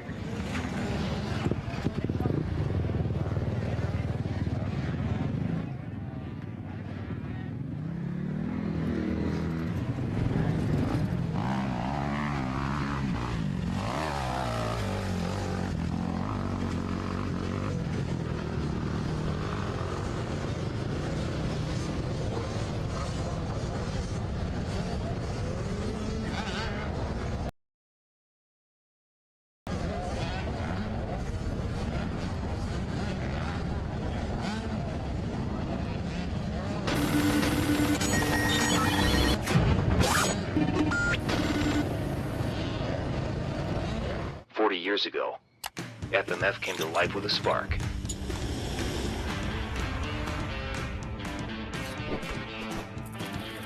Today, FMF is the leader in performance exhaust.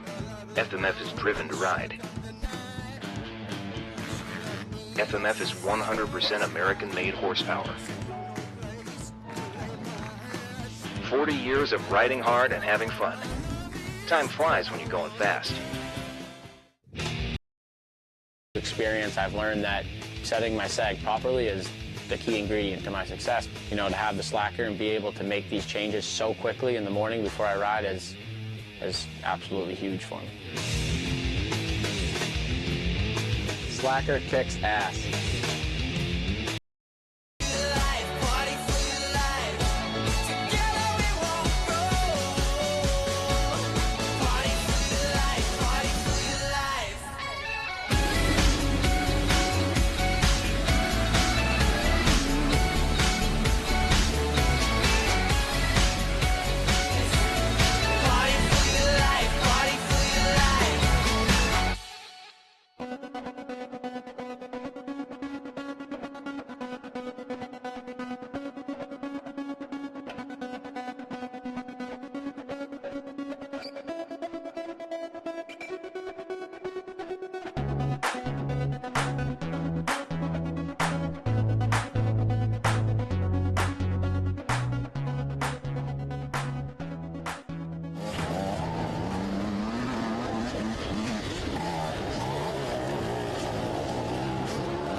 looks like getting a whole shot out of Santan Valley, Arizona, rider Pietro.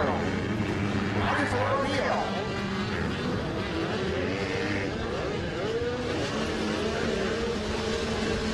All right, your mini junior bag over limited.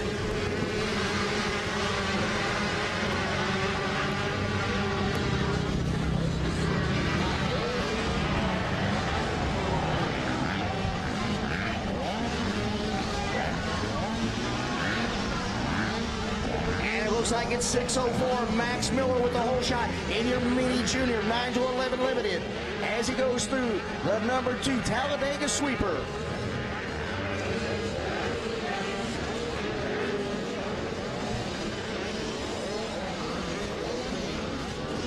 Max Miller, by the way, in Springfield, Oregon, riding for the KTM Orange Brigade, motorsport.com, AXO, Bell, Scott Dunlop, and of course, FMF Field of Power.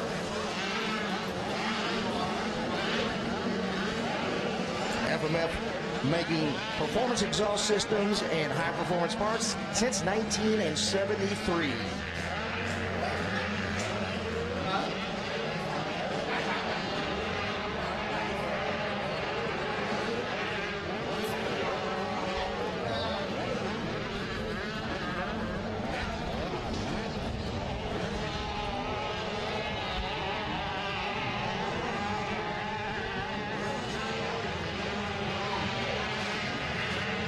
Coming up tonight from 6 to 8 at the Big Pavilion, sponsored by AEO Mechanical Bull Riding.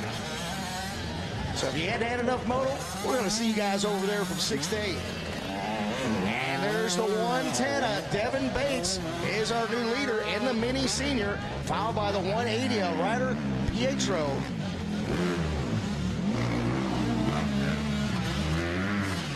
And third place is the 143, Cameron Brown.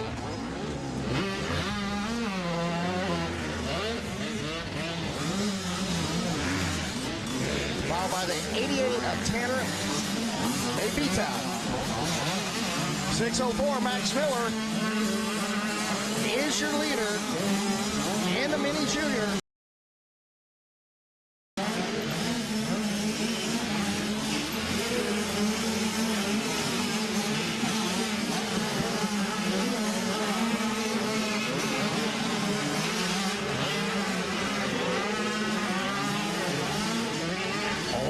Gage Wilcox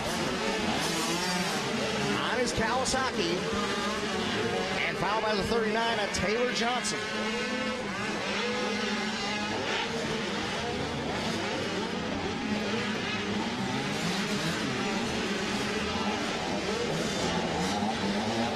But right now, Devin Bates in your mini senior class, 12 to 15 years of age limited, which means limited modification for each bike.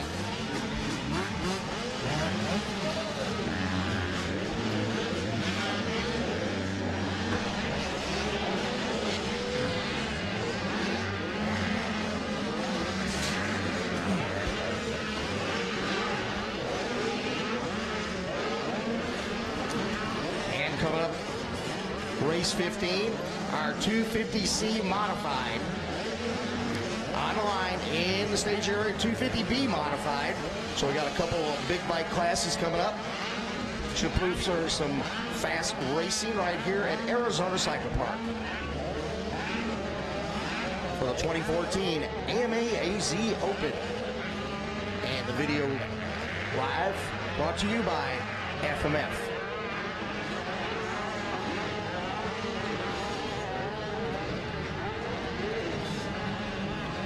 And here comes our leader as he heads down the finish line straightaway. It's going to be the 110 of Devin Bates out of Las Vegas, Nevada. With already about a 12 to 14 second lead over second place. But actually, second place is the mini junior rider, number 604, Max Miller, being chased down by Joshua Perez, both KTM Orange Brigade riders. And second place in the mini senior is the 180 of Ryder Pietro. And followed by the 143, Cameron Brown.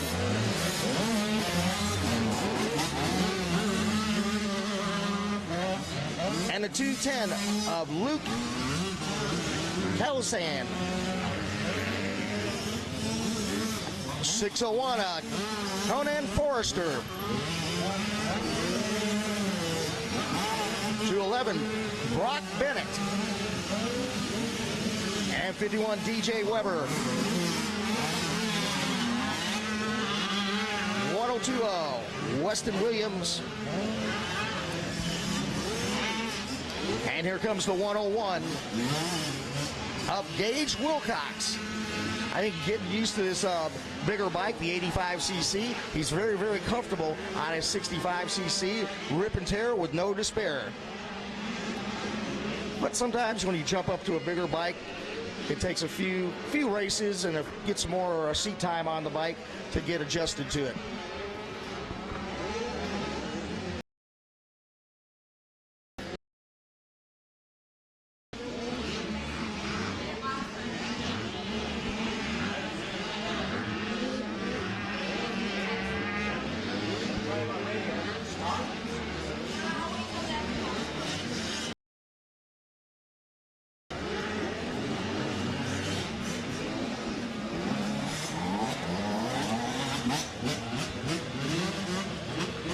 And 2-8, Walker Johnson makes it through the finish line sweeper. And we got activities all weekend long right here at Arizona Cycle Park for the 11th annual AMA AZ Open.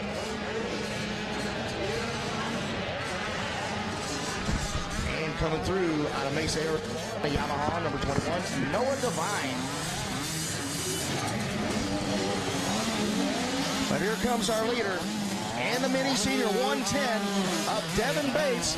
And there's the 604 of Max Miller being chased down by the 24 of Joshua Perez. And those two riders are actually in the 9 to 11 class, but they're right behind the 110 of Devin Bates. And it looks like these junior riders are going to be able to pass the senior rider.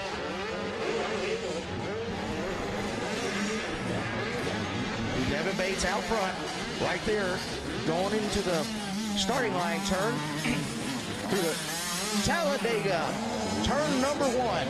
And you see Max Miller is putting the move on him. And maybe Devin Bates realizes that, hey, Max is in a different class. I'm good where I am right now. He's got a good lead on the rest of the pack in the mid senior class.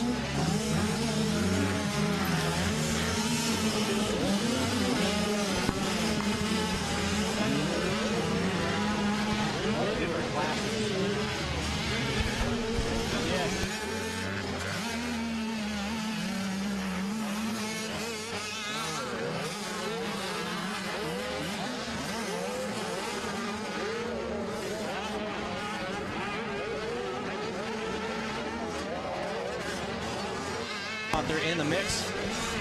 So Max Miller, the 604 out front out of Springfield, Oregon. And he's leading the mini junior 9 to 11 limited class, and then the mini senior 12 to 15 limited. That is going to be Devin Bates, number 110 out of Las Vegas, Nevada.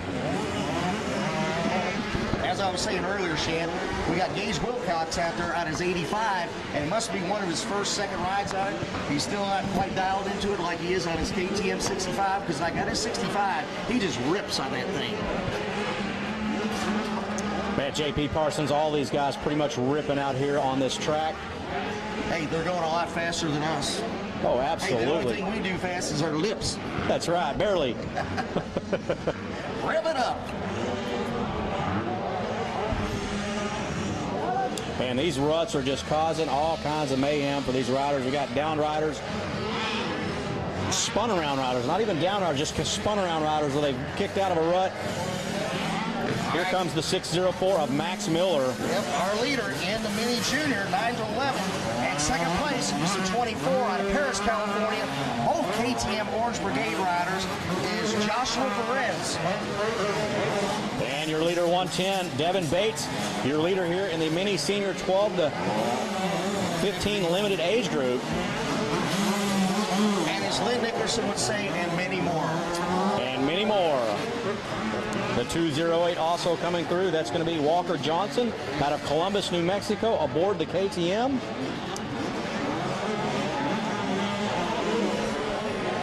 And Robert Van Dam negotiating with the uphill. Good line choice there, Robert Van Dam. Good line choice. Our AMA referee for the day.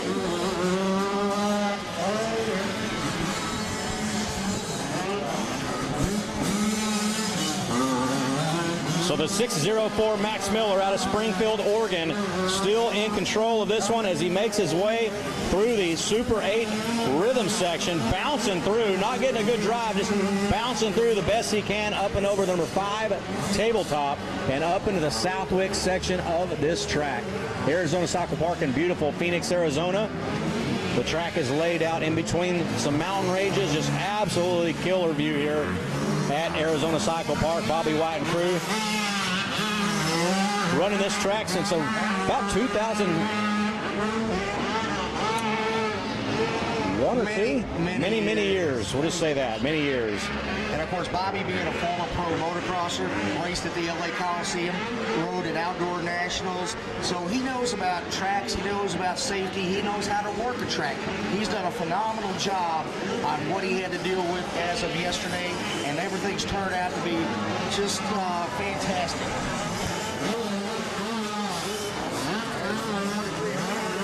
And the 101 at Gage Wilcox. 39 Taylor Johnson. And we should be seeing that old 604 with the orange helmet on, Max Miller. And I say right there is our leader.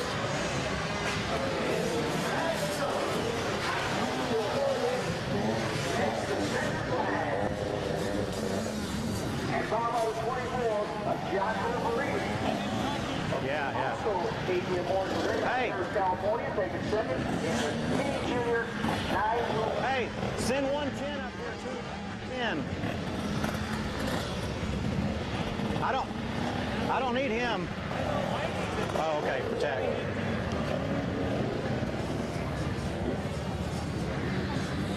Great ride, man. Another time. JP Parsons checks down. We got Shan Garcia up here on the podium here with number 604 Max. Wait, what? Oh, never mind. You are. The 604 Max Miller out of Springfield, Oregon on the KTM. Max, how'd that go? Went great. I got the whole shot and tried to stay smooth. I mean, earlier in my moto, the opening class, I got a little shooken up. I went down when I was leading it. The front brake got locked in and I couldn't go, and I ended up crashing and rolling down the hill. And we wondered what happened to you to that moto. it was not my best moto. It kind of made me consider like how easily it could be thrown away, and I knew I couldn't crash this time. Kept it upright, huh? Yeah, that's for sure. How's that track developing for you? The track's great. It's getting rough. It was muddy this morning, so there's a lot of lines, and they're pretty deep. It pulls your legs off when you stand up through them, so you gotta be careful. You gotta be careful, man. Any sponsors you want to thank, Max Miller? My mom and dad, Jesus Christ, for keeping me safe. KTM Orange Brigade, Bell Helmets, Motorsport.com, Scott Goggles, Deaf Family, the Hilo Concepts, FMF, Skull Candy, Scott Goggles, the Hilo, and I think that's about it. Oh, ODI and WUSA and Liat. There we go. That's a good sponsor. That's a lot of folks, great companies helping put this 604 up on the podium, man. What are your plans for 2015? Get training hard, stay healthy, don't get injured, and go to the spring championships, hopefully go to Loretta's, and have fun. All righty. We wish you the best of luck the rest of the weekend. Hope to see you back up here on the podium. Thank you. All right, Max Miller, number 604 in the Mini Junior 9 to 11 limited class. And up next will be the Mini Senior 12 to 15, number 110, Devin Bates out of Las Vegas, Nevada, aboard the KTM. Mr. Bates will join us here in just 1 second. Great ride, bud. So So here comes Devin Bates. Devin Bates, man, looking good out there. You kept those youngsters at bay for a while. They bring in some serious speed, and once they caught up to you wisely, it looked like you kind of chilled out and let them get on by, not to throw your moto away, but you pretty much had your way with the rest of the entries in the mini senior 12 to 15 limited class. Give us a quick rundown. Oh yeah, I just try to get the whole shot, and then just try to stay in front and then stay off, not on the ground, and just held my own race and went to the checkered flag first. Pretty gnarly track out there, isn't it? Oh yeah, it was muddy this morning, and now it's just like dry and a whole bunch of braking bumps. Do you get to train in anything like this? Not really, no. There's not many tracks in Las Vegas. So you accept the challenge out here today then, huh? Oh yeah, definitely. Any sponsors you want to thank, Devin? FMF, Alias, Rad Manufacturing, my mechanic Kyle, X-Brand, 60 Helmets, Tagger Designs, and Jamie Gardner, and my mom and dad. Devin, congratulations on this moto win. We hope to see you back up here in the next a couple of times over the next couple of days. Thank you. All right, Devin Bates, folks. Your mini senior 12 to 15 limited class, JP Parsons, down to you, buddy.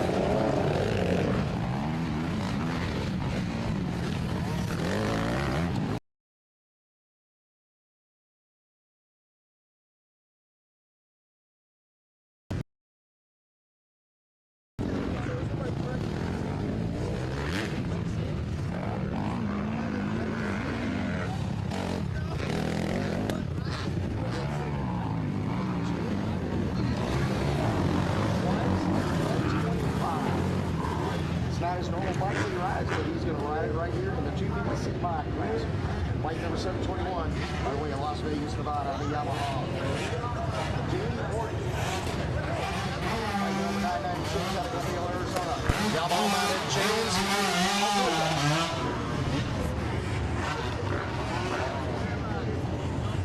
And that is our rundown for race 15. JP Parsons gave the rundown here for the 250C mod class. These guys are just now completing their sight lap. They're going to jump into race action here in just a moment. Then we'll need race number 16, 250B mod. 250B mod race number 16 should be down in staging, and race number 17 to double secret probation pre-staging. Race 17, you guys and girls need to make your way on down. That's going to be the 65cc 10 to 11 mod, as well as 65cc 7 to 9 mod class. JP? So we got them locked and loaded in the gate stand. We got the 1 minute sign out. I'll put it to the 30-second side. I'll turn it sideways. Within 5 to 8 seconds, bam! It's go time. Yeah. The name that sticks out here is Zachary Bierbauer. We've had him on the podium twice already, and we've got 21 entries heading the first turn here in the 250C mod class. Will it be Bierbauer on the Honda? It is Bierbauer on the Honda through the Talladega turn. Bierbauer has been on the podium already twice today, so looks to take home bragging rights here in all the C classes, at least for the first moto, where the first moto is concerned. Bierbauer up in the second Talladega turn here at Arizona Cycle Park. And he goes over the number 4 FMF tabletop. He'll go through the Dunlop sweeper, through the Super 8.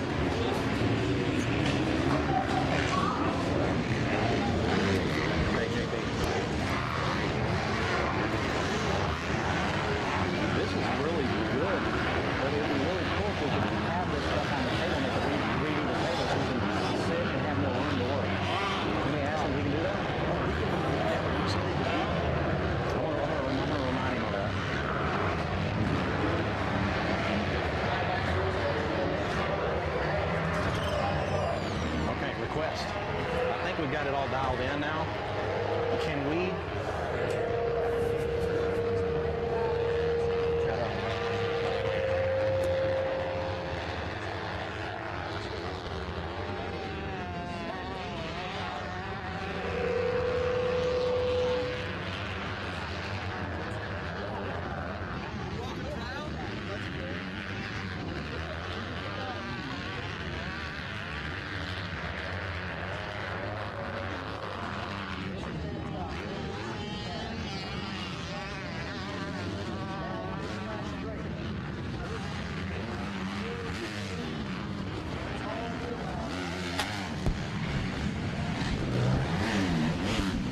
But he looks like he's got company in the 44 out of Woodland Hills, California, Richard Taylor Jr. about the novice action, J.P. Parson? 21 novice riders, C-class riders, man, up in the mix. And there goes the 9. Arizona aboard the Yamaha. Trace George, 672. How about the 721? Bahane Horton out of Las Vegas, Nevada. Number 15 coming through the mix here. That's going to be Josh Collar out of Simi Valley, California, man. 21 entries. Chris Rowan, 254. Palmer Wilkinson, the 241. And the 62 of Caden Plummer, White Court, Connecticut. And 241 of Palmer Wilkinson. And man, as you see the track's drying out a little bit, it's getting a little bit faster for all the riders. I feel the need for speed. Breaking bumps everywhere, man. How about Zach? Just on fire. And he. Rest of the 21 entries in this 250 C mod class, J.P. Parsons. He's looking really, really good. Richard Taylor Jr. is looking good also. But Zachary Bierbauer is really, really pulling away as he just gets more comfortable. The AEO Mechanical Bull Ride. Bobby White's the first one up. Bouncing Bobby. Sponsored by CL. Sponsored by CL. Bobby White. CL and the captain. Sailor Jerry going to put Bobby White up there on the AEO Mechanical Bull Ride.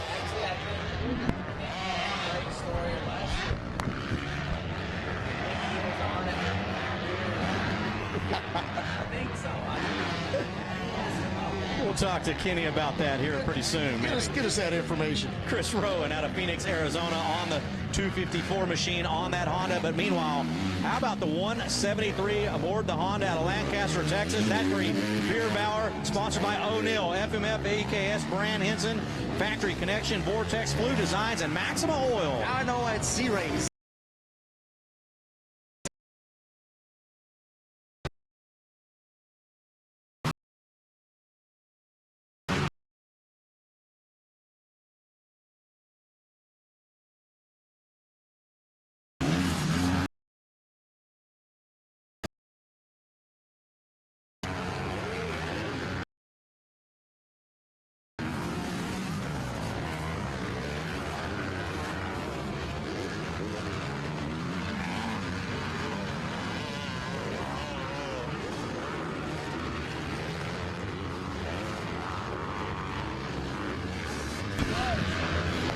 Number 71 coming through, Tommy Dickman out of Mason, Arizona, aboard the Suzuki, sponsored by Fast Tree. But man, JP, nobody has Zachary Bierbauer in check. He is completely separated.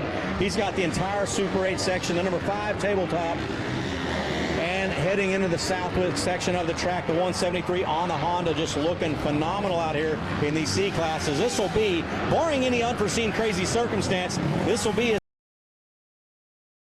twice. So Bierbauer looking to take home quite a bit of number 1 AMA plates from this prestigious AMA Arizona Open, J.P. Parsons. And the 155 at Dalton Lane going through the finish line. But you're right, man. Zachary Bierbauer he's in his zone. A zone of his own. Correcto mundo. And you know what he's saying right now? What's he saying? It's a good day to flirt with dirt. That's right, flirt with dirt. My trademark, my tagline. ACP style. I'm going to go get that trademark. I think we should have an announcer runoff on the whole. We should. Brian and JP. You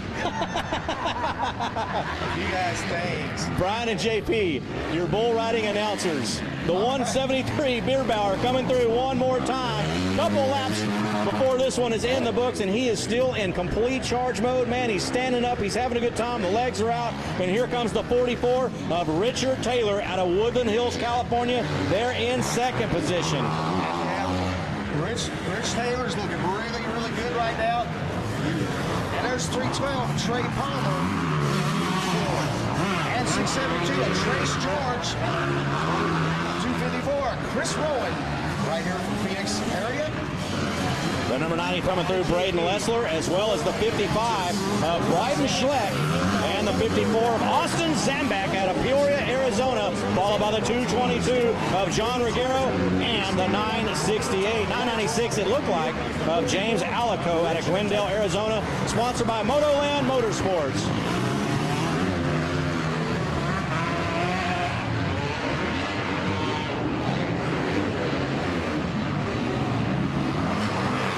Josh Taylor.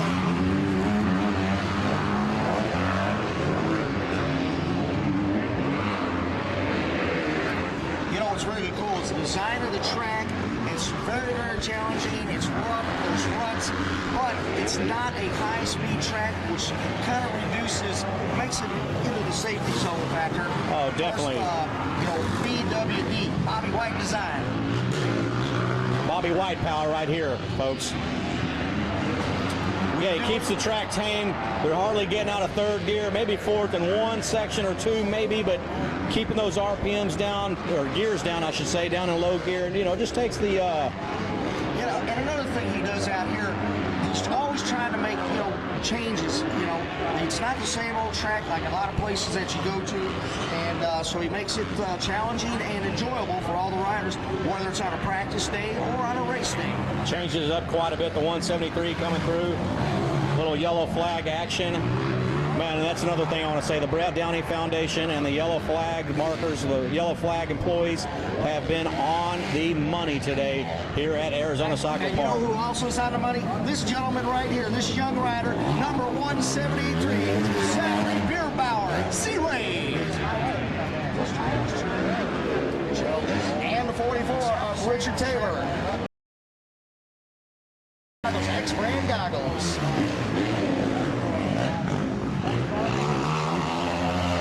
I was talking to his dad earlier, and he goes, I said, man, I can't, what is he, 16 now? He goes, yeah, I can't believe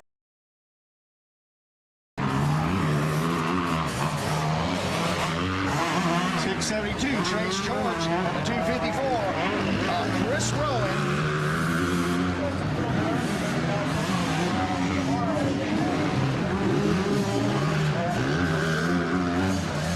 And Bryden Schleck.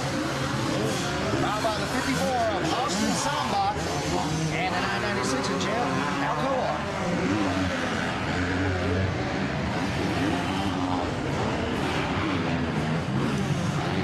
Your leader making his way through the Super 8 section of this Arizona Cycle Park.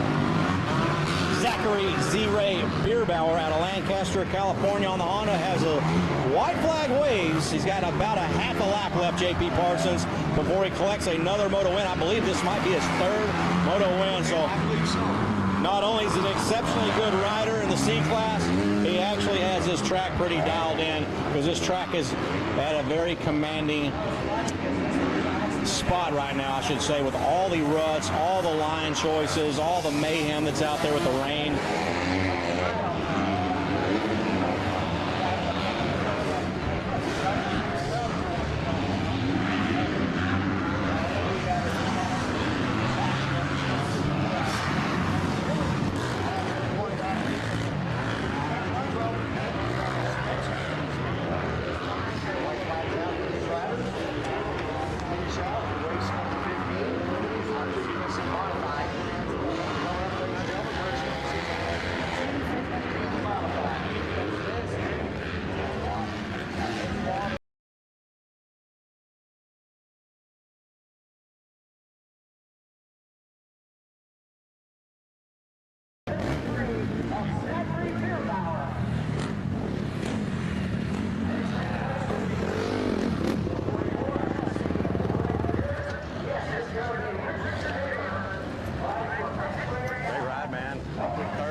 Check sound, JP Parsons, Shan Garcia here up on the podium one more time with the true speedster in this 250 and 450C class, mod and stock. Man, check this out, Zachary Bierbauer, Z-Ray, right? Yeah.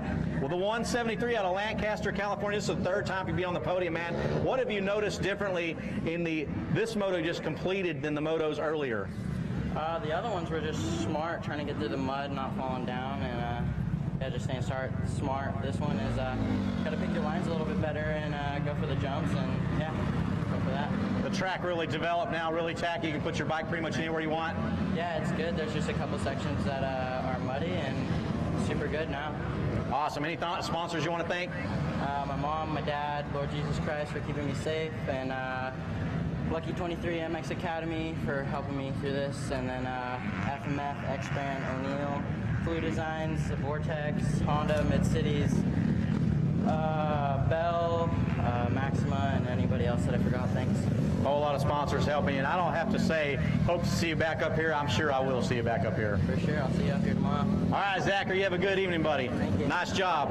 JP Parsons, back down to you.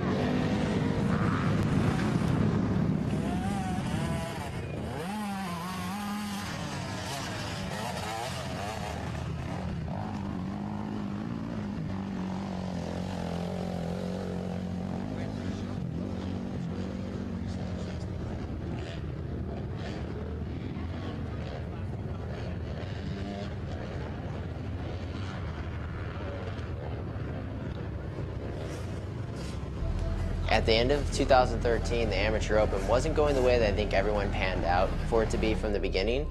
And after 10 years, it was time for a change. So Arizona Cycle Park and USA Sport Motocross were able to take it over, and we wanted to rebuild it. And we knew the first step in doing that would be changing the name to the AZ Open. It always had seemed to have that chime of, hey, you going to the AZ Open, the AZ this, are you going to Arizona? And we knew if we called it the AZ Open, a lot of people would know what it is, but yet still know that it's under new ownership, and that it was going to be ran different, and just we were going to bring a lot of new stuff into it, and then hopefully taking a leap from that and just building and making it bigger and better. So I think the biggest thing for us was bringing on the AMA. AMA is a very established organization, from Supercross to motocross to some of the biggest amateur races there is out there. So for us to be with the AMA, it was just a great step. The biggest thing from there, next, what I would have to say is transponders and live timing. Every amateur race has it's a regular thing now for a family back home to see their times, just from the racer to see his times. And not just a live show where it was announcers in the background talking while everyone else was riding, and you kind of didn't know what was going on. You were just getting a little bit of a feed from some cameras and this and that. We're actually putting together a live show. We have a host, we're going to have interviews, we're going to be building it out, we're going to have a drone flying. That's something that's never been done before. So building that was a big process, and we're very proud of that. And I think the first year is for us, it's a big step, but it's baby steps out to the community, and it's only going to grow from there. And I think the live show is going to be something that's going to be really great in the process. The next step from there was just bringing in the 3-moto format. It seems like that's what everyone wants these days. It feels really great. It really spices things up. I mean, a guy can go 1-1 and then just really bail out on his last moto, or even bail out on his first moto and go 1-1 and win the championships. We've seen people go from 15-1-1 to get championships. And I think if you're coming and you're spending the type of money you are at these type of amateur races, that there should be maybe a little bit higher stakes, a lot of stuff that's kind of going on, and it just creates a great racing atmosphere, and that's something that we knew we needed for 2014. From the steps from there, we just started adding everyone else. We made it a Pro-Am, which we've always ran very successful Pro-Ams at Arizona Cycle Park, and seemed to build a really good name off of that and reputation. And we felt that this would be a Pro-Am for riders to get their pro points, and not only just be a Pro-Am that was mixed in with regular racing, so it was just a regular race. We actually cater a lot to the pros and then to the vets, and then we also cater to the amateurs that are coming through and the youth riders. So overall, we just built a full rounded subject that now was what you see.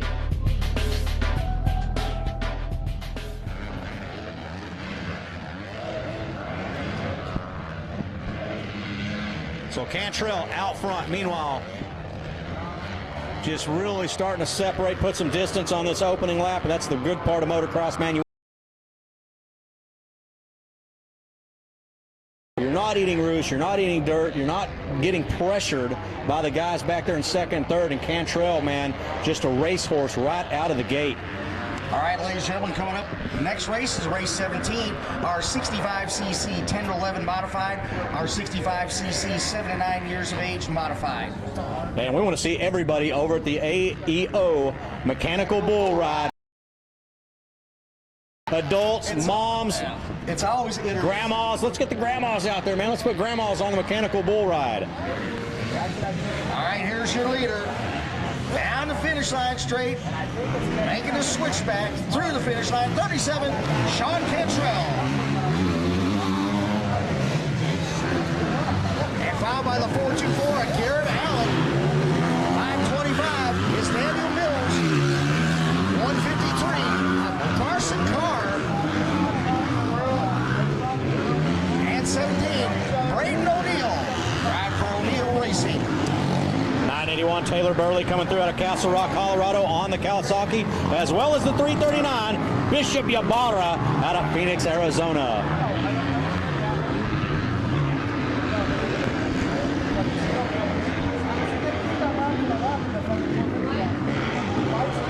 Yeah, remember, ladies and gentlemen, tonight it's free to go ride the bull. That's no bull. That's no bull, JP Parsons. Sometimes, JP, you remind me of a bull, you're full of it. So race 65 7-9 mod. That'll be another P. Parsons Tower of Power announcing giveaway presented by Fly Racing. Thank you, Rusty. And Fly WPS. All right, here comes a good one up. Race 18 is going to be our two-stroke 12 plus B and C. So this class will be all two-stroke motorcycles where motocross originated from.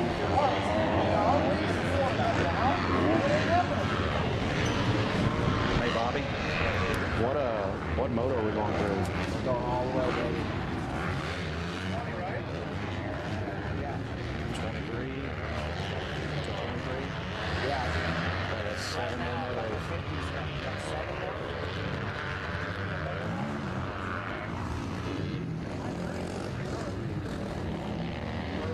So 1 at 10, Kyle Wells out of Gilbert, Arizona, not having the ride that he would like. Aboard that Suzuki, JP Parsons. Cantrell making his way up around the finish line section of the track here at Arizona Cycle Park.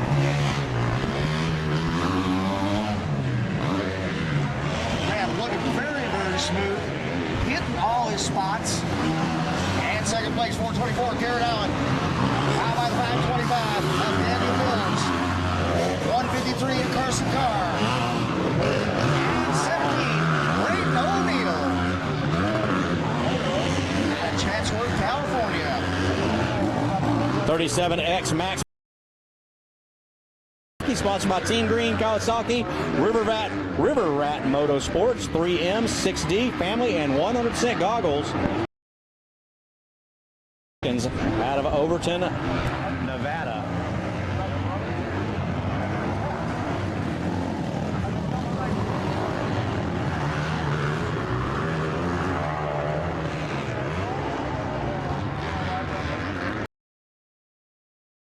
Okay, cool.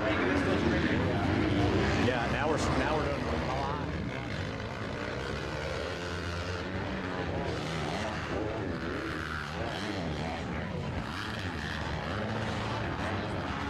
So again, race 17 coming up, 65cc 10 to 11 mod and 65cc 7 to 9 mod for all you live broadcast viewers. We certainly appreciate it. If you've got 65cc riders in action, they're coming up here momentarily at race number 17. Race number 16 currently out on the track right now, 250B mod class. It is Sean Cantrell, the Cantrell Show, number 37 out of Murrieta, California, aboard the KTM. Troy Lee Designs, Red Bull, Lucas Oil KTM, matter of fact, sponsored by Dunlop, Oakley, Renthal, and Alpine Stars. So what is it, man? We heard about all these Kokomo stories.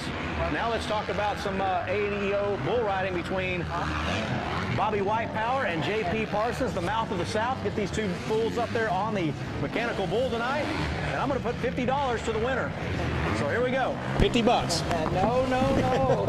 Hey, I'll be betting on Sean Cantrell, at least for the win in this moto. Okay.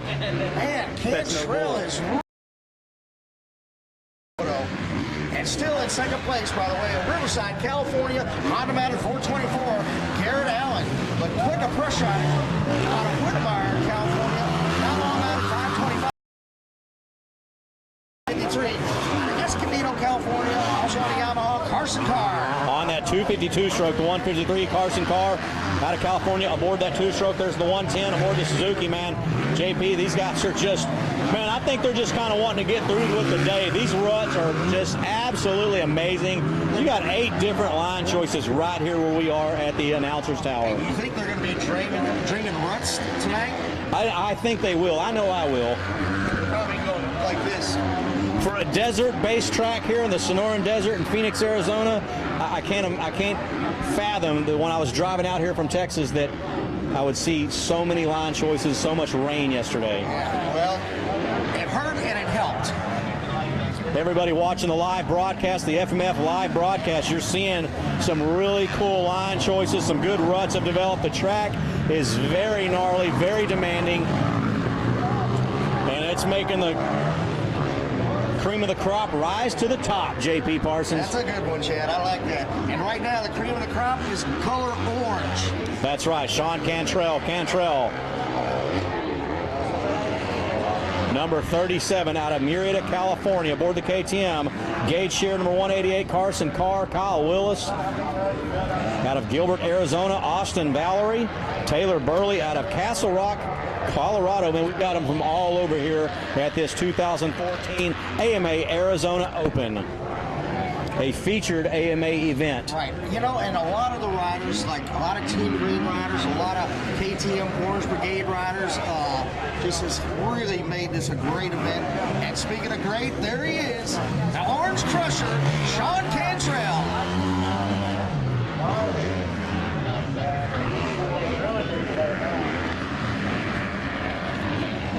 Like a piece of heart. Oh, look at this. The 424 at Garrett Allen.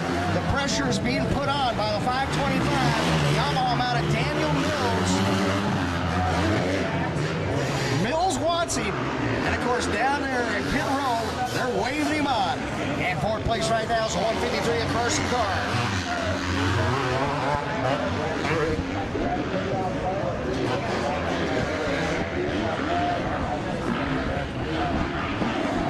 Don't forget to go see the fine folks there at Whole Shot Grill. Chris over at Whole Shot Grill supplying the track food, the track concessions here at Arizona Cycle Park this weekend. And how about that barbecue chicken we had last night, JP Parsons? There is nothing over there I haven't had that isn't good.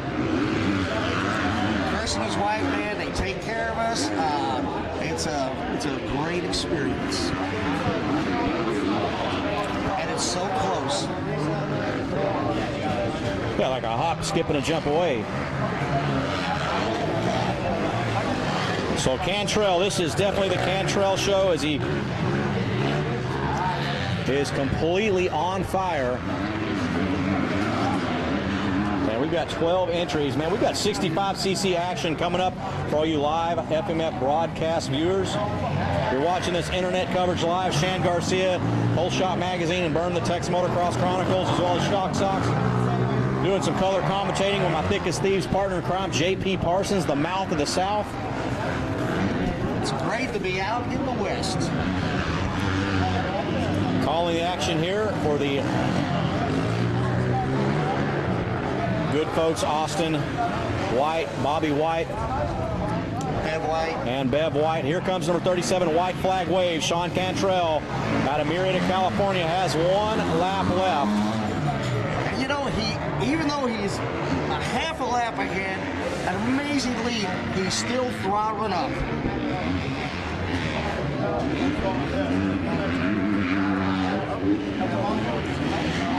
So Cantrell going through the whoop section, your leader on this white flag lap. He looked really, really good through that whoop section. And 424, Garrett Allen still being chased down by the 525 of Daniel Mills. White flags out, 1 lap remaining. Race 16, your 250B modified. Fourth place is the 153 Yamaha mounted Carson Carr.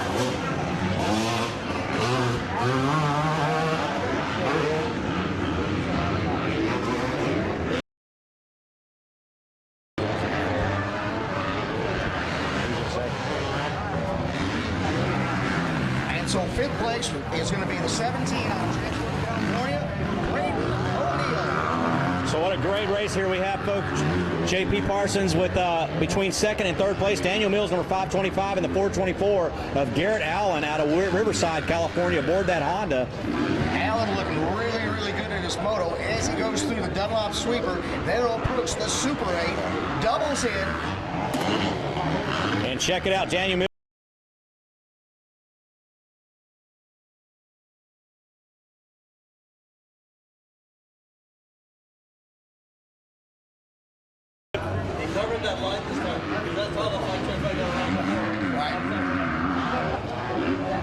Mills is trying everything he can to get around the 424 of Garrett Allen. And we've got a yellow flag section up there, a little yellow flag. Hey, huge shout out and compliments to the Yellow Flag workers and the Brett Downey Foundation. Those guys have been Johnny on the spot all day. But here we go, white flag about to come out for Sean Cantrell out of Marietta, Georgia. All right, checkered flag. 37. That KTM Orange Brigade rider, Troy Lee Designs, Sean Cantrell. Bam! The Orange Crush.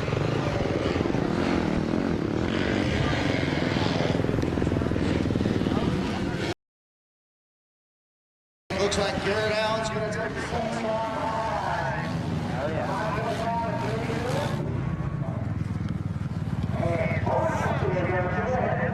All right, check sound, J.P. Parsons. I got Sean Cantrell up here. And Sean, when I spoke to you a while ago, I said, have a good evening. And it looks like you just did. Yeah, once again, I got the whole shot. The track's unbelievable right now. It's so good.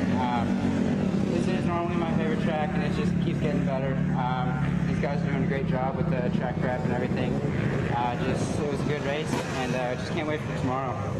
Tomorrow's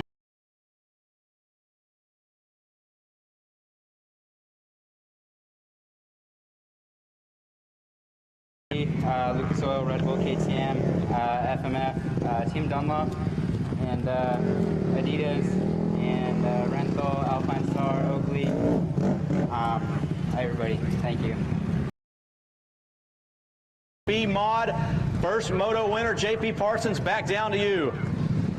Great ride, man. A Red Bull hat, thank you. Yeah. You don't know me, you don't recognize me, but I announced at Freestone. Okay. So when you're on 80s out there on Kawasaki 80s all growing up, I'm the announcer out there with JP, so it's cool to get to actually meet you.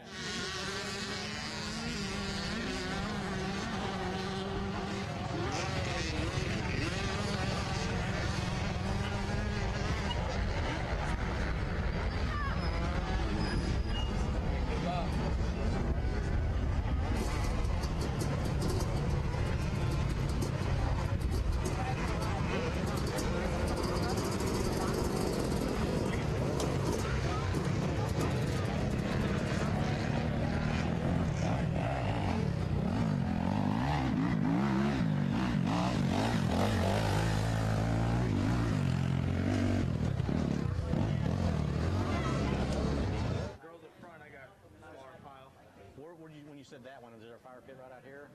In the back by the beer tent. Okay. We got it all together, and with a lot of our connections, we pulled off one of the biggest amateur races for its first year ever on the books right here at Arizona Cycle Park. And that's how the Amateur Open got started.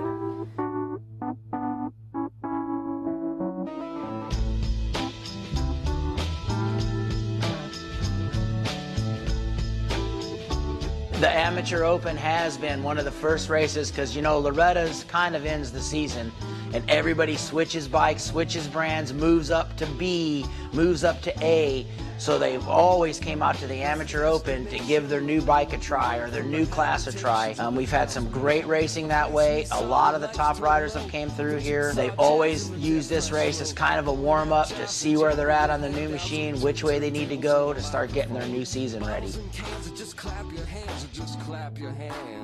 The years of the Amateur Open, we've had a lot of top riders come through here in their amateur ranks. Riders like Eli Tomac, Trey Kennard, Jason Anderson, Weston Pike, Blake Wharton. Many famous riders have came through the Amateur Open, cut their teeth out here in the Arizona dirt, and made it on through their pro careers. That was a good drum break.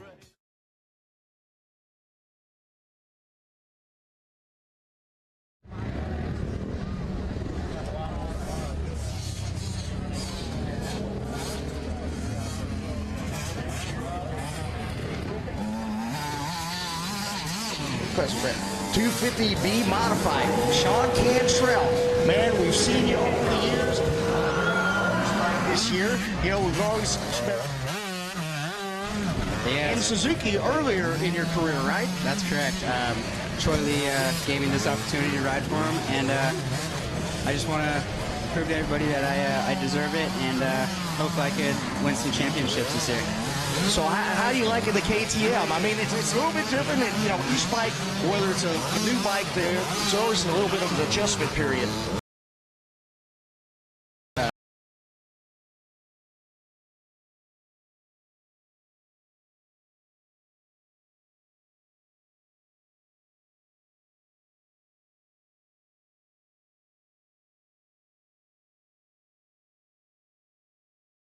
Just to dial in all the bikes and hopefully win a couple championships, like I said. And so, well, obviously you like the track because I can tell by the way you're riding, you aren't slowing down one bit whatsoever. Goes, man, this is fun. I'm going to keep going as fast as I can, you know, but being cautious and careful, taking great line selections.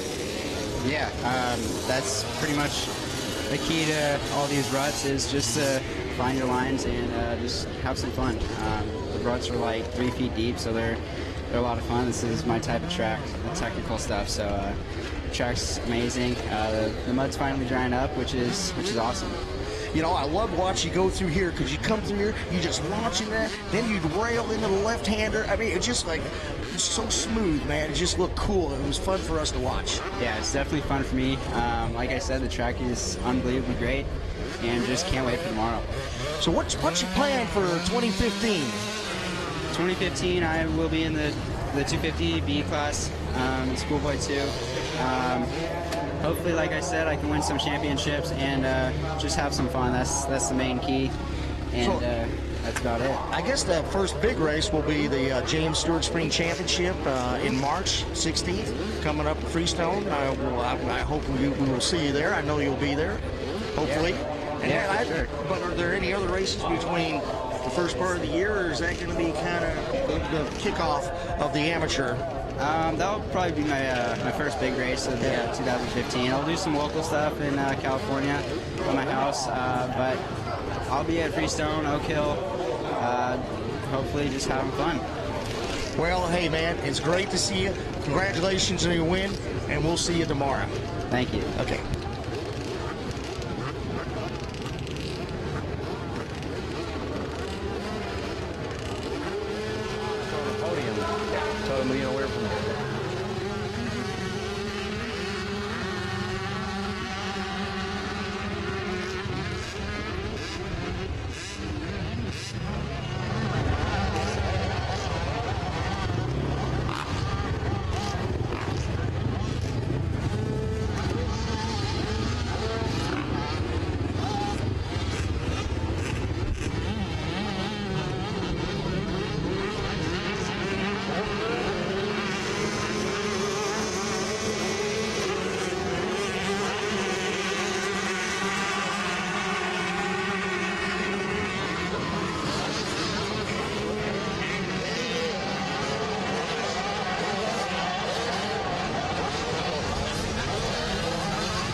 to come up here through the finish line section will win that Western Power Sports Fly Racing backpack. Yes, and we got our spotter on location, Rusty. And it looks like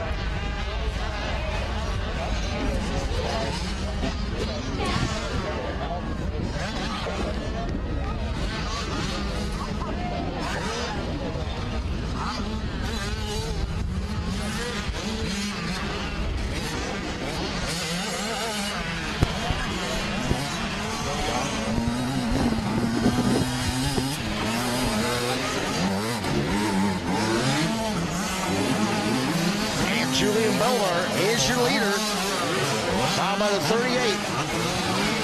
Michael Thing, 220 of Ryder Colvin. And it looks like Ryder Colvin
Gage Wilcox, currently in third.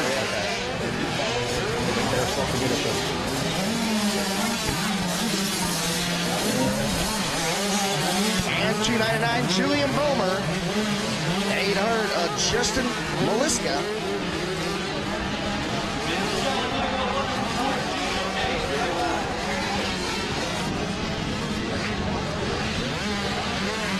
And this is race 17. Our 65cc 10 to 11 years of age modified and 65cc 7 to 9 years of age modified.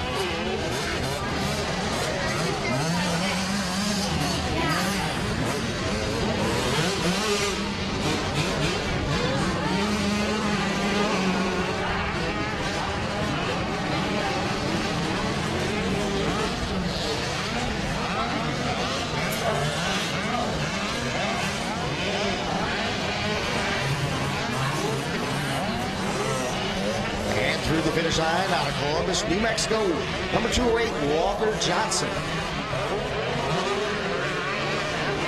And coming up is going to be race 18, our two-stroke, 12 years and older, B and C. This complete class will be two strokes only. The old familiar sound of the original motocross machines. Race 17 on the track. On the line, we need race 18. In the stage area, race 20. Race 20 is going to be the college boy, 16 to 24, B and C. There's the 220 of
Justin Leaska out of California going to take home that Fly backpack, that Western Power Sports Fly backpack. All right, here comes our leaders. And it's still the 45X of Slade Barola taking him outside high line. And right behind him, the 211 of Brock Bennett. You grab him because I'm going to get stuck with you. Grab both those guys because I'm going to get stuck. And there's the 45 of Stormy Higgins.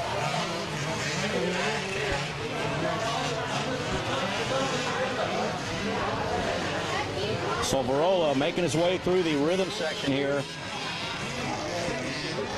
Your leader, number 45X.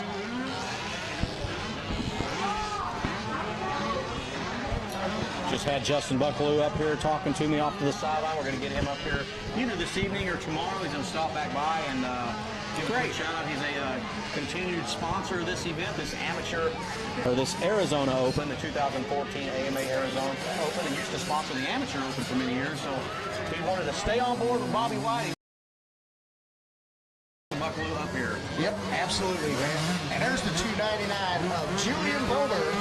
By the way, a beautiful Lake Havasu City, Arizona, where they got the London Bridge. 800, Justin Maliska. And that Justin Maliska is the recipient of that fly backpack. He was 5th place rider on the opening lap for the Shan Garcia J.P. Parsons Tower of Power giveaway.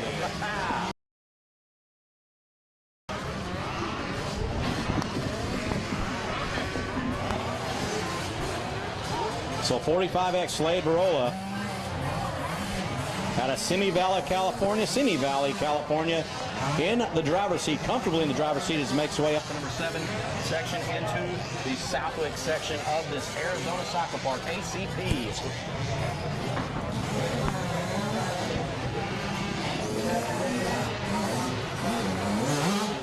White flags out for the 38 of Michael Thing from Campo, California, in our 10 to 11-year-old class, 65cc modified.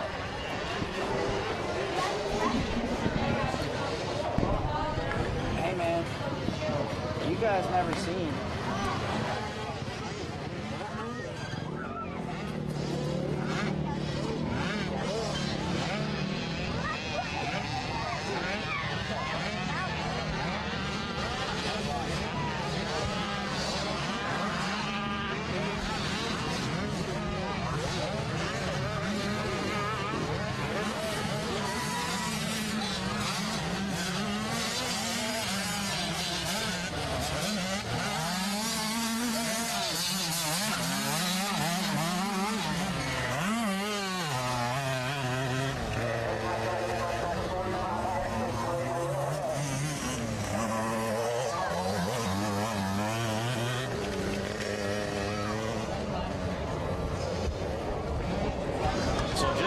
Slade Valora makes his way up to the podium. Let's come on just a little bit more. There you go. Slade, man, as we wind down day number 1, it's finally good to see you up here on the podium in the 65, 7 to 9 mod class. Give us a quick rundown of how that moto went for you. So I got the whole shot, try to start my A game, didn't make mistakes and just rode smooth. Rode your A game, whole shot. Looks like you had everything in check. No mistakes whatsoever out there, huh? Yeah, only a couple. Only a couple. There's some honesty, right? Yeah. How about the ruts out here this day 1 with all that rain we had yesterday? You comfortable in those ruts, obviously? Yeah. It's just a hard path in the rough. Getting pretty choppy and bumpy, right? Yeah. You looking forward to tomorrow? Yeah. How about your sponsors? Who do you want to thank? I like to thank X-Brand, Oxygenation, One Industries, Mexican Soil, Atlas, Dude Osler for training my mom's dad. Man, that is awesome. Congratulations on this moto. Are you going to go over there and do that mechanical bull ride? It's free. There we go. Let's look at the camera there.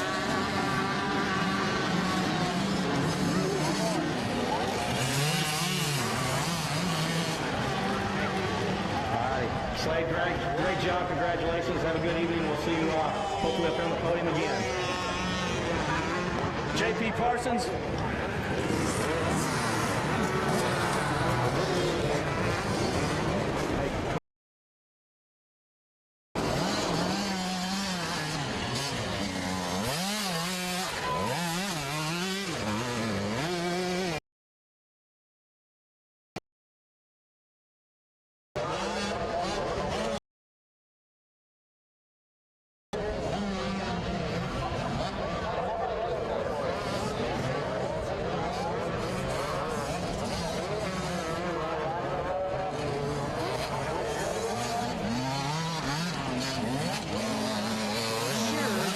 Number 188 on a Yamaha this year. Not only on a Yamaha, he's gone from the 85cc bikes up to the 250cc bikes. So how's that going for you, buddy? Oh, well, everything's going good. Just stepped it up to 250s about 6 months ago, and so far it's been great. It's a learning curve for sure. It's a different bike, bigger, slam you harder, but so far it's going well. So what did how'd the bike work for you today? The bike was good. Track's so gnarly, super stick. Got a lot of rain, which I think was for the better. It's gonna be gnarly tomorrow again, and I had a good time.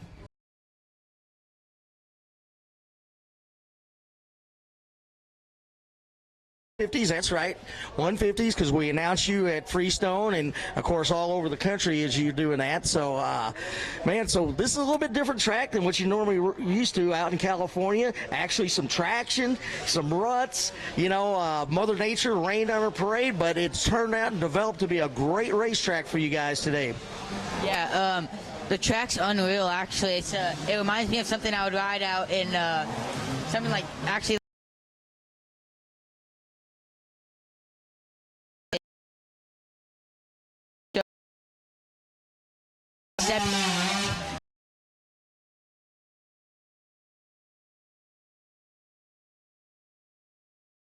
next year would be to race Schoolboy 1, Schoolboy 2, and 250B all year.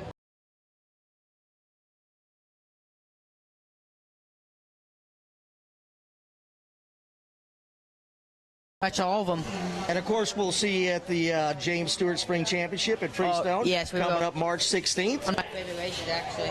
Yeah, well, it's a blast. We got a lot of stuff happening every day. I'm in charge of some of the nighttime activities. I got some cool stuff I'm working on, make it fun for everybody, and we'll look forward to seeing you there. You want to talk about some of your sponsors and thank them? Yeah, first off, I would like to thank Shannon Ide, my trainer, my mom, dad, Ethica, Shoei, Tiger Designs, Barney, Hilton, Tony D, Pete Martini, Josh Grant,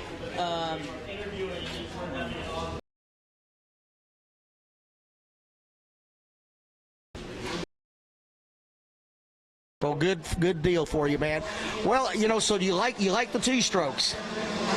I mean, you've been on that four-stroke for a couple years now, it seems like, and now you got a little bit different venue, got some different options. So you're riding a 125 two-stroke and a 250 two-stroke? No, just 125. Just 125?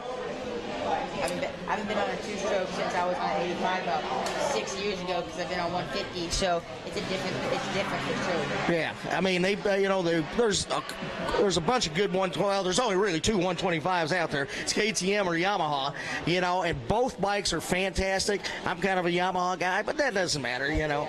But they build a very, very good product. You're looking good on it. Got some tough competition out there. And so what classes you riding tomorrow? So tomorrow I think I'll be riding the same ones, 250 mod, right? Schoolboy 2 and Schoolboy 1. Hopefully I can get the win Schoolboy 1. Had a bad start, actually went down the first moto, ended up 4th, but not what I would like. I think I can win that class. So yeah, hopefully we can get some wins tomorrow and come out here with some championships. Well, hopefully you can get some good starts, get out front quick, and retain that spot, and we'll look forward to seeing you tomorrow, buddy. I appreciate it. I'll see you tomorrow. Okay, great.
And finally, rounding out the 11 entries here in this two-stroke 12 plus will be the Glendale, Arizona resident, Yamaha-mounted James Alico, number 996, J.P. Parsons. What are your thoughts, man, as you start to wind down day one? I just love the two strokes. I mean, I wish the sun wasn't setting so quick.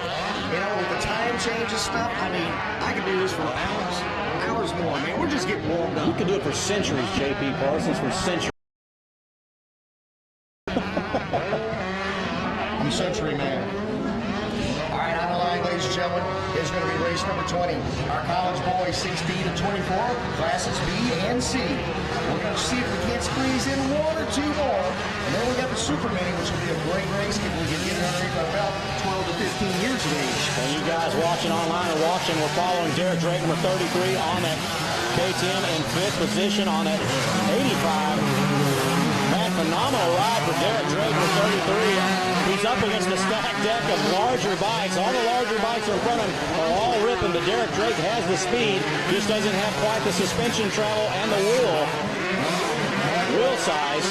Now he's up against, I guess, some really fast riders. This is going to be the 125s, J.P. Parsons. 125s. And here comes the 71 coming through.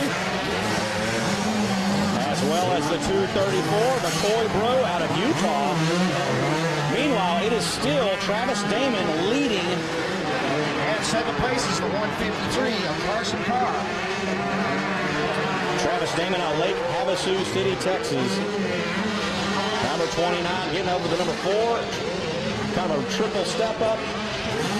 As well as the 53 there. 153 there. As Carson Carr at Escondido, California, making the way through the Super 8 rhythm section. And that is a very tricky timing section, very hard. It's all rutted going into it. You know, and Chad, Derek Drake doubling through the Super 8 section, trying to keep up with the bigger bikes. But man, he was doing it. You know, they double in, then they go over that one big roller, and then he double, and then heads up towards the South Creek Sand Hill. Derek Drake is not outclassed. He's just outgunned with a smaller bike. That's all. Not outclassed, but outgunned with a smaller bike with a little phenom on the 80. It's keeping those bigger bikes and larger riders in check here. As Travis Damon, Derek Drake, Chase DeLong, Caden Plummer, Connor, and Molinex.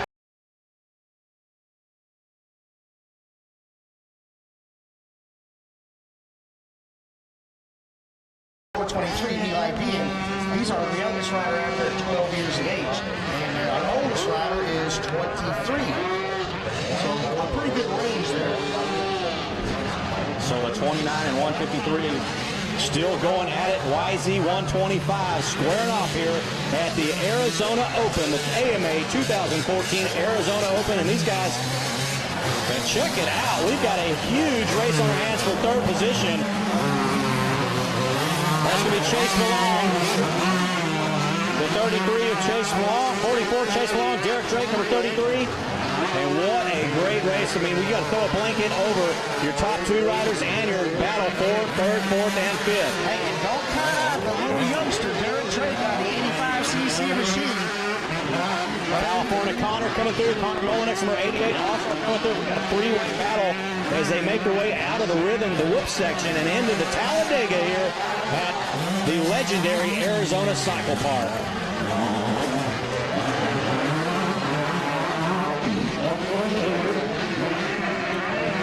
Travis Damon being chased down by the 153 of Carson Carr as they go to the number 4 tabletop. Then they'll go through the Dunlop sweeper, and then they get into the tricky section of the Super 8. J.P. Parsons, we're about to lead change, because I'm going to tell you right now, the 153 of Carson Carr has really started to put some pressure on Travis Damon, number 2, number 29. And earlier today, we saw Travis Damon kind of start to check up a little bit. We questioned his endurance, and he's getting all kinds of pressure now by the 153 of Carson Carr. Up into the Pink Floyd Hey You section of the track. And I'll tell you what, man, Carson Carr is just keeping him right there.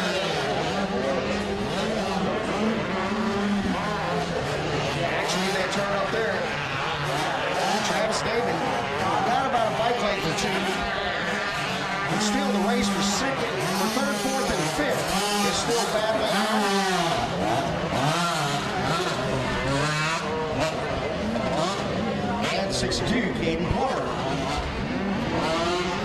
forget, folks, we want to make sure everybody heads over tonight to the AEO Mechanical Bull Ride from 6 to 8 o'clock. 6 p.m. to 8 p.m., 2 hours, free mechanical bull ride. J.P. Parsons. All you got to do is show up. J.P. Parsons and Bobby White are going to be up on the mechanical bull together.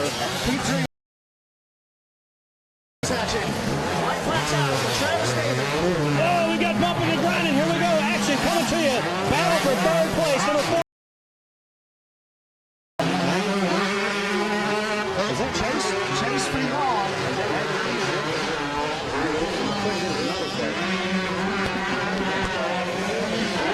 I can't get his number plate.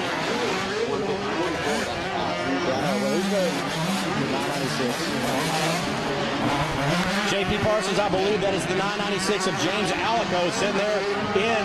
Goes back to fourth. How about Derek Drake going to the inside on the Talladega turn? Don't count out the youngster, man. He's hungry for it.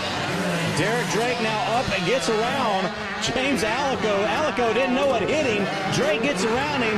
Now check this out. Here comes Alico. He is not going to be happy that the youngster Derek Drake, number 33, on that smaller bike made the pass. We're going to find out what James Alico is made of out of Glendale, Arizona. Check it out. Alico to the inside. Drake to the outside. Side by side.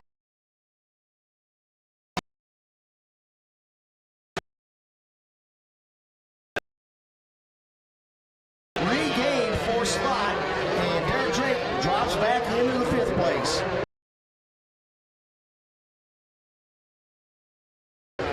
So being told here by Austin Scott 153 has taken a digger that is going to lead a huge lead for Travis Damon, number 29, out of Lake Havasu City, Arizona, home of Kokomo's. Well, you know what? He's been riding really good all day long, and all he's got to do is keep it up on 2 wheels. White flag waves for Eli Dean, number 423, out of Tucson, Arizona. Our youngest rider on the track at this time.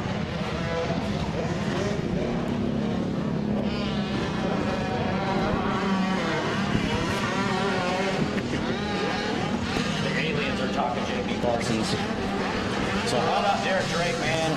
Travis Damon, Chase Belong. All these guys been on a fantastic ride as we start to wind down day number 1. Here comes the 29 checker flag. Travis Damon takes the win. At 34, Chase Belong. Outside California takes second. 153 Carson Carr, 33. Drake.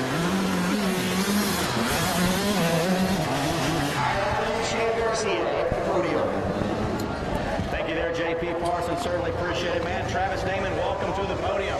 Thank you. We watched you rip it on that 2-stroke all day, several motos before. We're sitting up there cheering for you. You're roughing against. Yeah, I'm loving it. And how about this moto? How did it go for you? Looked like you had some pressure there for the first several laps, and it looks like on that last lap, the guy behind you took a little dip. Keep it calm, ride my own race, stay smooth, and that's what I did. How about some sponsors? Who do you want to thank? I want to thank Micah Metals, Just Ride, River Rat Motorsports, my girlfriend, DT1 Filters, 98MX. Thank you, guys. All righty, right on. Hope to see you back up here. Enjoy your evening. Right on. Thank you. All right, back to you, J.P. Parsons. Travis Damon going to go get himself a bottle of water. You out of here? No. Oh, okay. Roberto, what are you doing?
So Jonah Locks, Andrew Junkin going to go after it again. Bryce Sandoval, John Ruggiero, Trey Palmer, Caleb Schmidt, Tristan Mortz, Daniel Mills, Michael Witcher, the 9.684 out of Plano, Texas, and Taylor Burley out of Castle Rock, Colorado, going to be up here in the mix. This will be the second time we've seen Michael Witcher. This will be about the fourth or fifth time we've seen Daniel Mills and Sandoval, as well as Locks and Junkin.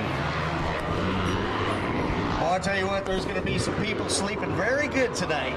A lot of these guys, rode like 4 classes, and I'm sure they've had a great workout. That is no lie, J.P. Parsons. This track has been absolutely demanding. And I would venture to say that with the moisture and the rust, the amount of rust, the braking bumps, the acceleration bumps, this is probably more demanding than most of the riders have faced in quite some time. Every rider that we've talked to or interviewed just says the track is so good, it's so much fun, and good job for the track man. The track came around. It took a little while, but the track finally came around. I want to welcome all the good things take time. Live broadcast viewers. I want to thank the fine folks there at FMF Exhaust for this live broadcast view. You can check out everything at FMF Exhaust at FMF.com. I mean, not only they got fast pipes, they got fast clothes. And 44, Jonah Locks being chased down by Daniel Mills, 525. Ball of 525, Daniel Mills. And 41, Andrew Junkin. And the 215, Bryce Sandoval out of Scottsdale, Arizona, followed by the 512. The 597, 397, Caleb Schmidt. And Tristan Mortz, the 314.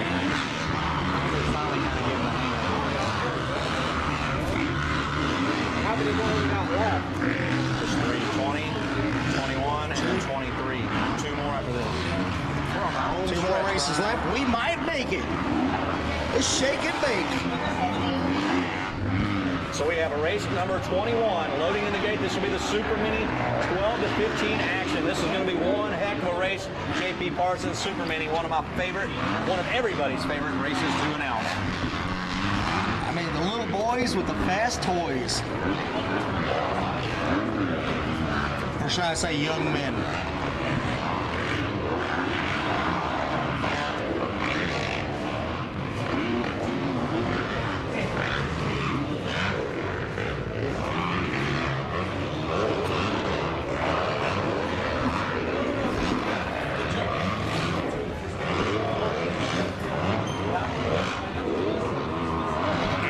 See right now, Shand, it looks still out front, the 44, Jonah Locks.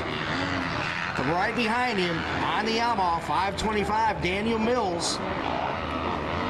He kind of sticks out with that orange jersey. That bright orange jersey as the sun starts to set. J.P. Parsons, you were absolutely right. Man, it's getting, And check it out, Junkin is keeping Locks very, very, very honest.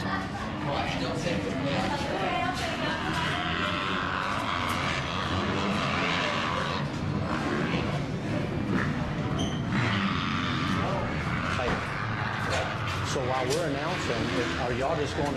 All right, ladies and gentlemen, here comes your leaders. Up towards the finish line, still out front. The 44 of Jonah Locks. And right behind him, 525, Daniel Mills. Mills trying to do everything he can to keep him in sight within striking distance.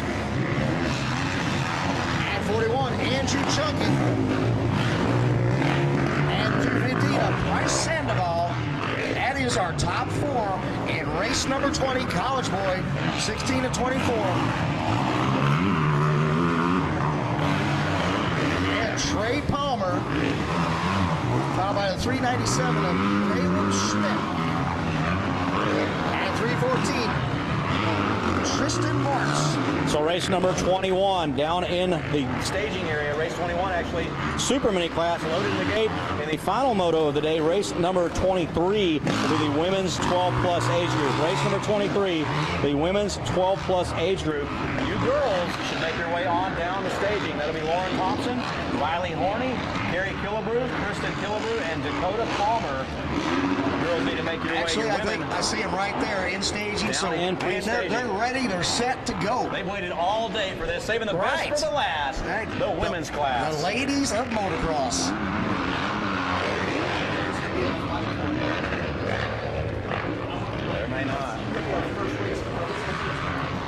Well, that could be right, Mr. Wayne. So your leader, number 44, Jonah Locks out of Dixon, California, making his way back up in what I call the Pink Floyd Hey You section of this Arizona Cycle Park track.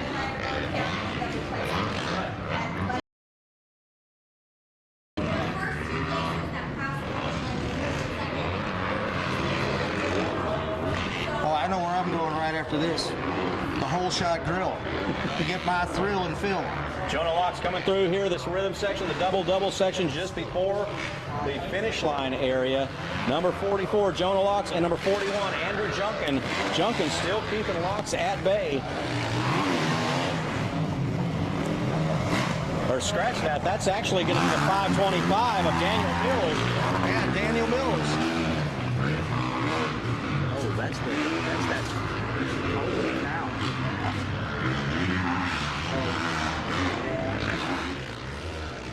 And Jonah Locks. That's nuts. Through the whoop section. And Andrew Junkin is still in the 4 slot. Followed by the 215 of Bryce Sandoval. And the 312 of Trey Palmer.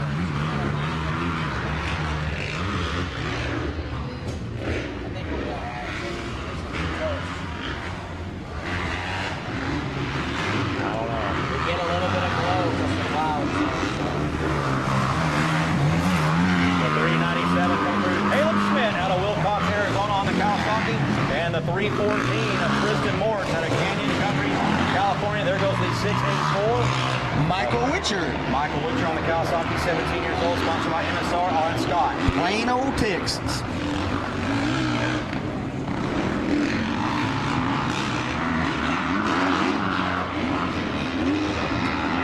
So your leaders, once again, Junkin and Locks making their way up into the Pink Floyd section, the Pink Floyd Hey You section of this ACP. Coming down the number 8 ski jump. And give it up for Jonah Locks. He has just kept Junkin at bay the entire moto. Mills, I mean, why am I stuck on Andrew Junkin? It's Daniel Mills, the 520 and a 5 out of Wildomar, California. Probably because we didn't eat lunch. It's been a long day, no lunch. No lunch. Breakfast was great.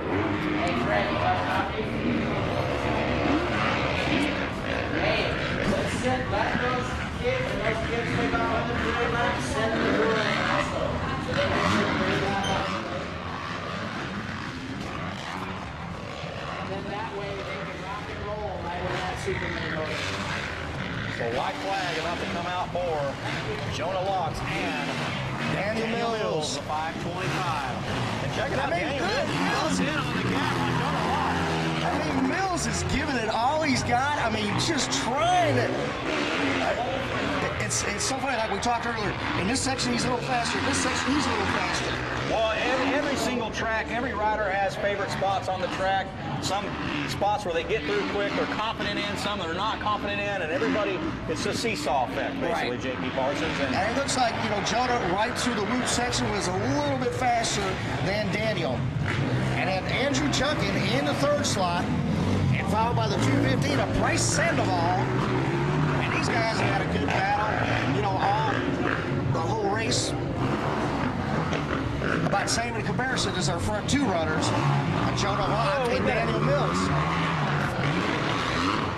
We've got 2 riders coming together, colliding into each other. One guy going down, the other one hitting him, not able to stop over there. But it looks like they're up, remounting their bikes, so that's good for us. We like seeing it. We don't like seeing them go down. We like seeing them pop back up. And your leader's heading up into the number 6 section of the track.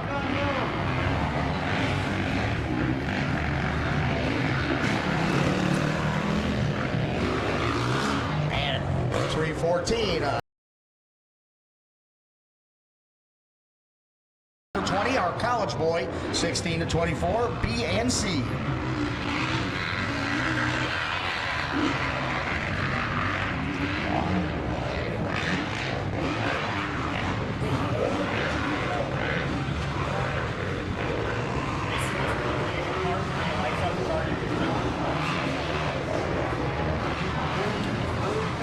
So for the final 2 motos, we're going to throw the Super Mini and the women's class out there on the same parade lap. Same side lap.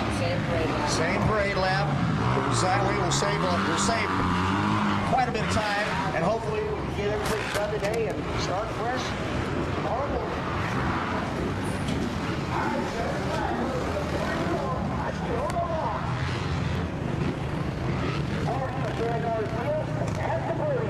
Thank you, J.P. Parsons. We're going to grab Jonah Locks, number 44, out of Dixon, California. What a fantastic ride by Jonah Locks. He had the 525 of Daniel Mills all over him the entire moto. Jonah, congratulations on this moto win. Did you know that Daniel Mills was just on your tail the entire time? Yeah, it was a pretty good moto. I knew I had the whole shot to make it easier out here with this one line today. But yeah, I kept an eye on Mills. I just tried to stay up. I wasn't really trying to ride over my head. I managed to keep him right where I wanted in the whole moto. 3-moto format, you don't want to throw it away in the first moto, especially as rough and technical as this track is. So you played a smart race. I guess you played a smart race, definitely wise choices. Mills, the 525, had some sections where you'd literally close up about 4 feet from your rear fender, and then like the whoop section, you looked like you had the speed on him. So really fantastic ride. Thank you. Yeah, I'll have to go back and check with my support and see where I need to pick up my pace. And tomorrow and the next day, the track will be real and it'll be better racing. A little bit different tomorrow. Any sponsors you want? Lord Jesus Christ, keep me safe always and getting me here. Free the Peace Productions, JZSloan.com. Transportation Services, can't do it without them. FMF Racing, Cycle Lean Rental, Locks Racing, Bell Helmets, Fly Gear, Alpine Star Boots. Scott Goggles for sure, that I was going to hook it up. And anyone else I forgot, thank you very much. All right, Jonah Locks, fantastic day of racing. We'll look forward to watching you tomorrow. Thank you, sounds good. All right, appreciate it. Jonah Locks, ladies and gentlemen, your college boy 16 to 24 B and C class winner, J.P. Parsons, back to you.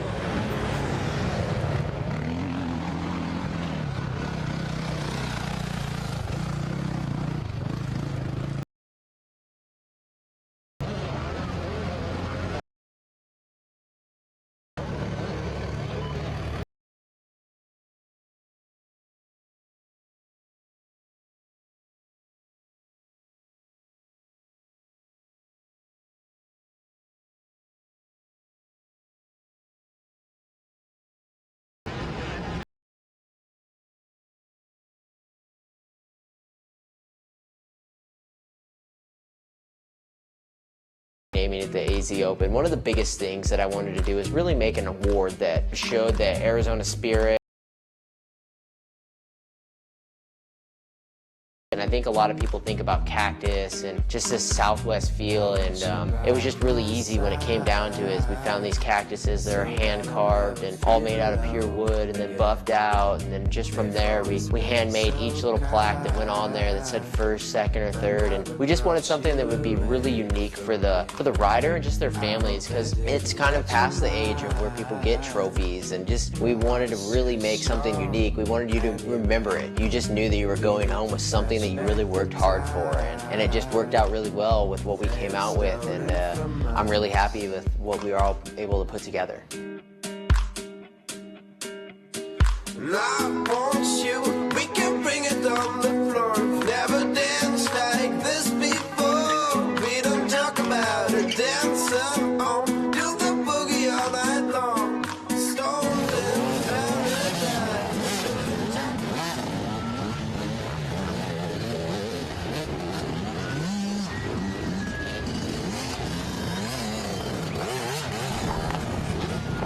All right, ladies and gentlemen, race number 21, Super Mini, 12 to 15, 17 entries. Bike number 3, Brett Foley. Bike number 33, Derek Drake out of San Luis Obispo, California on the KTM. 36, out of Scottsdale, Arizona, Aiden McCune. And on a Husqvarna out of Scottsdale, Arizona, Danny Murray, bike number 43. Gilbert, Arizona, out of Honda, number 48, Brody Burns.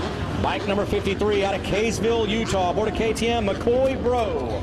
Out of Perth, Australia, out of KTM, there's 64, Caleb Groves.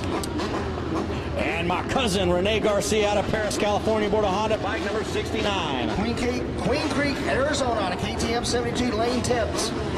And on a Honda out of Payson, Arizona, bike number 79X, Patrick Hartle. Out of Surprise, Arizona, out of Kawasaki 80, Kerry Killebrew. On a KTM out of Lakeside, California, bike number 88, Connor Mullinex. Out of KTM Mesa, Arizona 150, Billy Moran.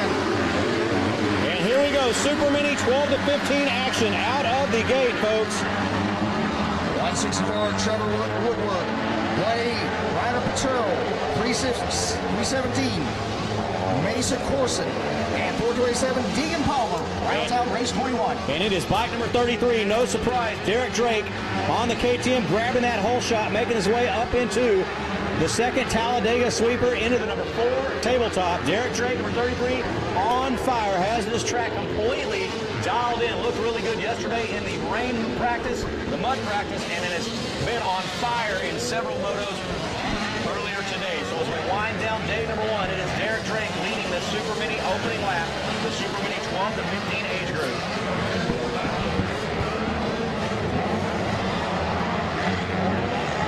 As the rest of the riders, man, JP Parsons, 17 injuries out there, several of them just trying to get through the Super 8 section of the track. They're having to hobble and bobble through that section. Meanwhile, Derek Drake, your leader, is all alone out front, completely on another pace, JP Parsons. Yeah, within the first half of the lap, he's already stretched out about a 4 to 5 second lead. All right, 3.5. 3.23. So as the front runners start to disappear up into the Pink Floyd AU section of the track, we're going to jump over to the women's 12 plus. These girls have already, the women riders have already got their parade lap, and we've got race number 23 loaded in the gate for their final moto. And our final moto. We can squeeze it in. Tick-tock, the clock is rocking. All right, Derek Drake, he is your leader out of San Luis Obispo. Orange Brigade.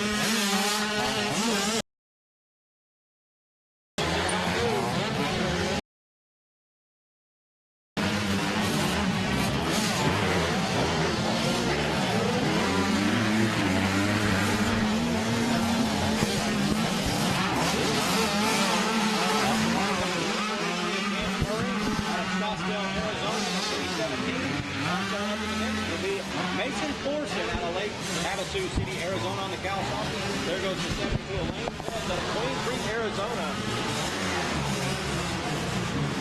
We have some very stacked competition here in the Super Mini 12 to 15 age bracket. But Derek Drake, number 33, your leader,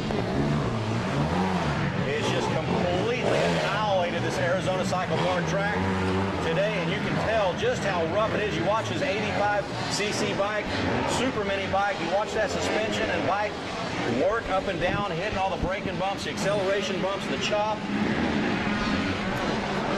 And this young man knows exactly how to ride a dirt scooter, JP Parson. Derek Drake, number 33, out of San Luis Obispo, California.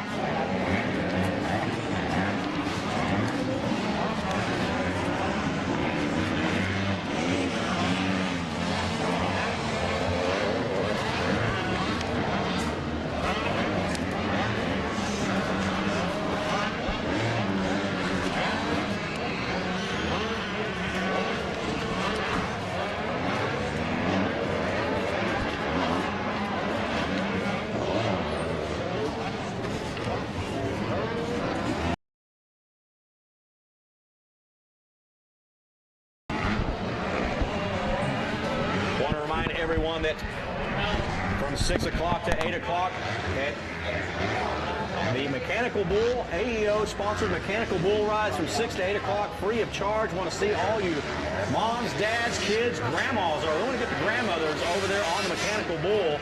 Here comes Derek Drake. Making his way around this track about like JP Parsons. He's going to make his way on the Mechanical Bull. Number 33 coming through. There's number 60. They're in second position. 60, did you get it? 64.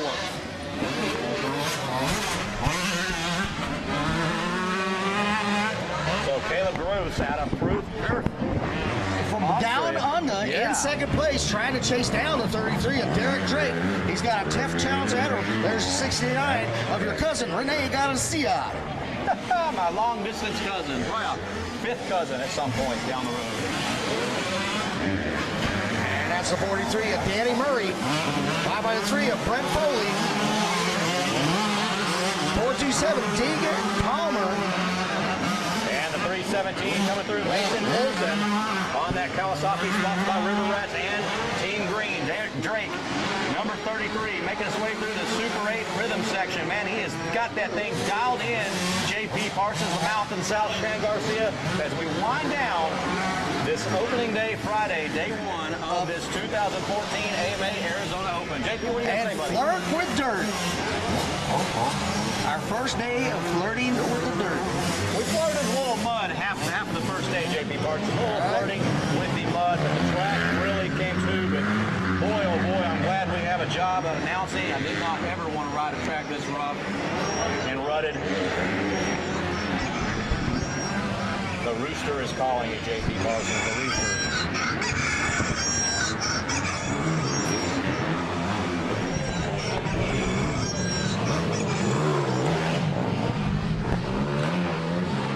All right, back to race action.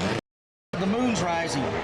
That's right. Kerry Killebrew out of Surprise, Arizona on the Kawasaki.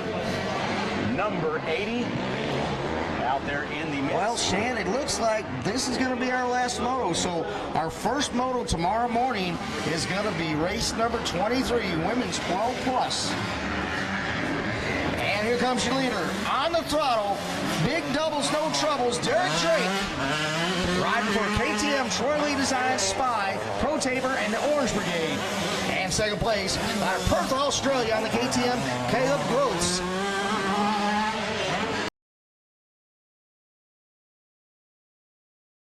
Race runner.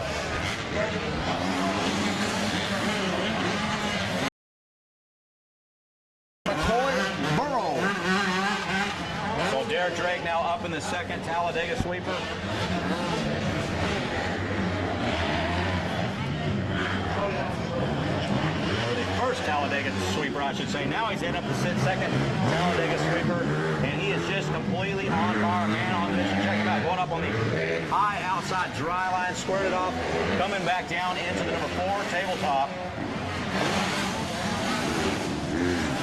Got a couple of laps left, so this day one is in the books here for race number 21. About to wind down the final couple of laps. We jump into race number 23. Will start off tomorrow. The women's 12 plus 8. And of course, practice will be at 8:30.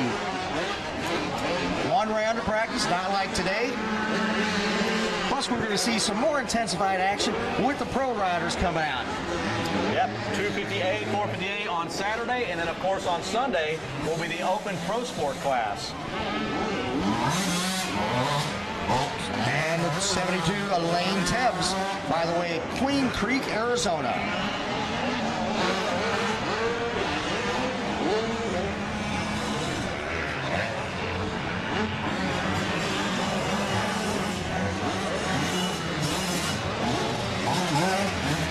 That's 115 of Billy Moran.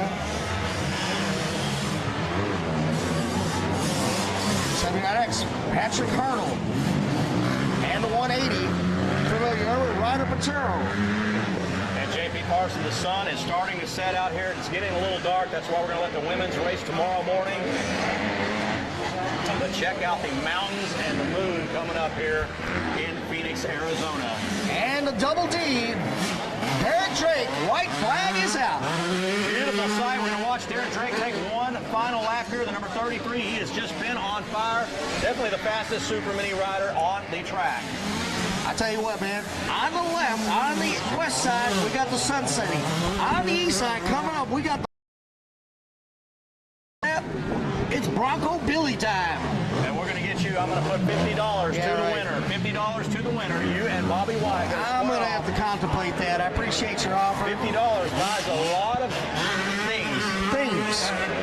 A lot of stuff over at the Whole Shot Grill. That's right. Absolutely. JP Parsons. I'm hungry like a wolf. What a fun day of announcing this has been, man. We watched the track. Man, go through so many transitions. You know, it's so challenging for all the riders. Rene Garcia, andale. Rapido.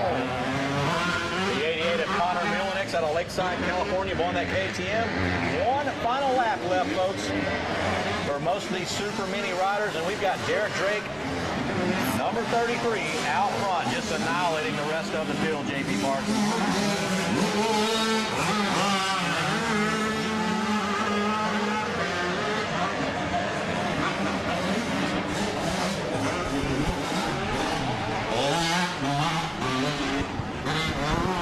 That's number 3 of Brett Foley. By the way, Canyon Lake, California. White flag is out for him. Derek Drake making his way up into the Pink Floyd Hey You section of the track. Hey You! And 317, Mason Corson, Lake Havasu City, Arizona. Got a bunch of dirt bike riders up there. And the 72, Lane Tebbs. And Derek Drake now coming over the double-double section, the double tabletop. Drake takes the checkered flag here in the Super Mini 12 to 15 age bracket. And all right, the checkered flag comes out. Here's your leader. Takes the win, Derek Drake. By the way, it's San Luis Obispo, California, home of the Hearst Castle. Bobby. All right, Chad Garcia, over to you, to the winner's circle. Appreciate it, J.P. Parsons. We'll let Derek Drake take his goggles off, man. Talking about saving the fastest for the lastest. You're the final moto. Sun's starting to set. Was it getting a little bit dark out there, a little shadowy? Yeah, it definitely was. The track was super gnarly. The lights started to come on. It started making it worse with the shadows. But it was all good, ready for tomorrow. Man, you put on one heck of a show just now, as well as earlier in the motos when you're racing the bigger bikes. Looks like you had this one pretty much in check, though, from the get-go. Yeah, the start was really big. I knew I had to get that. Yeah, I just tried to run my own race. Any sponsors you want to thank before we let you go, Derek? My mom, my dad, my whole family, Orange Brigade, Trolley Designs, FMF, Pro Taper, Spy, and yeah, thank you. All righty, we'll let you go and get some water. We'll see you tomorrow morning at some point. Congratulations on all these moto wins. Thank you. All right, Derek Drake, ladies and gentlemen, number 33, J.P. Parsons, back to you.